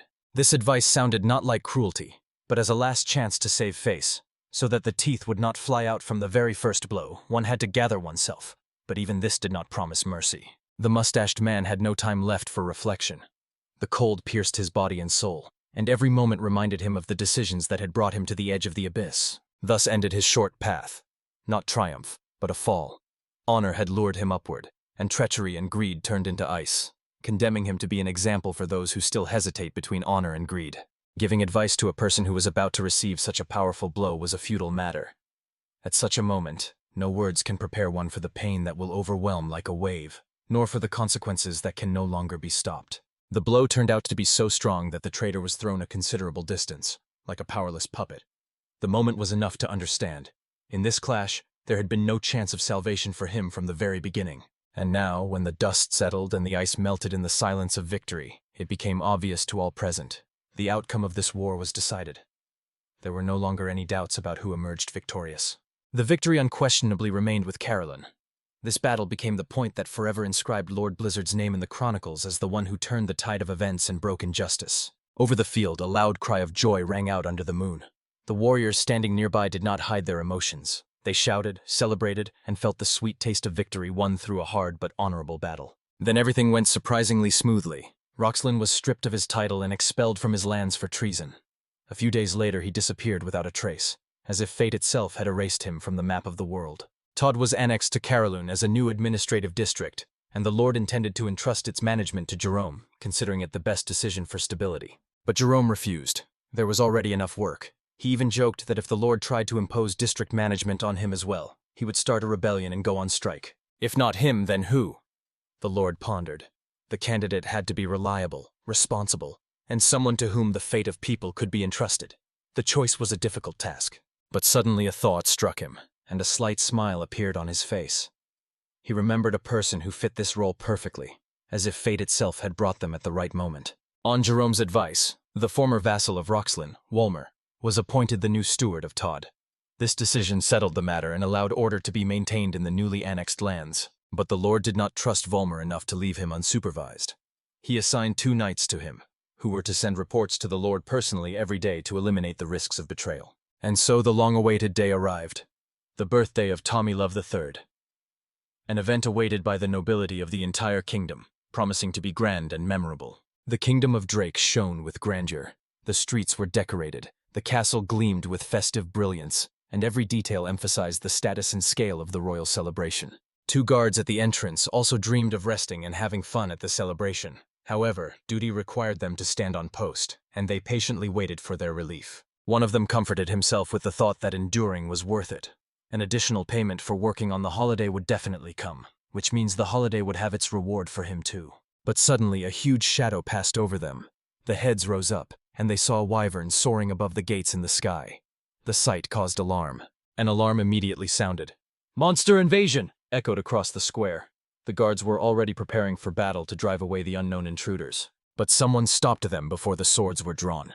After all, what happened next was not an attack, but an announcement of the arrival of a distinguished guest. From the wyvern descended the Baronet Blizzard of Carolyn himself. He introduced himself officially, without arrogance, but confidently, so that it was immediately clear who they had before them. He was known as the swordsman who once saved His Majesty. This name had already gained legendary resonance, and everyone who heard about the Lord felt respect. The Lord handed over the invitation, and explained that he had arrived on a visit to His Majesty, honoring the occasion and observing royal etiquette. Inside the palace reigned an atmosphere of admiration and sophistication. Music, light, attire. Everything created the feeling as if you had found yourself in the heart of a fairy tale. When the hero entered the hall, he immediately drew attention. His appearance was different from all the other guests. It carried fame, honor, and strength. The melody accompanied every step of his. It seemed that even the orchestra adjusted to his pace, adding solemnity and grace. The attendees looked at him in white luxurious attire and could not contain their admiration. A whisper ran through the hall. "What an incredible man!" People immediately began discussing his feat, how he saved His Majesty. Memories of that day once again raised a wave of respect for the hero. She approached him, greeted warmly, happy to see him again. Her words sounded sincere, and a warm affection was read in her eyes. To his response that he was managing, a quiet pause hung between them. Short but meaningful, as if both were pondering something more than just formality. She found it strange that he did not inquire how she was feeling. This caused slight embarrassment, as etiquette rules dictated reciprocity, which he seemed to have bypassed. The Lord, referring to his assistant's words, explained that usually it is the girls who first ask such questions at parties, so he responded according to etiquette, not wishing to appear tactless. She thanked him for the glass of alcohol he had brought especially for her, and this small attention brought a sincere smile and a slight warmth to her voice. One of the announcers solemnly reported the arrival of Count Aeons and Princess Dafrin. The attendees immediately became alert, as the appearance of these guests always meant something important. When the doors opened wider, they entered the hall. Their walk was majestic, and their very appearance so impressive that for a few moments silence reigned in the hall. Their appearance impressed everyone, exactly as they had imagined them, reading about them in letters and hearing numerous rumors. They looked as if they had stepped out of the pages of a fairy tale. They were truly enchanting. The princess's large eyes captivated with their gaze, and every movement of the count radiated nobility. It was hard to look away from them. The attendees immediately began whispering about her beauty, saying that time had not touched the princess at all, as if she still looked the same as many years ago. The Lord sank into his own thoughts. He recalled the name Aeons. It was the one Edmund mentioned in a letter as the great swordmaster, whose fame had long crossed the borders of kingdoms. And for some unknown reason, the Lord felt that the count was not of this world. As if there was something else in him, otherworldly, not characteristic of ordinary people of their kingdom. He asked her to wait a little, explaining that the one he was waiting for always appeared in the most dramatic way.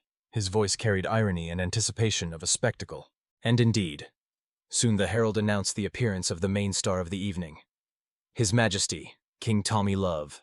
The hall was filled with a wave of anticipation. He was the king of their kingdom, Drake.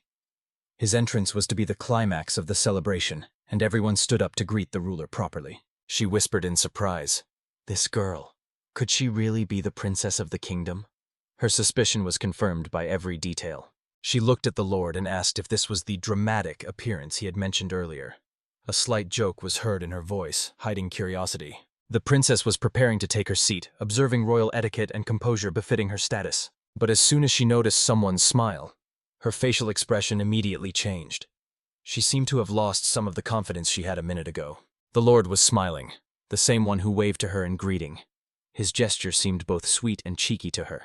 However, she was embarrassed by something else. An unfamiliar girl was standing next to the lord. This deeply affected the princess. Jealousy, though she did not show it, flashed in her eyes. After the solemn speech, they began to congratulate His Majesty on his 50th birthday. Everyone gave gifts and words of respect, trying to outdo the previous speaker. The king, in turn, expressed hope that everyone would have a wonderful time today, and the celebration would give each pleasant memories. The princess was excited and impatiently awaited what gifts her father would receive this year. For her, this holiday had special significance. The king suggested starting the gift presentation. The first to step forward was Duke Icarus. From him, something amazing was expected. He presented the gift as an enchanted ring, a rare relic whose value went far beyond the material. Icarus explained that the ring could from this moment protect the king from any offensive magic below the fourth circle, which made it extremely valuable. It was a true artifact, an item imbued with magic, and such things were rightfully considered treasures that could influence history. In our time, magic above the ninth circle almost does not exist, and therefore artifacts with such properties are priceless. If this is truly a high-level dispelling magic, then its value is impossible to estimate.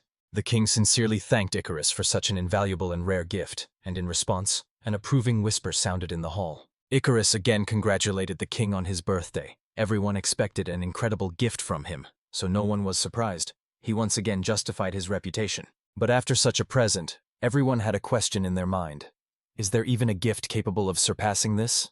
And indeed, after such an impressive gift, it is hard to imagine if there will be something that can surpass an artifact of such enormous value. Until this moment, no one had even come close to surpassing the Duke's gift. No gift had yet managed to surpass the greatness and power of this ring. It seemed incomparable and irreplaceable. And now it was the hero's turn to present his gift. A tense silence immediately fell in the hall. Everyone was curious about how he could surprise the king after such a grand present. At first, he respectfully inquired how the king had been feeling lately. His Majesty smiled and sincerely replied that he was glad to see the Baron alive and well. The first gift he prepared was the hide of an ice ogre, which he had personally hunted. The very fact of hunting such a monster was worthy of respect. The king immediately understood. It was about fierce ogres from the northern lands, known for their cruelty and strength. Such a trophy was a sign of true bravery. It's not much, but please accept my sincerity, Your Majesty, the hero said. His voice was modest but sincere, and this only emphasized the value of the gesture. For others, and especially for Icarus, the very thought of bringing something like this as a royal gift seemed humiliating. His gaze showed outright contempt. But the hero did not stop there. He explained that he considered one trophy insufficient, so he brought another gift, much more significant and unexpected. When the servants brought the chest, it was immediately forbidden to open it without the king's permission. But in a moment, the lid was still slightly opened, and everyone could see what was inside. Seeing the contents, the king was stunned for a moment. His gaze froze, words disappeared. He could not immediately find any definition for what lay before him. The hero helped break the pause. These are monster eggs. His tone remained restrained, but the impact of what was said was impressive. Those present could not understand the purpose of giving such a gift to the king. Such a present seemed strange, dangerous, and even foolish, so the hall was filled with confusion. Icarus began to panic. He raised his voice, declaring that such a gift was disrespect to the king and the entire royal family, seeing it as a threat. The Duke outright called it an attempt on the royal family, raised a commotion, and began calling the guards, demanding that the Baron be immediately thrown out of the palace. He ordered to forcibly remove Blizzard from the celebration, and several guards already moved forward, ready to seize the guest without even allowing an explanation of the gift's meaning. But at that very moment, the king thundered loudly, "Stop!" And this shout instantly stopped everyone. Even the music seemed to cut off in the air. He turned to the Baron and calmly, but with seriousness in his voice, asked about his true intention. What exactly did he mean to say with this gift? The answer was short and clear, like the strike of a blade. These are the eggs of ice wyverns. These words flew through the hall like a cold gust of the northern wind. At that moment, the king's emotions sharply changed. The gift, which a second ago seemed strange, suddenly took on a scale and significance capable of overturning the entire celebration. Ice wyverns are a rare species that inhabit coral. They are about 1.5 times larger than ordinary ones. Since ancient times, attempts have been made to breed and tame them, but these attempts almost always failed due to the fierce nature of these creatures and the difficulty of obtaining eggs, so it was considered almost impossible. Even taming ordinary wyverns grants enormous power. Once the small kingdom of Zeba, thanks to the army of these dragons, conquered a neighboring state and turned into a great empire. This event became a famous legend that is still passed down. If ice wyverns are tamed, it will incredibly strengthen the military might of the kingdom of Drake. Their appearance will change the balance of power in the entire region and is capable of deciding the fates of many states. The king was so grateful to Blizzard that he was at a loss for words. He looked genuinely impressed, and as if he did not believe he had received a gift capable of forever changing the kingdom's future. The hero emphasized that raising ice wyvern hatchlings is an extremely difficult task. It requires time, knowledge, patience, and a special approach, because one mistake can cost a life. After these words, he placed 2 fingers on his face. The Lord whistled. It was a conditional signal for Lilith. His signal sounded clear and confident, as if he had long prepared for this moment. When Lilith appeared, his calm presence dispelled the panic among those present. People felt that the situation was under control, and when everyone outside the window saw a giant wyvern hovering over the castle, excited cries and surprised whispers sounded in the hall. It was then that the hero told how he tamed this wyvern when it was still a hatchling. His voice sounded with pride, but without boasting, more like a person who had traveled a long road. And now he was ready to pass on to the kingdom the method of raising and training ice wyverns, knowledge that was worth more than gold or artifacts. The Lord bowed and added that he wished to gift 2 of these eggs to the enchanting princesses, which caused a wave of excitement and emotion in the hall. He explained that these dragons would become excellent guardians of the royal family.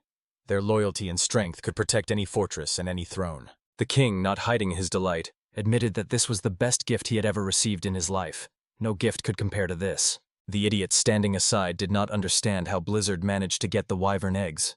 His gaze showed envy and panic because it ruined his own plans. He also prepared himself and began addressing His Majesty as if he had something important and revealing to say about the Lord. He asked the king if he knew that 2 days ago Blizzard had sent troops into the territory of Roxlin, and, not giving the king time to think, declared that the Lord thereby started a territorial war without permission. He began shouting, demanding severe punishment, almost poking Blizzard with his finger, trying to disgrace him in front of everyone present. The hero remained silent, observing this with cold restraint, not giving in to provocations. His silence was more frightening than any words. The king sighed heavily. If this is true, the situation really complicates. The decision required prudence because it touched on politics and law. Even the princess pondered. She understood that such news could ruin the baronet's reputation in high society, and the courtiers judge very quickly. Having finished his loud accusations, the idiot was already looking at Blizzard almost triumphantly, as if ready to say goodbye to him forever. But at that very moment, the hero turned to the king and spoke calmly. He asked directly, "Is slavery legal in the kingdom of Drake?" His words cut through the air like a blade. When the king answered, "No, it is forbidden," the Lord took out a sheet, a document confirming Roxlin's organization of the slave trade. This document caused astonishment in the hall. Everyone realized the real criminal was far from the one just pointed at. Without letting their shock fade, the Lord continued. He revealed that Roxlin was capturing his people and selling them into slavery. He threw the document on the floor and shouted angrily that his people were traded like objects. His voice thundered like a clap of thunder. And indeed, what lord, hearing this, would not be enraged to the depths of his heart? Even a stone heart would not endure such mockery of its own people. The people around only silently whispered among themselves, realizing the horror of the scale. Slavery. This word itself caused disgust and coldness in the heart. For everyone, it was one of the most vile crimes. And now this idiot looked like a double fool, because it turned out that Roxlin was secretly engaged in slavery, without even informing him. The betrayal in such a way made him a laughingstock. The princess took the floor. She dared to voice the thought. Against one who breaks the kingdom's laws, it is allowed to start a war even without prior report. Her voice sounded firm and confident. She looked at her father with hope, expecting confirmation of her words, as if she wanted to hear from the king that her judgment was correct and in accordance with the laws of the country. The king, having a sober mind and proper wisdom, agreed. The reason given by the hero was more than valid, and punishment in this case would be unjust. He made an exception, imposed no punishment on Blizzard, while proclaiming that Todd officially joins the lands of Carolyn. This decision caused a real resonance. An explosion of joy immediately arose in the hall. Applause, shouts, joyful words. The atmosphere was filled with festive uplift, as if everyone witnessed a great historical moment. Then someone addressed the king with another question. If the territories of Baronet Blizzard increased, shouldn't he be granted a new, higher title? The hero agreed, but politely asked the king to wait and invited the lord to come closer. Everyone held their breath in anticipation of the next moment. The lord knelt before the king on one knee, and then his majesty solemnly said, "Baronet Blizzard, from this moment I name you Viscount." These words sounded like a new page of history. At that very moment, the next step was taken, which would enter the chronicles of the kingdom. The era changed right before their eyes. A new Viscount was born. But along with this, those who did not welcome his rise remained in the shadows. There were also those who sought by any means to destroy the hero, stopping at neither treachery nor betrayal. After some time, the hero went out onto the balcony. His thoughts gave him no peace. Among the crowd of aristocrats, he still could not talk to Eskild. This troubled him, though at the same time he was glad that he was finally here and for a moment escaped the noisy hall filled with glances and words. But his reflections were suddenly interrupted by someone's voice. The hero turned around, trying to understand who had come to him at such a moment. At first he did not recognize the silhouette, but upon closer inspection he realized Count Aeons from the kingdom of Hyzen was standing before him, and he immediately said, "I have finally found you, Sol Mudok." His words were full of emotion. It was not just a greeting, but a challenge. The hero froze because he heard the language of the Central Plains. It was unexpected and strange, as this tongue was rarely heard within the walls of the kingdom of Drake. The Count continued speaking. His voice carried rage and ancient pain. He confessed to long searches, to the desire to find the one who became his teacher's enemy. "I have finally found the student who betrayed my teacher," said the Count. His words cracked like a whip and filled the air with tension. His hand reached for his weapon, and everything around seemed to saturate with his inner energy. The air became heavy and threatening. The battle could begin at any moment. And at that very second, the hero sensed a strange aroma, unusual, but remarkably pleasant, sharply standing out amid the anxious atmosphere. It was the scent of blooming plum.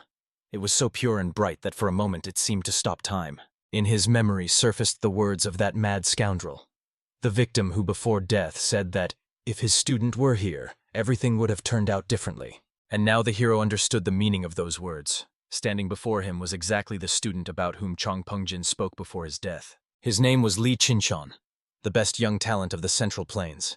He was nicknamed True Purity for his unblemished technique and unwavering sword. There was no time to prepare. Only moments remained before the battle began.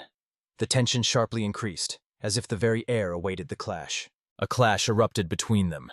It was tense, swift, and almost without warning. Two masters, two wills, two paths colliding face to face. The crystal-red energy emanating from Li filled the entire space. It seemed to glow from within, and everyone who felt it understood. Before them stood a warrior of extraordinary power. Li's aura penetrated every corner of the space, changing the atmosphere around. It was obvious. This clash was no longer part of a banquet, but would become part of legends. Li instantly launched into attack, his movement like lightning, and the strike threw the hero back so that the air seemed to tear beneath his feet. The force of the attack was such that even the toughest muscles barely held the body from falling, and this moment became a trial. He barely kept his balance, his legs shaking beneath him, every cell of his body screaming from the pressure of the strike, but he focused intently, feeling that now what was required was not strength, but precision, technique, quick calculation of every move to withstand. Then came the sound of Li's sword strike. Sharp, merciless, precisely aimed at a zone where only an instant reaction saved from death. The blade sliced through the air with a hiss, and everyone who saw it felt the chill of fear. The hero was forced to show true mastery. This was no place for tricks or showing off. Here the essence of the fight decided. Quick evasion, measured step. A sense of space and time gained only through experience and the blood of past battles. He managed to perform a backflip, softly escaping the lightning-fast pressure and instantly appearing behind the opponent to break his rhythm. This movement was not only acrobatics, but precise according to the principles of combat, where every turn gives a chance. At that moment it became clear that the rumors about the young talent from the Central Plains were not a fabrication. His technique, speed, and cold calculation proved that before them stood a warrior of a different caliber, and the hero was genuinely filled with sincere recognition of mastery. After the clash, Li addressed Sol Mudok, asking not to ignore what he had been searching for 3 years. The words were simple, but they carried the pain and persistence of long searches that finally led to this moment. Rumors initially led him to a ship he had long watched in hopes of finding a trace of the enemy. It was a path full of waiting and patience, and every evening of observation added determination to the final confrontation. He admitted that he had hidden on that ship waiting for an opportunity to kill. But suddenly a storm struck, and in the glare of the world's chandelier he lost consciousness. And upon coming to, he found himself here, before the one he had sought for so long.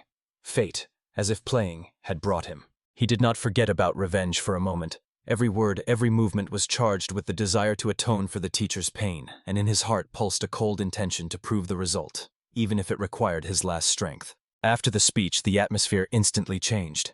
The tension became tangible, as if the field around them had contracted, and everyone present felt that there would be no more room for talk because the word defeat now carried a completely different weight. Lee announced that he would leave the hero headless and unleash that rage resembling a volcano, impossible to stop.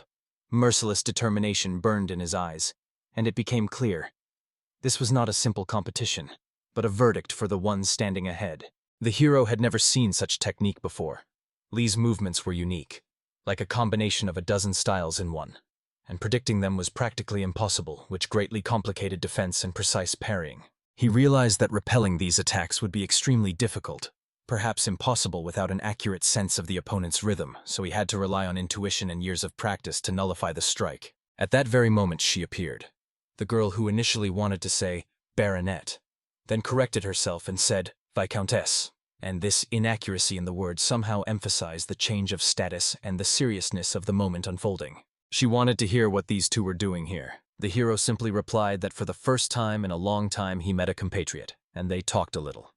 The words sounded restrained, but contained the truth explaining the sudden meeting of two masters. Lee assessed the girl in his own way. His gaze was scrutinizing but not hostile, rather considering her as a factor that could change the course of events. And his internal judgment measured not only strength, but also connections and influence. He immediately recognized her as the second princess of the kingdom, Gaia Schiller McMahon, and could not believe she was so close to Sol Mudok. This circumstance further complicated his plans, because killing in front of the princess could have bloody consequences. Lee realized that killing here, in front of the princess, would create problems. The political consequences could outweigh personal revenge, so although it irritated his pride, he decided to retreat to avoid succumbing to emotions. He approached the princess, apologized, and declared that he would withdraw first, offering space for a peaceful conversation. This gesture combined politeness and strategy as he postponed the clash to another time and place. Upon parting, she only said that it was nice to meet, and in these words there was warmth and slight surprise, which broke the tension and for a moment restored humanity in that tense gathering. And those sparing words of Sol Mudok sounded not loudly. They were like an internal broadcast, thoughts that flew through space and hit directly the consciousness of those touched by fate and memory, like a cold whisper. It was not a loud speech, but a quiet verdict in thoughts. You abandoned me and everything that was dear, and I will also destroy everything you hold on to. These words were like a bloody promise that cut through the air. The continuation of the thoughts sounded even worse. I will destroy the property of your loved ones, indiscriminately. It was a threat of priceless nature, showing that revenge would go further than just defeat in battle. It would strike at the cores of life. They meant that there would be no mercy for anyone involved in his pain, and that no property, no name would be beyond the reach of his revenge. A threat that overshadowed previously human faces in the hall. First it will be the one you looked at with eyes full of love. It sounded further, and in these words was felt a personal injury and a cruel promise. The first target would be the most painful, because it touches the heart of the opponent. He named the name, the Princess of the Kingdom of Drake, and these words sounded like a frozen verdict, because they struck not only at honor, but at the very center of human bonds that stood above politics. Hey, don't you dare touch Eskild, she has nothing to do with us! A warning thundered in thoughts, like a hoop tightening the throat, and in it was both a request, a prohibition, and fear for the fate of the person. It depends on your behavior, so behave well, Sol Mudok. This cold order appeared like a shield. Behave with dignity, or revenge will touch what is dearest to you, and nothing will be able to change the course of events. When Lee was leaving, the hero asked him to wait, as if trying to catch a moment of negotiation and find out if another path was possible to heal old wounds. This voice was a quiet request sounding over the storm, like the last question before battle. Before him stood a girl who was not going to let him just go. In her eyes was read persistent curiosity. She wanted to understand what happened between him and Count Aeons. The hero had no intention to answer. He simply passed by her, noting that he was forced to leave due to an urgent matter, as if the desire to explain had long left him. But at that moment she decisively grabbed his clothes, a gesture that stopped his step and made him turn around. This made him ask again if she wanted to say something else. since such an act required a reason that could not be accidental. The girl wanted to speak, but the words got tangled, as if lost between emotions and thoughts that she could not properly formulate. Eventually, she said that it was extremely rude of him to just leave like that, especially when she was the one who found him first and wanted to talk. Winking, she added that he could use a little etiquette training, hinting at the impropriety of his abrupt departure. "So the princess has nothing to do?" he replied with a counter-question, turning her remark into light irony. He wanted to hear something more, so he reminded her that important guests from different countries arrived today to celebrate the king's birthday. And shouldn't the representative of Gaia communicate with them? Barely restraining his own irritation, he asked directly, "And why do you constantly—" but stopped because he did not want to finish the sentence himself. The question seemed stuck inside her. It repeated in her consciousness 4 times, each time more painfully than the previous. Other men usually tried to make her say at least a word to them, but here it was the opposite. This man did not seek her favor. That is why she, lowering her head, quietly asked him not to get confused in his thoughts and not to make hasty conclusions about her. She explained that she just wanted to congratulate him on the title of Viscount. That was all. Her voice carried sincerity mixed with offense. He cooled his ardor a little, admitting that his words were unnecessary, and apologized. His gaze softened, as if he realized he had behaved more harshly than he should have. But still, he asked to understand that he had to leave. The matter waiting for him did not allow him to delay even for a moment. Thanking for the greetings, he left this tender girl standing alone in the midst of the noisy celebration, as if a cold wind had cut off a pleasant conversation. Sometimes it happens. Doors close before us, even if we are not ready for it. Not because of indifference, but because of circumstances stronger than words. And then it seems that the attention of the person you like is already turned to someone else, and that hurts more than silence. Before her eyes, he approached her sister. It struck sharply and painfully in the heart, as if the world suddenly changed direction. Her sister met him with a sincere, warm smile, which only emphasized the contrast between the two of them. But preserving her pride, she understood that it was not time to dissolve in emotions. She needed to keep herself together, because this was not a place for weakness. She gathered herself internally, reminded herself that she had more important matters than jealousy or emotional weakness. After all, the main thing was to take care of her own life and save herself from the king's sister who sought her death. This was more important than personal feelings. She had to reclaim her kingdom and do everything possible to endure, even if the path to this would be painful and lonely. At that moment, she noticed Princess Dafren. A man approached her, and this caught her attention. She did not immediately recognize who the man next to the princess was, but the feeling of familiarity did not leave her. And then she remembered. She had already seen this face before. It was Jerome, Blizzard's assistant, the man who was always near the Viscount. But she could not understand why they were here together, and what connected them. The situation looked strange and unsettling. Jerome, placing his hand on his chest, addressed the delicate princess, noting that he had no idea someone else could be here so late. His voice was quiet but too confident for it to be a coincidence. She blushed slightly, and quietly replied that he did not need to apologize, saying he just slightly scared her with his unexpected appearance. However, in her thoughts, she casually noted, he was really handsome. Jerome politely asked for permission to introduce himself and stated who he really was. His manners immediately revealed a person with upbringing and tact. In response, she smiled politely and introduced herself. Her name was Dafren Leard. Her voice carried aristocratic tenderness and restrained dignity. Jerome laughed sincerely, saying that her name was truly wonderful and perfectly suited her.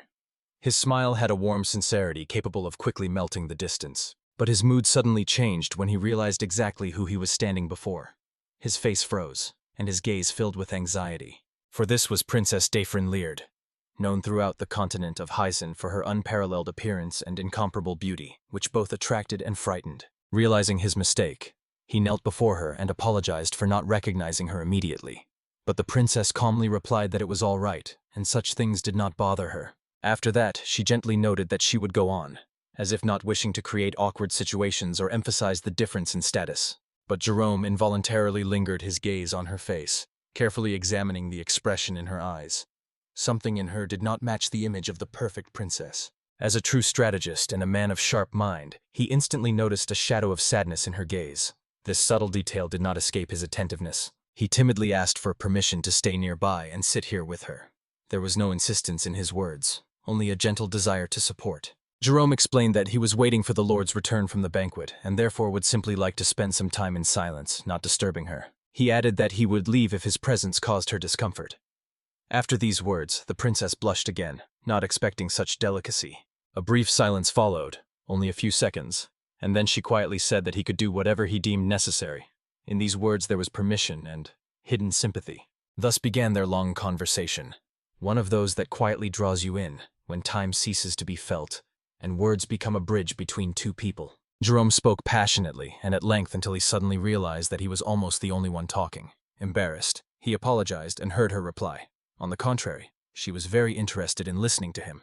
But before that, she confessed that she had come here with the thought of escaping the celebration. He wanted to find out why exactly she had such an intention. Lowering her head, she quietly confessed, as if afraid to say these words aloud, but still told the truth. Her brother forces her to marry for calculation. She does not want to devote her whole life to political intrigues and only strengthening the state. She dreams of something her own, alive, sincere. At that moment, she felt how heavy this conversation had become. It seemed that the words coming from her lips pressed on her chest, exposing the true pain she had carried inside for so long. Jerome involuntarily scratched the back of his head, as if trying to find an answer in his own thoughts.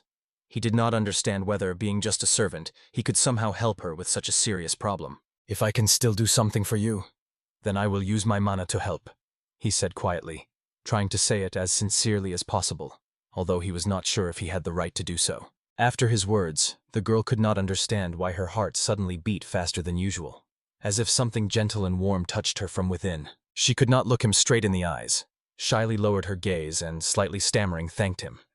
These words were harder for her than usual. But their conversation was suddenly interrupted. Someone burst into the atmosphere of tenderness, shattering it with just one address. That voice was addressed to the princess, and she immediately changed her facial expression, as if putting back on the mask of restraint. It was Sir Aeon's. He approached them and informed that he had been looking for her for a long time. His voice sounded confident, as if he was authorized to control her every step. Turning to Jerome, he looked at him demandingly, expecting explanations. He wanted to hear from the princess who this man next to her was. Jerome answered for her himself, restrained, with respect. "Just passing by, sir. I am Mage Jerome." His tone was polite and neutral. He bowed before the princess. "Since your guard has arrived, allow me to step aside, your highness," he said, not wanting to cause her any inconvenience. But the princess still had something to say. Her eyes revealed an unwillingness to let him go so quickly, as if she was afraid to lose this moment. She approached him and whispered a few words right into his ear, so quietly that even Aeons did not hear. Her breath barely touched his skin, and then she stepped away together with her guard. Aeons tried to continue the conversation with her, but she was not in the mood for his words. Her thoughts were still with Jerome.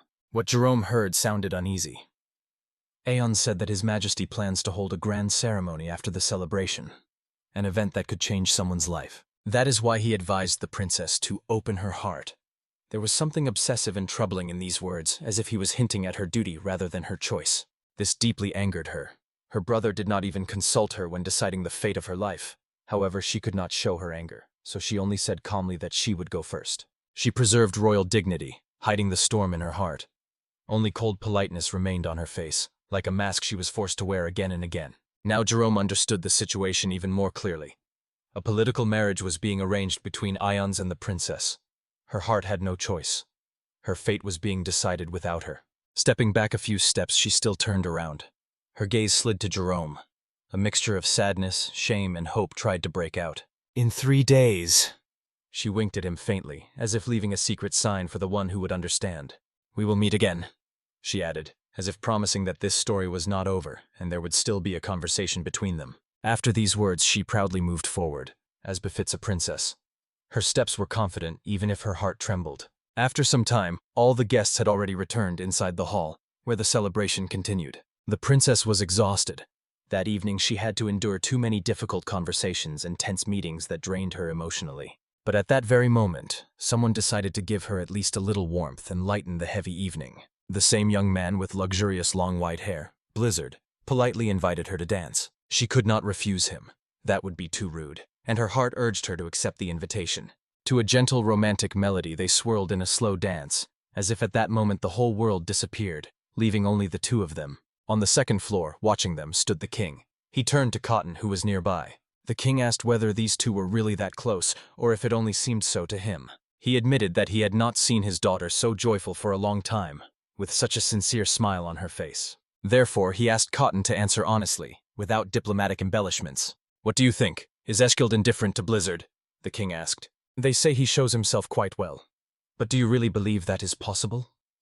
Cotton cautiously asked back. He noted that not long ago Blizzard was just an ordinary person, and even now, having become a Viscount, thinking about a relationship with a princess is almost unthinkable. After all, no matter how outstanding he proved himself in battle, everything has its limits. Maintaining noble relationships and aristocratic interests will be extremely difficult. These were exactly the thoughts Cotton expressed to the king, not hiding the realities of the aristocratic world. The king silently watched the slow dance, carefully looking into the expression on his daughter's face. His gaze hinted at one thing: Blizzard should not nurture vain hopes so as not to suffer pain later. The next day, people had already gathered on the street, excitedly discussing the unusual spectacle. One of them pointed a finger to the sky and exclaimed that they had arrived. In the heights appeared a giant dragon, majestic, as if carved from pure ice. On it sat the Lord. Descending, he greeted Edmund with a smile and inquired about his affairs. Edmund immediately recognized the magical swordsman and sincerely rejoiced at the meeting. He jokingly asked if Edmund finally had something to live on now. "Not just to live," replied Edmund, proudly adding that thanks to Blizzard he had become the best merchant in the kingdom and felt a new surge of strength every day. After some time, they went inside, where they discussed everything that had happened in such a short period. But the hero quickly got to the point, explaining that he had come with an important request. He needed to find a mansion. Moreover, not just beautiful, but such that in luxury and grandeur it would surpass even the estate of Icarus. Edmund accepted this task without a shadow of doubt, confidently stating that everything would be ready soon. At that moment, he finally understood. This person before him was a true force, capable not only of competing with Icarus but also of rising even higher. Thus began an open challenge to the trading house of Akasa, and to Duke Icarus himself. The Lord was finally entering the game against those previously considered unreachable. Edmund looked around in surprise, not understanding why Sir Swordman, his faithful servant, was not nearby. "He is carrying out a special assignment," the Lord replied briefly without going into details. That was his answer to Edmund's question, which only added more mystery. Meanwhile, Jerome, wrapped in a black cloak, was on a secret mission known to only a few. He was troubled by the thought of why the Lord trusted him alone, as if he were a slave, and the assignment was serious, to find out who was behind the murder of the Miller family. In Jerome's mind, Princess Dafron appeared again and again. Was she all right, and why had she arranged a meeting in 3 days? At that moment, suddenly someone appeared behind him. It was Leon, who had heard that Jerome had disappeared without a trace. Seeing him alive was a real surprise for him. "My face is too beautiful to just die like that," Jerome replied with a smile. Leon sat down nearby and immediately asked what information he had come for. The next moment, a heavy bag of gold appeared on the table. "That's a lot for ordinary surveillance. Looks like the target is a big person." Leon quickly assessed the situation. He did not ask for details, wanting to hear only the name of the target. Miller Kramer. 2 names were spoken, and Leon immediately understood the reason for such a large sum. He stood up, coldly saying that Jerome wanted him to effectively sign his own death sentence. Leon warned, everyone who investigated the murder of the Kramer family died one after another. After these words, he decided to immediately end the conversation and leave. But Jerome was not going to back down. His voice sounded resolute. He was ready to double the amount if Leon found the culprit. This offer made Leon stop halfway. The argument was so convincing that changing the decision became easy. He agreed. But one question remained. What exactly happened to the Kramers if even the head of the Information Guild fears them? The only explanation is that someone extremely dangerous and influential is involved in this story. Later, Jerome joined Lord and Edmund, returning with the gathered information. He started straight to the point. The Kramer family held a count's title and had high standing at court. Miller was the second son of a well-known family in the kingdom, and their influence was truly significant. 10 years ago, the entire family was poisoned. Only Miller miraculously survived and avoided the fate of the others. Lord, having heard this, moved on to the main question. Was the killer found? "Yes," confirmed Jacob and named the suspect, Baron Gideon. But Edmund immediately interrupted him, stating that Baron Gideon is unlikely to be the main culprit of the tragedy. He explained that Gideon was only a puppet, an executor in someone else's dirty hands. In fact, there was a real mastermind who gave the order to poison the Kramer family. Thus began the story of Miller's terrible past, which had remained in the shadows until now. Hearing this, Miller was determined to kill Gideon and complete his revenge, without understanding the scale of the conspiracy. At that moment, Lord and Jacob went outside, where the conversation continued. Edmund followed them out, politely introducing himself to join the discussion. He asked for permission to tell the truth about that day. Yes, Gideon really carried out the poisoning. But the person who gave the order was Duke Icarus. Damn it. What benefit could Icarus have had from destroying the Kramers? Miller couldn't hold back. Edmund had an answer. The largest trade union in the kingdom, Akasa, belonged to Duke Icarus himself. To elevate Akasa, Icarus needed to remove the main competitor. the Rowell and Kramer union, the strongest at that time. Only now did Miller realize that he had worked for years for the man who killed his family. He was overwhelmed by a wave of panic and helpless anger. His legs barely held him in place. The Lord, seeing his condition, calmly asked where Miller intended to go. "I will kill Icarus," he replied shortly and firmly, clenching his fists. The Lord asked him to come to his senses. With his level of skill, Miller would not be able to defeat Icarus, the swordmaster. But Miller no longer cared. Common sense had left him, leaving only the desire for revenge. It was obvious. It was impossible to stop him with words. He was ready to throw himself to death. Even standing next to him became tense. He radiated a boiling desire to kill. Then the Lord proposed another way. If he wanted revenge, let him first defeat him. Miller was not going to refuse this condition. On the contrary, he saw it as an opportunity to prove his determination. Instantly closing the distance, he rushed forward toward the Lord. Having covered several meters, Miller began an attack aimed at quickly and precisely destroying his opponent. But he did not even realize at what moment the Lord ended up behind him.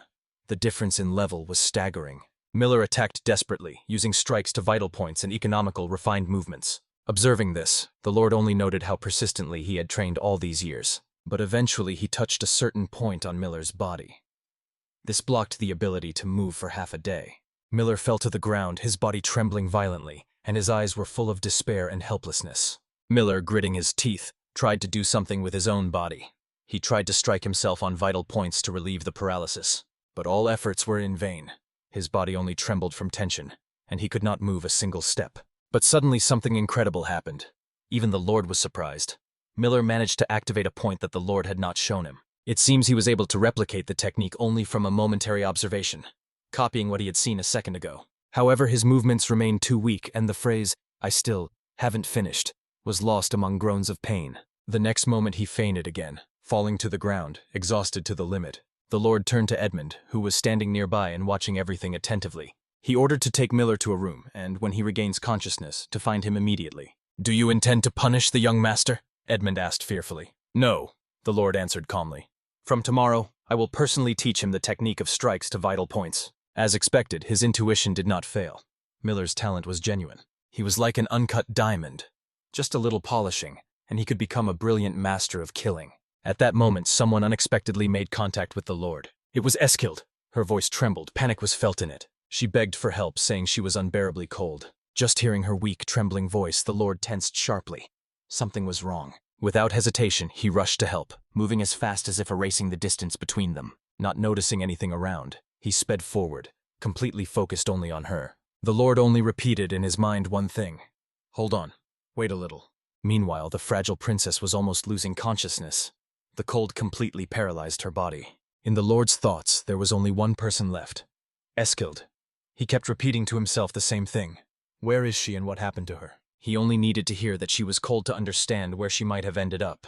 The Lord identified the nearest place with a low temperature, where the cold was felt most strongly. The probability that Eskild was exactly there seemed extraordinarily high to him. Using his ability, he effortlessly determined the exact location of the princess. Within a few minutes, the Lord arrived at the place. What he saw there stunned him so much that for a moment he even held his breath. The scene before his eyes gave him no peace. He could not understand how she could have ended up here. The Lord asked again if she had accidentally locked herself in here. The princess explained. She had come to check if everything was all right with the gifted eggs of the ice wyverns, but could not get out. The Lord reminded her of what he had warned before. The warehouse where the eggs were stored was enchanted with a spell of temperature reduction. She quietly apologized and asked if he had come thanks to the communication stone. The Lord fell silent for a moment, not answering immediately. The next second, he rushed to her and hugged her tightly, warming her with his heat. With a trembling voice, he finally spoke what he had long carried in his heart. He said that he never wanted to lose her again. These words echoed in her heart stronger than any spell. She froze, unable to respond. The moment could have lasted forever. But suddenly a strange sound behind them made them turn around. The eggs began to move. Something was happening inside. And just then the first squeak of the newborn dragonling was heard. The ice wyvern hatched. The Lord asked Eskild to wipe the slime off the little one while it was freezing. As soon as this was done, the little dragon would recognize her as its mother. She asked if he would remember her now, and the Lord only asked her to introduce herself to the baby. The princess gently spoke to the creature, getting to know it. The little wyvern looked so charming that it was impossible to look away. It was immediately clear. She accepted Eskild and was already becoming attached to her. The tiny creature conquered hearts with its appearance. Its cuteness was touching. Looking more closely, the Lord realized that it was a hatchling, a female. The sex of ice wyverns, like that of chicks, was determined by the cloaca. Fortunately, the Lord immediately felt that the little dragon was born completely healthy, so Eskild could calmly raise her. The princess sincerely thanked the Lord and promised to raise the little wyvern healthy and beautiful. After the king's birthday, some time passed, and life in the capital was once again filled with court affairs. Baronet Blizzard was invited to step forward. An important moment had come. On this day, a solemn ceremony was held to grant him a new title. Thus, Sol Mudok officially received the title of Viscount, and immediately after this, the convening of the Great State Council was announced. The Great State Council is a gathering where all aristocrats of the kingdom may be present. Usually, members of the small state council are elected there, and certain matters related to the aristocracy are considered. The purpose of the current assembly was to elect the composition of the small state council. If anyone has a candidate, raise your hand and name him, the king said. Soon one hand decisively rose up. The first candidate named was Duke Icarus. The next speaker proposed Count Slava. Blizzard understood perfectly. It was clear without words who stood on Icarus's side and who remained loyal to the king. Everything was obvious. The world of aristocracy had long been divided into those who serve the duke and those who stand under the crown. He realized that having become a viscount quite recently, he was unlikely to have anyone who would risk proposing his candidacy. But suddenly, contrary to everyone's expectations, something unexpected happened. One of the aristocrats raised his hand and loudly said, "I recommend Viscount Blizzard." He added that he had shown himself excellently and demonstrated his abilities, sufficient to become a member of the small state council. The man asked if anyone had objections to such a candidacy. Blizzard was silent, only listening as more and more voices from all sides supported him. Icarus did not utter a single word, he only silently observed. When it became clear that there were no objections, the king concluded. The decision was unanimous. "Congratulations on entering the royal circle, Viscount," the monarch solemnly said. Icarus immediately assessed the situation in his mind. The small state council meets weekly, so by becoming its member, Blizzard would not be able to leave the capital for long. With this, the duke seemed to try to tie a knot of restrictions around the Viscount's neck, to make him easier to control. Meanwhile, the princess sat in her room, alone after the meeting. Before that, she had signaled the Lord to come to her to talk. However, doubts began to torment her. What if he misunderstood this sign? She even said this aloud. Unexpectedly, a voice sounded, a reply, and at that moment the Lord appeared at her window. "So, what did you want to talk about, Eskild?" he asked calmly, but with the kind of courage that made the heart tremble. She primarily wanted to find out why Duke Icarus reacted so to his appearance and new title. The Lord replied that he himself did not know the reasons for such a reaction, and asked if Eskild had any assumptions. She only sighed. She had no doubts, but it was hard for her to believe that Icarus did it without a hidden motive. "He is the same man who openly sent an assassin after my father and exiled me to the north," she quietly reminded. It was obvious. Icarus was plotting something behind their backs, and it did not bode well. But despite everything, it troubled her much less than one desire, to see the Viscount more often. And strangely enough, for that she also had to thank Icarus. She asked him to be careful, no matter what happened. But the Lord wanted to add something else important. He assured her that he would deal with Icarus and she did not need to worry about it. At that moment, footsteps were heard behind the door. Someone was asking for permission to enter. The princess hurriedly asked the Viscount to hide. For the Lord, it was not difficult. With one movement, he turned to the window, and just as quickly as he came, he disappeared into the night darkness. And now, a return 10 days back, to Jerome's conversation with the other princess. Then she confessed that she wanted to run away. Anywhere, as long as it was far from all this. She begged Jerome to help her escape to a place where no one would know her name. "Your Highness, I am a servant of Lord Carolyn. If it turns out that I helped you escape, a war might start between our states," he replied. Hearing this, she suddenly asked, "So your promise was a lie?" She reminded him of the words he had said earlier, that he would use his mana to help her. The princess confessed with pain that it was the first time in her life she had left her kingdom and was able to talk to people from abroad. She revealed the truth. After her father's death, her brother locked her in a room, allowing her to go out only for solemn ceremonies. No matter how beautiful the dress was, there was no freedom there. Then she was given in a political marriage to Count Inos. She even tried to love him, but he turned out to be just a loyal dog of her brother, a man without his own feelings and thoughts. The Count's gaze was the same for her as her brother's. Cold, empty, looking at her as a thing, not as a person. And she finished with the words that the only man who looked at her differently was him, Sir Jerome. Hearing this was unexpectedly warm and extremely pleasant for Jerome. He did not even know how to respond, but she continued, stood up, apologized for the trouble, and said that perhaps she had been naive, taking his promise too much to heart. A tear slid down her cheek, and she wished him all the best. But courage flashed in his eyes. Jerome clenched his fist, gathering determination. He abruptly stood up and asked her to wait, but when she turned around, he seemed to lose confidence and said that he still could not, after which he sat back down. But a second later he turned to her again, as if struggling with himself, and said, "No." At that very moment, confused by his indecision, the princess turned away, not knowing what she had heard next. The princess truly exploded. She sharply raised her voice, pointing a finger at Jerome. "Will you do it or not?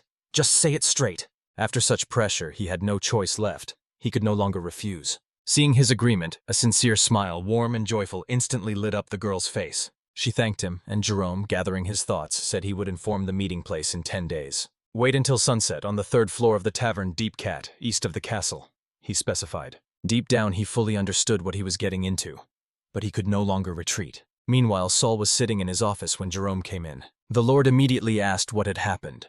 Jerome was written all over with worry. He replied that he was going to Todd's for an inspection. He needed to make sure how Wolmer was managing the new district. "This is important. Good. Go first. I will come after the next meeting," the Lord agreed. But Jerome nervously reported that the journey on horseback would take no less than 5 days, and this would prevent him from being present at the small state council. His anxiety was obvious, but the Lord only remarked, "On a dragon, the journey would take 1 day." Jerome pretended to have forgotten about the existence of wyverns. From confusion, it looked unnatural. This became the direct reason for the Lord to ask seriously, "What is really going on?" Jerome began to stammer, but when he met the Lord's gaze straight in the eyes, he realized there was no hiding anything. The Lord sternly instructed him to take care of Todd's and perform his duty properly. Leaving the office, Jerome sighed heavily. Only a day remained before departure. He caught himself thinking that he must refuse immediately. It looked like madness, but the princess's tears surfaced in memory, and even in his eyes, suddenly it stung. That moment touched him more deeply than he wanted to admit. The next day, the session of the small state council began, and the first item on the agenda was the case of Duke Icarus. After the announcement, Icarus stood up and addressed His Majesty, Princess Eskild, and the esteemed aristocrats. He stated that he would like to discuss an important issue, directly related to Her Highness's marriage. To put it mildly, it was shocking. A shock for the king, a shock for the Lord, and certainly a shock for Eskild herself. What was heard forced the princess to sharply rise from her seat. "What are you talking about, Icarus?" she exclaimed. Icarus apologized for the suddenness, but subtly emphasized, this year Eskild turned 20. In royal families, there had been no cases where by this age no marriage proposals had been received. He called the very fact of the absence of candidates unprecedented and unbecoming of a royal family. "I am concerned that the royal dynasty may end. Therefore, I officially insist on accelerating Her Highness's marriage," declared Icarus. Unable to endure, Mustachio jumped up from his seat and exclaimed, "How dare one carry such absurdity, hiding behind care?" The rest of the aristocrats immediately stood up and reprimanded him, demanding he watch his language. Eskild was overwhelmed with emotions. Her lower lip began to tremble. She barely held back. The king struck with a wooden hammer, demanding silence. But the princess could not endure. She snatched the hammer from his hands. She hit with it so hard that it shattered into pieces. "Silence!" echoed throughout the hall. Realizing her outburst, Eskild apologized and invited to continue the session. But she added, she wants to hear the answer specifically from her father. Why is he silent? The king only sternly asked his daughter to sit down. "Do you really agree with this? Did you not promise that I would choose my own husband?" she asked in a trembling voice. The king could not hold back and raised his voice. "This is the fate of all royal children. Stop this infantilism." Hearing these words, she froze, found no answer. Eskild turned around and left, despite the remark that the meeting was not yet over. The Lord sat silently. His eyes spoke more than words. Later, the princess was in her room, crying and not knowing what to do. After all, the only one who cared for her was Viscount Blizzard. The maid tried to calm her, holding her hand. "Nothing is decided yet. You must not give up." But Eskild's heart was gripped by despair. She understood reality better than anyone. She firmly declared that she would do everything necessary to achieve her goal. Since it had come this far, she would announce to everyone that her husband would be none other than Viscount Blizzard. The maid grabbed her, begging her to stop and preserve her dignity. "Dignity? How much longer must I endure and remain silent? I can't anymore," the princess exclaimed. Even hearing this, the maid tightly embraced her waist, trying to hold her back. "If you do this, the kingdom will be turned upside down." "Let go. Inside me everything is burning. What difference does it make now?" Eskild answered through tears. And suddenly a stern voice sounded behind the door. "Hey, what are you doing here?" It was Viscount Blizzard, who caught the maid behind the door. He sharply asked if she was spying on Her Highness's chambers. The girl fell to her knees, assuring that it was not so, and begged to be believed. saying she was just cleaning nearby. The princess immediately left the room, wanting to understand what was happening, and Blizzard explained everything to her. However, Eschild's response sounded cold and distrustful. "Viscount, are you telling the truth?" The maid stubbornly repeated that she was just cleaning nearby and meant nothing else. "Why haven't I seen you here before? You came here knowing these are my chambers," Blizzard sharply clarified. She trembled even more and fearfully explained that she was sent to this part of the palace for the first time. She was poorly oriented and seemed to have gotten lost. Having listened, the princess coldly ordered, "Don't let me see you here again. Next time it won't be so easy." "Thank you for your mercy, your highness. I will no longer approach this place," the maid whispered, quickly disappearing.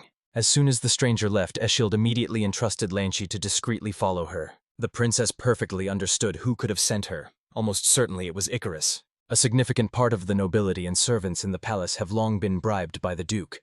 Therefore, no one dares to contradict him, no matter what he does. Blizzard knew that the power of the royal family had weakened, but did not expect it to be so much. Eskild in despair did not know what to do. If everything continued like this, she would be married off to Justin, just as Icarus wished. But Blizzard gently asked her not to worry and promised that he himself would speak with His Majesty. In her eyes, a spark of hope immediately flared up. Could there really be a way to escape? "I would not call it a method," he replied after a pause. "Rather, I have one thought.